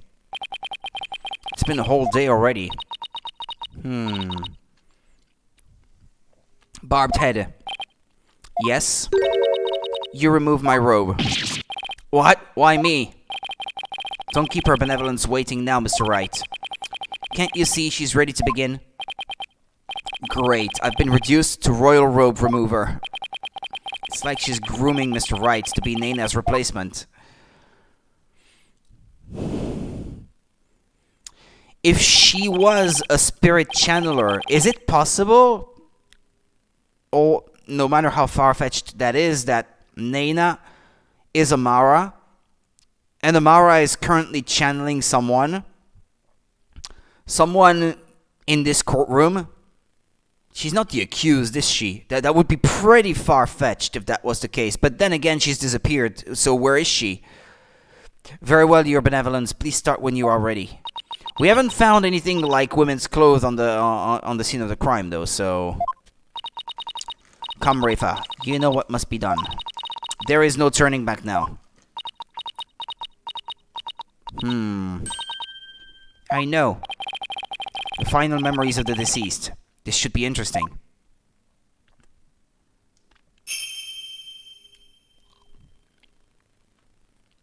O Holy Mother, we hold this divination seance in your name.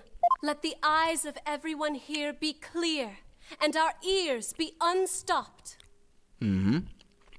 O dance of devotion, guide the victim's soul to me, so that we may receive their final memories in the pool of souls.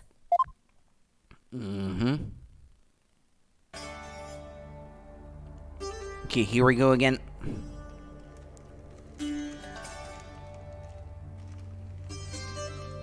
Here I go again on my own.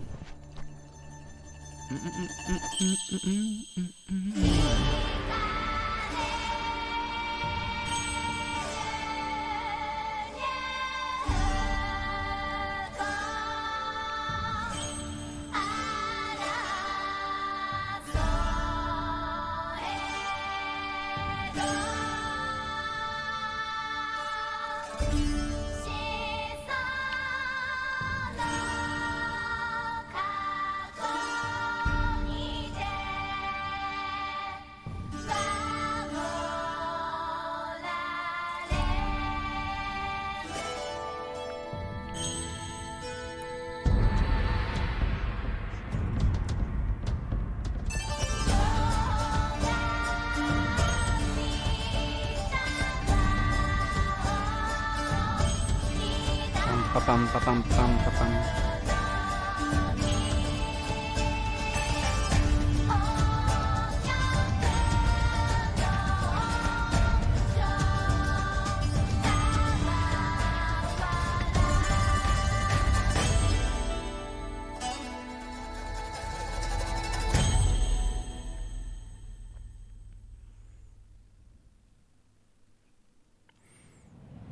Let us see.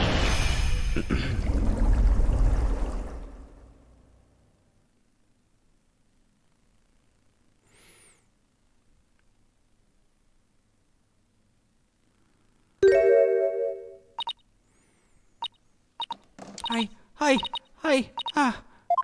Okay.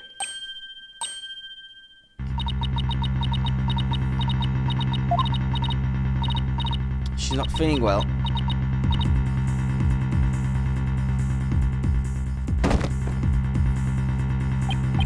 Yeah, your benevolence! What's wrong? This is unacceptable. Bailiff, take your benevolence to the first aid station at once. This is not good.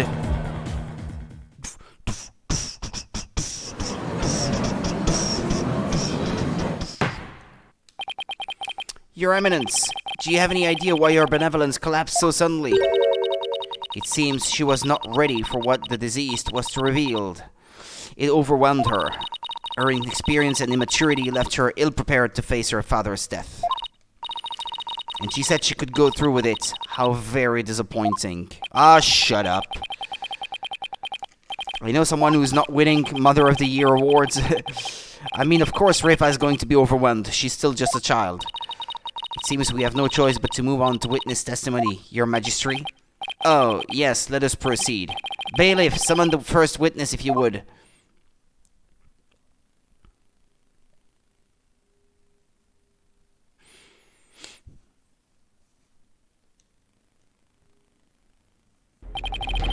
Is this not the accused? It is indeed. I thought I would give him the opportunity to plead his case. For true justice is more than a unilateral presentation of the facts by the prosecution. It seems uncharacteristically fair of her. However, should the accused fail to produce convincing testimony, he, along with his cabal of traitorous lawyers, shall immediately be found guilty.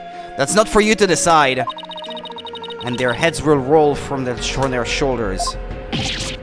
What? Should have known there was a catch. Your court, your rules, same as it always was, I see, Garan. Now and then, Mr. Dirk Sadmati, if you could enlighten us as to what happened. Well, I would if I could.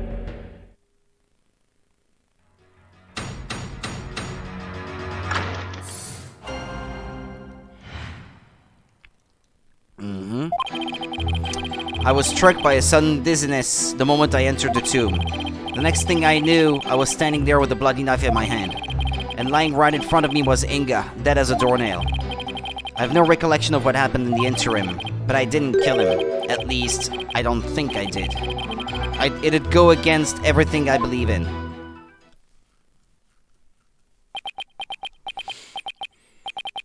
That didn't explain squat. For the record, let it be known that the accused's fingerprints were all over the murder weapon, and since he was caught in the act, there was no chance for a third party to tamper with it. Well, that certainly seems to point the finger at you, Mr. Sanmati. Even as a lawyer, I have to agree with you there, Your Majesty. Ha ha ha ha ha. Seriously, Dirk, this is no laughing matter. This is exactly what Garan wanted. To have Dirk try to plead his case only to fail miserably. How low can she go? Prosecutor, behold this most unpleasant of spectacles and let it be etched into your soul. See how instead of accepting the inevitable, those fish-brained lawyers flounder and flop themselves straight into the abyss of despair. Yes, Your Eminence, show me the way. Now then, would the defense please begin their cross-examination? Surely yes.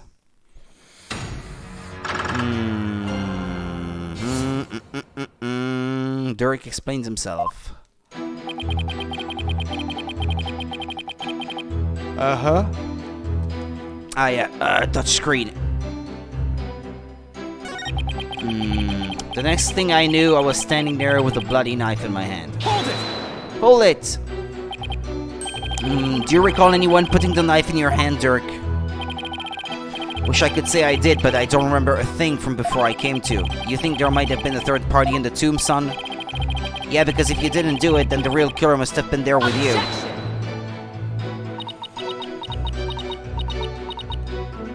She just blurted out objection. You called, Your Eminence. Does she go anywhere without those goons? Was there a third party in the tomb when you were securing it? No, Your Eminence, we searched high and low, but found no one of the sort. And there you have it. Oh, right, they did search the place. Yeah, maybe not as thoroughly as they think. My guards had the entire tomb surrounded, so there was no way for anyone to escape. That's right, no one got in or out without our knowledge. Her Eminence's on-site directives were absolutely flawless.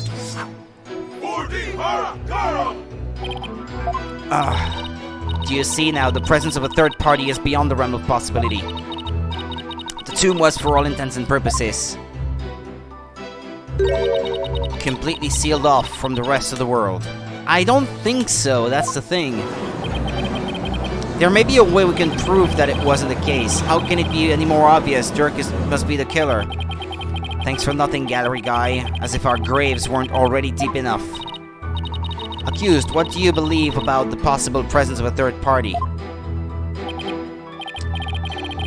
Well, based on the situation you presented, I'd say the chances are slim to none.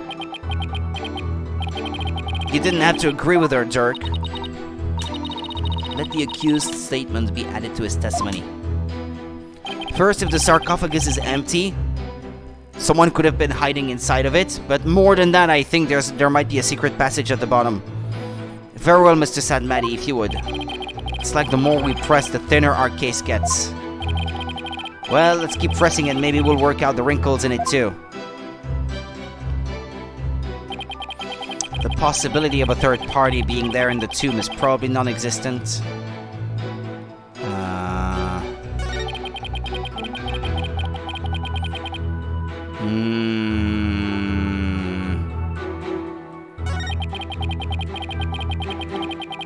Hold it! How come, though? A day has passed since the murder. Haven't you remembered anything in that time? My memory is a complete blank. It's as if that part of my brain has been scooped right out. How very convenient. But But even if you have no memory of the event, your guilt is without question.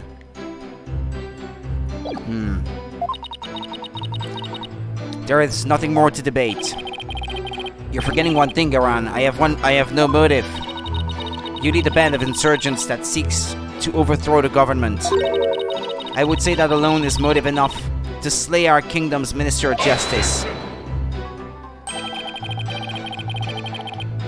I've declared countless times that I lead the bloodless revolution. I forbid violence and murder, even if some younger members may have a thirst for blood. A bloodless revolution, you wouldn't really have a motive in that case. Is that an important statement? Yeah, I guess it must be. That was an important statement. I'd like my client to add it to his testimony.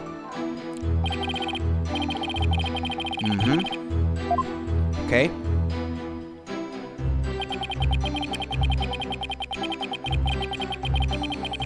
After all, me and my ilk seek a bloodless revolution.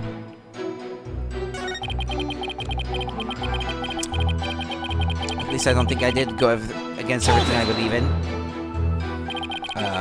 Can you state that you didn't kill him more definitely? Definitively? What? Can you state that you didn't kill him more definitively? Okay. How can I when I have no memory of what happened? Well, can you at least state whether or not you are a murderer? That I can do. I am not a murderer, and I would never kill anyone, no matter the circumstances. And do you have any evidence to support your claim that you did not kill the minister? Evidence? No, can't say I do. In that case, you will strike the statement I didn't kill him from your testimony. Wait, you can't just discard testimony like that. I mean, I'm the one cross-examining the defendant and all. Hold your prattling tongue, foreign devil. I am the queen of this kingdom. And the queen is the law. As such, I need not follow the laws that are in place. I can make and break them at will.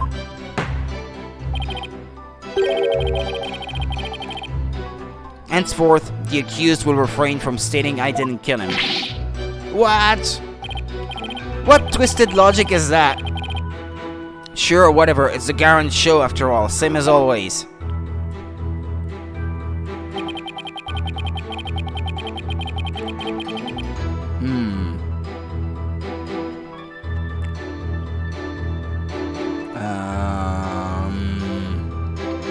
Okay, I have to go back.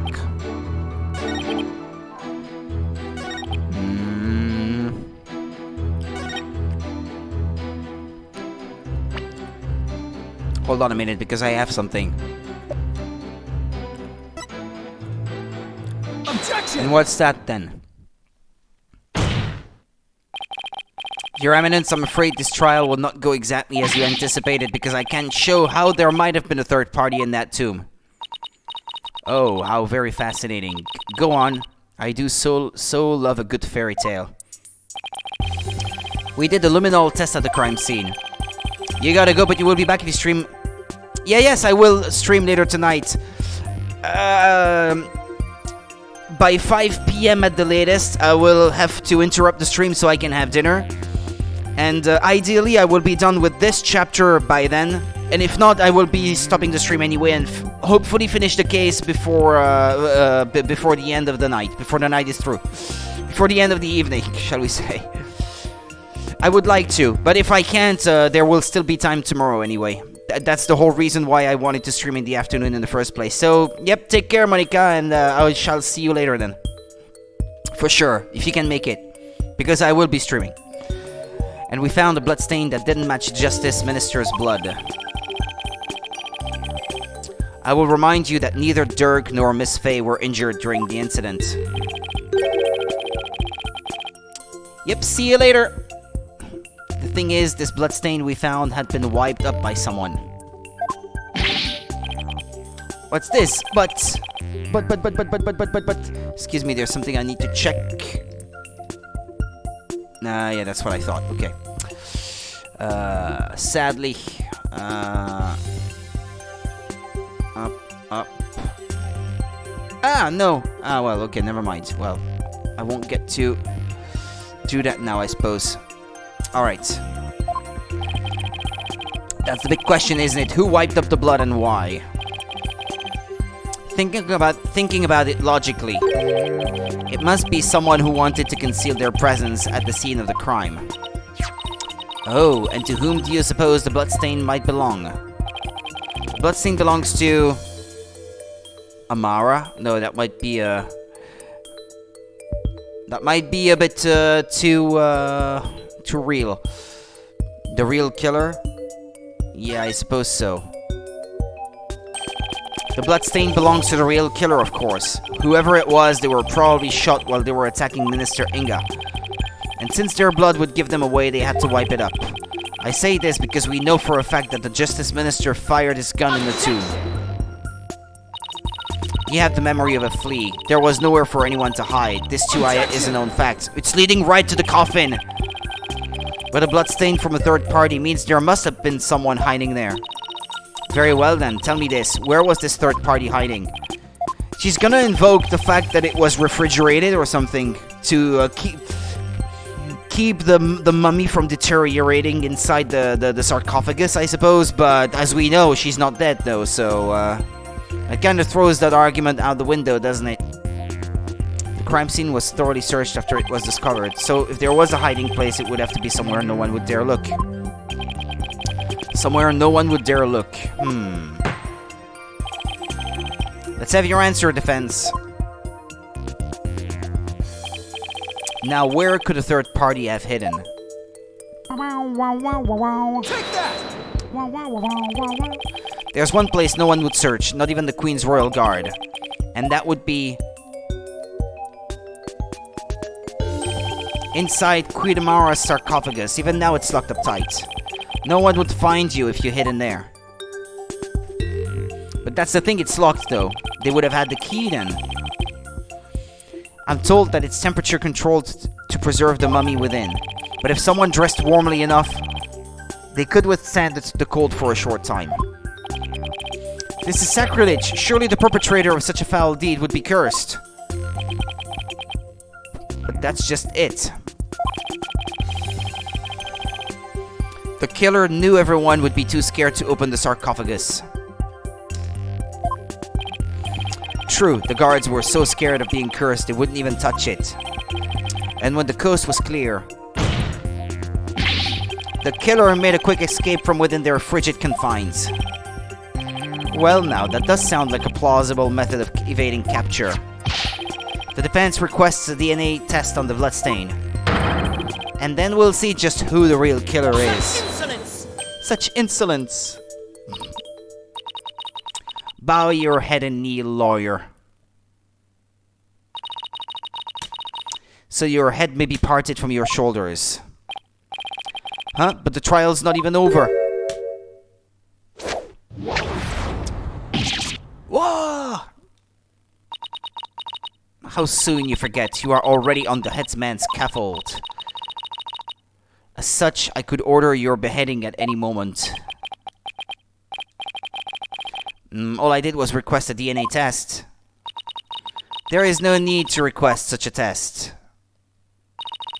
Royal Guard, bring it forth now. Here you are, Your Eminence. The police have already identified the source of the bloodstain. The DNA test revealed that the blood is of the traitor Dirk Sanmati. But Dirk wasn't injured, so where did his blood come from? Maybe he coughed it up. Dirk's illness? Still, there was a lot of blood. Could he have really coughed up that much? And did he wipe it up to hide his failing health? Dirk, is it really that bad? We haven't seen him cough at any moment. Oh shoot, you got me. Well. That's too bad.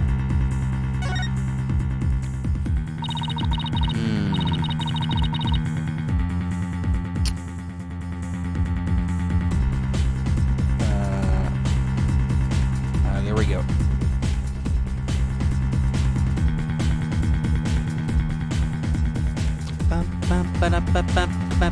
Excuse me, there's something else I need to check.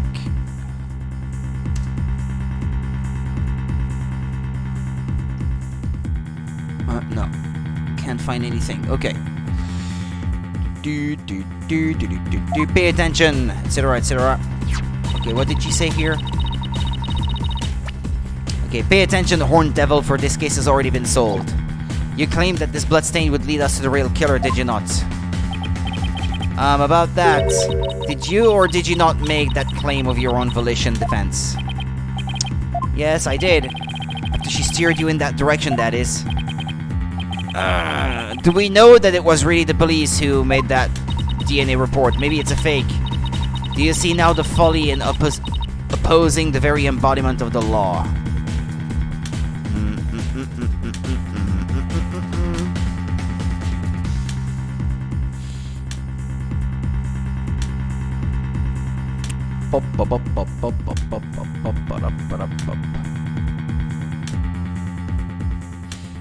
Excuse me.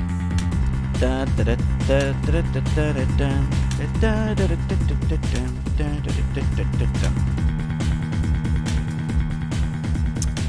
you see now the folly in opposing the very embodiment of the law? Whatever you say or do shall come to no avail. A third party at the scene of the crime. It's beyond the realm of possibility. No! Praise be for Queen Garen. Your Eminence's legal tactics are beyond compare. I hate to say this, but she really got us good. The key to Amara's sarcophagus is under the protection of the royal family. My husband and I are the only ones who could open it. Therefore, it would be impossible for someone naive to open it. Can I really discount the sarcophagus as a hiding place, though? What if the real killer is still in there? No, that's just ridiculous. I believe we have rebels and sympathizers in the gallery today. It is to you I speak. Have you been listening? Dirk St. Matty, the one who proclaimed the bloodless revolt, has betrayed your cause by resorting to murder. No, it can't be. Dirk would never. There must be some kind of mistake.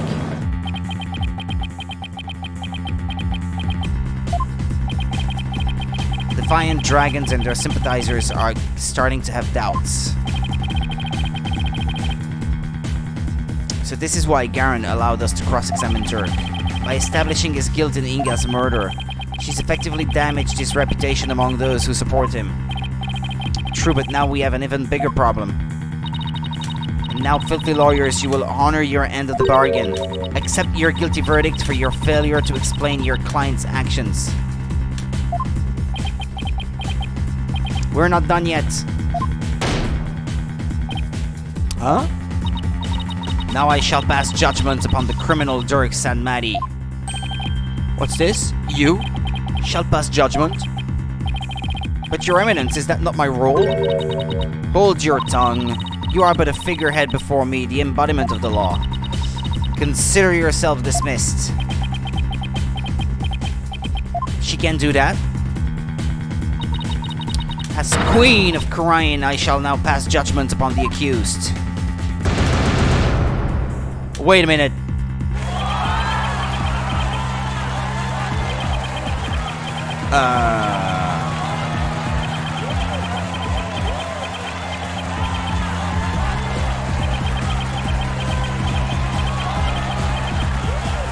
Just like that. Objection! Wait. You didn't even give me a chance to rebut. Know when you are a defeated lawyer. But just this once, I am willing to show you the depth of my compassion. Tell me why I should allow these proceedings to continue. Come, convince me. Quick, Apollo. Even if you have to bluff, we've got to keep this trial going. Show her that the crime could have been committed by a third party. How am I supposed to do that? Oh, why don't you start with, how about the timing of Inga's murder? What? This whole case is built on a single premise, that Inga was murdered after Dirk entered the tomb. But what if that's not true? Like if our assumptions are all wrong? It just might work. Well, don't keep us waiting, defense. Dirk became the prime suspect because it didn't seem probable that there was a third party at the scene of the crime. But there is another question we should ask ourselves at this time. Was Minister Inga really killed after Dirk entered the tomb? What nonsense is this? Setting aside the assumption that the murder occurred after Dirk arrived on the scene, opens up the possibility of a third party committing the crime. The question before us is, when was Minister Inga really killed? Before Dirk entered the tomb? Isn't it possible that before Dirk even set foot in the tomb, Minister Inga was already dead? That would certainly make the possibility of a third party more probable. Why, of course. I fell unconscious right after I entered the tomb. Even if I hadn't, I wouldn't have had a clear line of sight to his body from the entrance. Which means you wouldn't have noticed his body either way. This scenario is entirely possible, and so we can't rule out the possibility of a third person committing the crime. I see. Well, that certainly does make sense. So far, so good. This might actually work.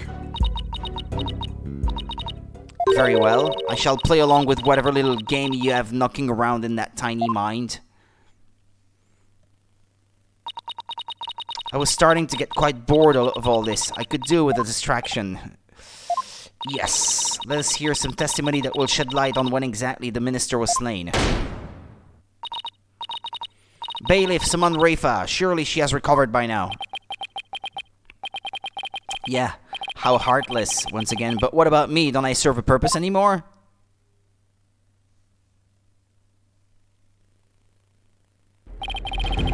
I hope you are feeling better, Your Benevolence. Must I perform the divination seance? What? Oh, no. We merely require your testimony this time. How could my testimony be of any value? Your Benevolence? Princess Rafa seems awfully depressed. After what she's been through, summoning her again is like rubbing salt in the wound. Being unable to perform the seance was probably the last straw. I hope she doesn't pass out again. Prosecutress Admadi, may I ask you something? Of course, Your Benevolence. I've been meaning to ask you this since yesterday. Did you know about Queen Amara? And about me? It's her in the photo. From where did you hear such a thing? From Mother, and only yesterday. Rafa was carrying on about telling the truth to the people. So I told her what the truth really was. For it is up to a mother to discipline her child. I see. Be as it may, Your Benevolence, it has no bearing upon the trial here today. So there is no need to let it trouble you. I know. Garen told Rafa about something other than Amara's status. Sounds like it, but what could it be? Rafa, the defense has proposed something preposterous. They somehow think your father was already dead when Dirk entered the tomb. But I believe you can prove them wrong. Are you prepared to do what is required of you? Yes, I am ready to testify. Very well done, Your Benevolence. Your testimony, if you please.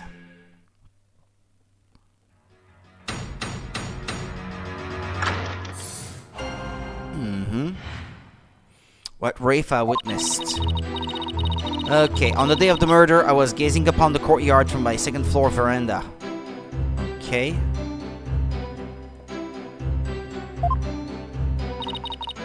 Around 2:30 p.m., I saw my father heading for Amara's tomb. Then at about 2:45, I saw Barbed Head and company enter the courtyard. I saw no one go in or out of the tomb after. My father entered at about 2:30.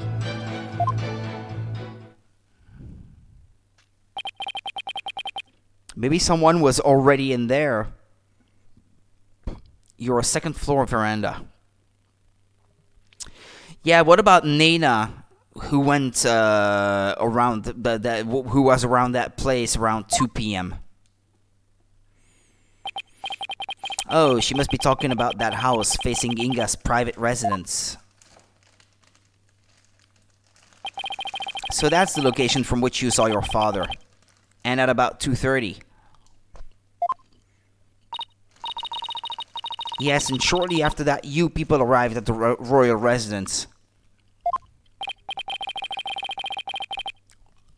So after the minister entered Amara's tomb at around 2:30, no one went in or out of there until the murder was discovered. The tomb is closed to outsiders, so no one could have snuck in before the murder. That rules out any possibility of a third party lying in wait to slay my poor husband. Or so she'd like us to believe. Now hear me, you useless lawyer. Cease this charade and bow before me, for I, Queen Garan, shall finally have your head. Forgive me, Your Eminence, but first let us allow the defense to question the witness.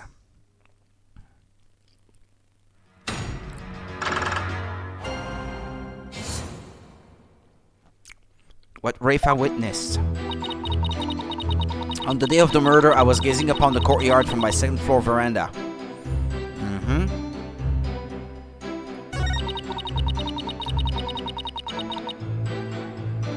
Hold it! Did your father seem different or troubled in any way? Let me think. Oh, there was one unusual thing. There was? Yes, a shriek emanated from within my father's quarters. After which I witnessed him bolt outside, his countenance drained of its usual color. He screamed and he was looking pale. What do you suppose happened? I know not, perhaps he had a bad dream. Maybe it was a nightmare about being raked over the coals by the queen. It seems our young lawyer here wishes to hasten his journey to the Twilight Realm. Sorry, that was rude of me. Does the defense believe the witness's last statement to be important? I believe it is. I would like the witness to add it to her testimony.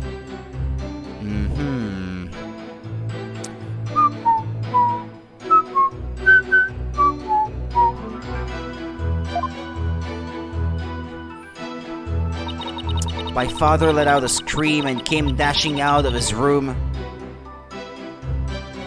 his face pale. Hold it! And why do you think he screamed? Was he surprised by someone who didn't belong there? Did anyone else come out? I didn't see anyone else, just my father. That last statement was seriously lacking in conviction. Should I press her on this? Press harshly.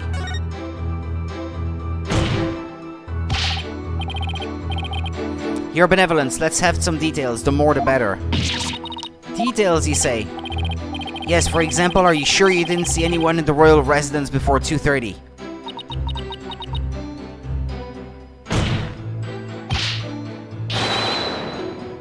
Well, is that a yes or a no?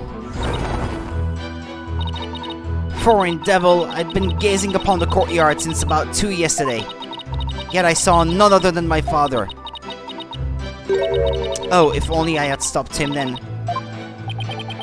I think you've struck a nerve, or rather, obliterated one. Maybe I pressed a little too hard. Still, that last statement seemed a little off somehow. So you didn't see anyone except your father in the courtyard after 2 p.m. Please add that to your testimony, Your Benevolence. I think I know.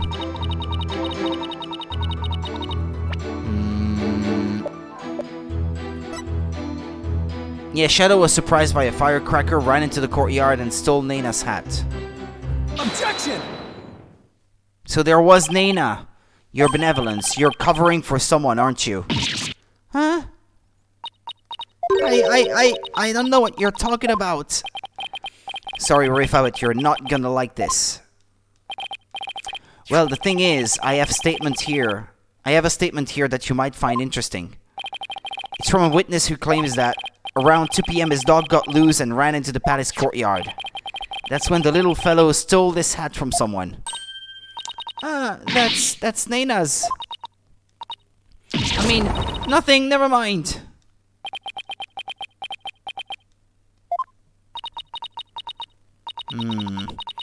You fool of a daughter.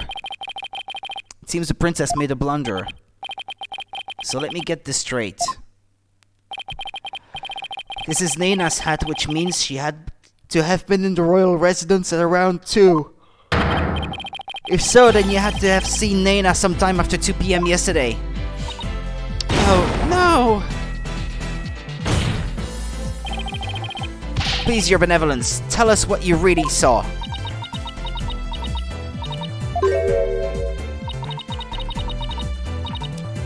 It is as you say, Ornhead. I saw Nena, and I saw that dingbat dog steal her hat from her in front of my father's residence. I knew it. Why didn't you say so in the first place?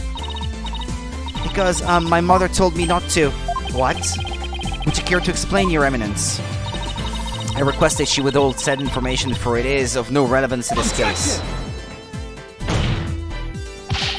You don't get to decide. Such insolence! If you disagree, then prove that it is relevant to the case at hand. Oh, I will. Your benevolence, please tell us everything you witnessed when you saw Nena. Alright. When I saw that dingbat dog attack Nena, I ran to help. I raced from my second floor veranda down into the courtyard. Wait, that means that while you were coming down, you took your eyes off the courtyard. Yes, but only for a moment.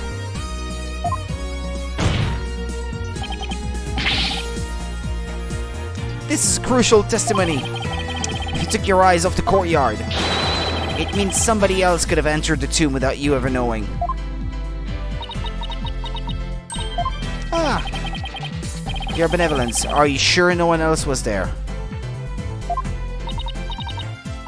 Oh, yes. She's hiding something again. What about Nena? Were you able to help her? When I got down to the courtyard, Nena was... She was gone. Gone? Yes, and I never saw her again after that. Any idea what happened? That dingbat dog must have gobbled her up. Not likely. I seriously doubt that. But how could Nena simply disappear while Rafa wasn't looking? Rafa must know something. The only question is, what? Do you know where she disappeared to? Do you have any idea where Nena disappeared to? What do you mean? Well, during the time you took your eyes off the courtyard, someone could have headed into the tomb, and it just so happens that Nena disappeared right at that moment. No! Wait, you think Nena had something to do with the murder? I don't think we can rule it out. It sounds like something had kept Nena occupied since the early morning. Plus, she was seen right before the murder and then seemed to vanish into thin air. You're right. And since she is Rafa's attendant, she could come and go as she pleased within the palace grounds. Could Rafa's attendant really be the killer? But that would mean... First my father and now Nena. These were the people I trusted most. How could this be? Do not heed their lies. Lawyers are a foul breed, quick to claim that a third party is to blame for a crime. Nena did not enter the tomb, that much is certain. How can you be so sure? When Nena's hat was stolen, the crazed curse spilled an urn full of water upon my husband's doorstep. Is that not right, Rafa? Yes, it is. While that dingbat dog was tugging on Nena's hat, it tipped over the urn. The bottoms of her shoes would have been soaked with water, and if she had truly headed into the tomb with wet shoes, she would have left shoe prints along the way. Look at how far away that thing is. Your feet don't remain wet for like 3 hours after you got them wet. They dry, especially if you walk it off. But the only shoe prints to be found belonged to my husband, Inga. Huh. Then... That's right, Nena never did go into the tomb that day. Instead, she entered my husband's private quarters. How do you know? It's quite simple. Shoe prints were discovered in Inga's private quarters. Shoe prints that belonged to Nena. That's right, Edgeworth and I did see some shoe prints in there. And they were hers? How do you know? You're not making that up? Now, do you understand? Nena could not possibly have gone into the tomb. And that supposed third person at the crime scene is but a figment of your imagination.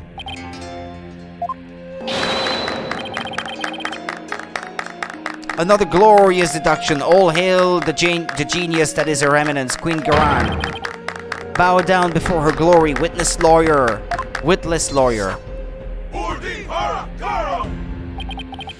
Could those guys fanboy any harder? But is it really true that Nena not go into the tomb? Excuse me, but Mr. Wright, your benevolence, what time was it when that dog attacked Nena? I believe it was about 2:15 p.m. I see. Apollo, if Nena entered Inga's private quarters at around 2:15, and Inga came racing out at around 2:30, pale-faced and screaming, then... I know what you're getting at. Yes, that might explain his scream.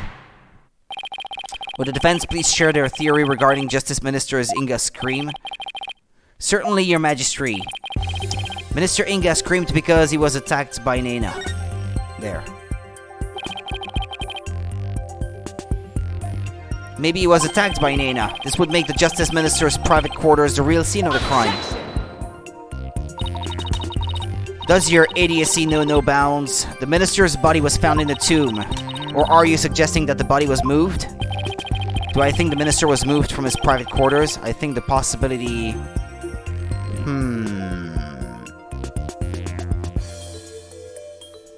I don't know. That doesn't seem likely.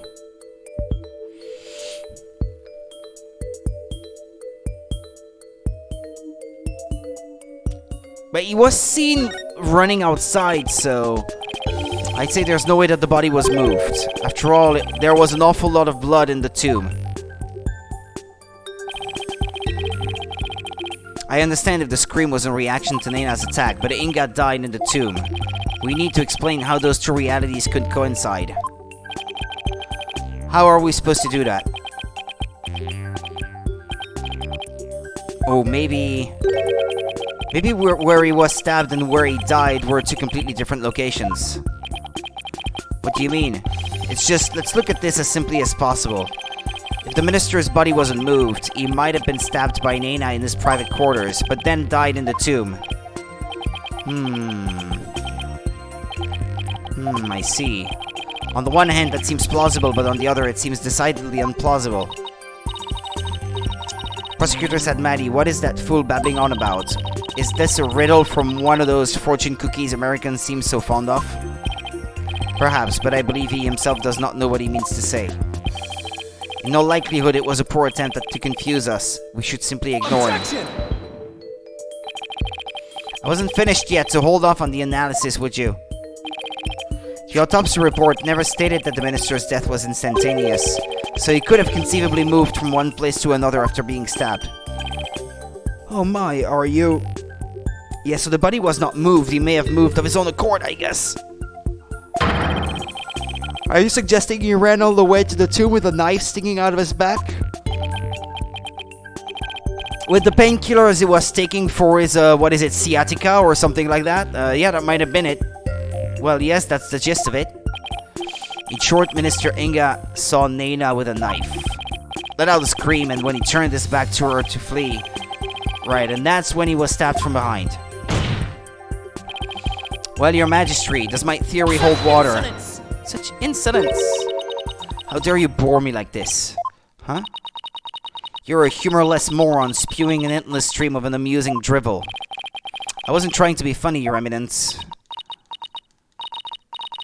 Prosecutor, enlighten this ignorant clown in lawyer's clothing.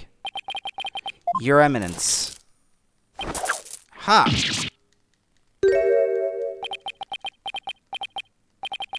Nayuta!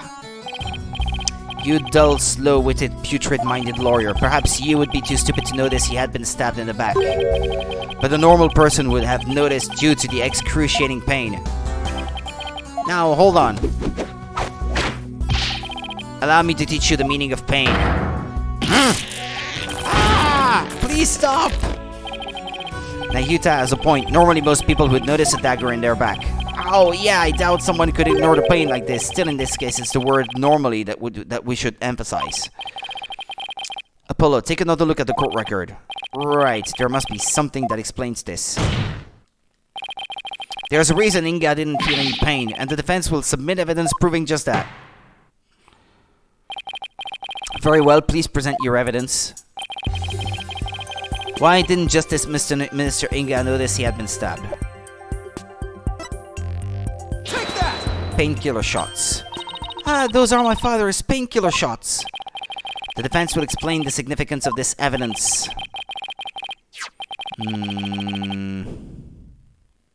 Minister Inga suffered from terrible back pain, so he often injected himself with these. We're told that one shot in the back would make all his pain go away. With this, it's easy to explain what happened. Don't tell me you didn't know about these, Your Eminence. You can't mean. Minister Inga was stabbed in his back, close to where he usually injected the painkiller. Therefore, it's entirely possible that he hadn't noticed that he'd been stabbed. What? What's this?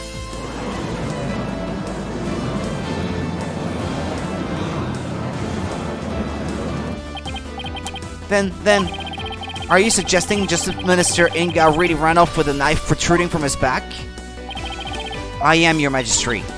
So then when I saw my father, he had a knife sticking out of him. I mean, with that cape of his, I couldn't see his back very well. Yes, the knife was there. It was just plunged in so deep you didn't notice it under the cape. Therefore, when you saw your father, he was already dead. A dead man walking, anyway. Murdered by Nena in his private quarters. Polkunka!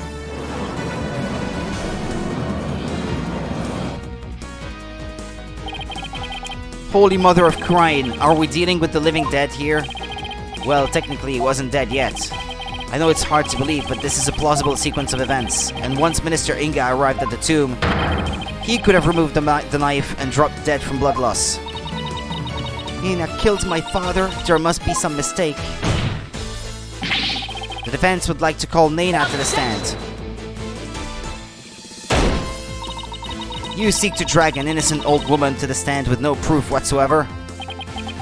Well, there's no real proof, but... What a tangled web of expedient lies you weave. I can no longer tell fact from fiction. Who or what shall I believe in now?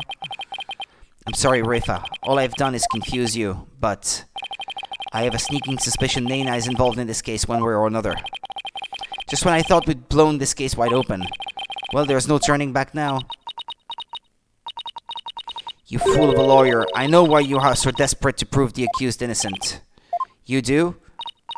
Yes, because he faces public execution if proven guilty, as shall you under the stipulations of the Defense Culpability Act. From the moment you accepted this case, you have had no choice but to fight for your lives. No, the simple fact is I've always believed that Dirk is innocent. Bah, still you cling to your pretense. Very well, I shall offer you a bargain. If you would admit that the accused is guilty right here, right now, I shall overlook your crime of abetting him, and you will not be subject to execution. Is this some sort of joke? Far from it. As Queen, I have the power to grant pardons, even to criminals like you, and with the wave of my hand, I can even reduce the severity of a sentence. Perhaps even for Dirk, should you be willing to cooperate. She wasn't kidding when she said that she's the law here. But to flaunt that power in our faces like that, that's just wrong. Forget all that has transpired in our kingdom and return to your own country in peace. Well, will you abandon your defense of the accused and accept my generous offer? If I don't take this deal, we'll be executed along with Dirk if he's found guilty. What should I do? Continue the defense, obviously. Nice try, Garan. But it looks like you don't know what justice is made of. We won't count out the threats like that, Your Eminence. Mr. Wright, I'm sorry, but I can't back down now. I don't want to drag you into this, so don't worry, I'm with you, Apollo. To the bitter end if need be. And while I can't say I'm used to it, this isn't exactly my first rodeo. If I'm found guilty, you'll get the death penalty too. Even knowing that, you still want to defend me? I don't know what happened in the past, but it looks like everyone in this country considers lawyers to be liars. So I can understand if you don't believe me, but I still believe in you and your innocence. So all I have to do is keep believing and find the truth. That's all there is to it. So keep on fighting, Apollo. You'll hear no objections from me. You nincompoops, you'll die if you lose this case. Why would you even entertain the notion of continuing? I believe that Dirk is innocent, that's why. And besides, trials exist to give the truth a chance to get out into the open. You can't give up just because you're afraid of some punishment. Even if that punishment is death, does that not frighten you, Hornhead? Who wouldn't be scared? I mean, just thinking about it. Makes me weak in the knees, to be honest. But as a lawyer, I have a duty to protect my client. I can't just abandon that. A duty you're willing to die for? And yet, Judy, it's a heavy burden, alright. Rafa looks like she's really struggling. Yeah, but we've already seen this. You'll be queen someday, etc., etc., etc.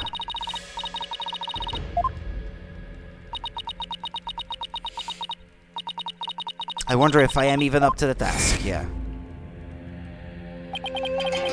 But it's no surprise, considering the torrent of painful truth she's had to face.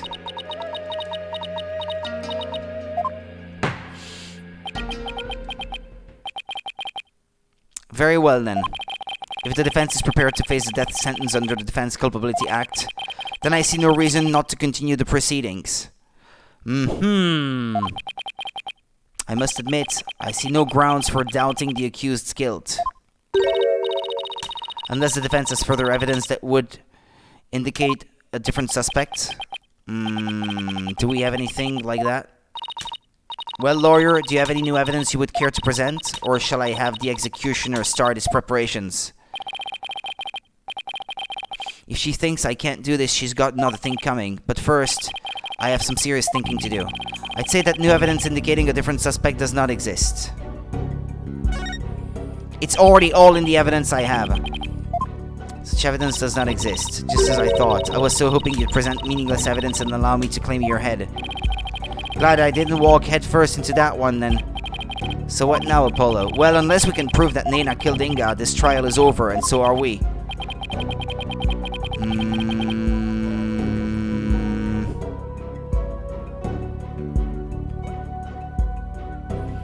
Is there still a way to get the proof we need? Well, tell you what, I'm gonna save here. And then I'll continue later. I'm gonna be off for a little moment. I'm gonna have dinner and do a couple things before I finally come back later tonight, and we'll finish this case. We'll try anyway. I'll try to have this case over. So thank you for watching. I'll be back a little bit later then, and take care of yourselves until then. See you in a little bit.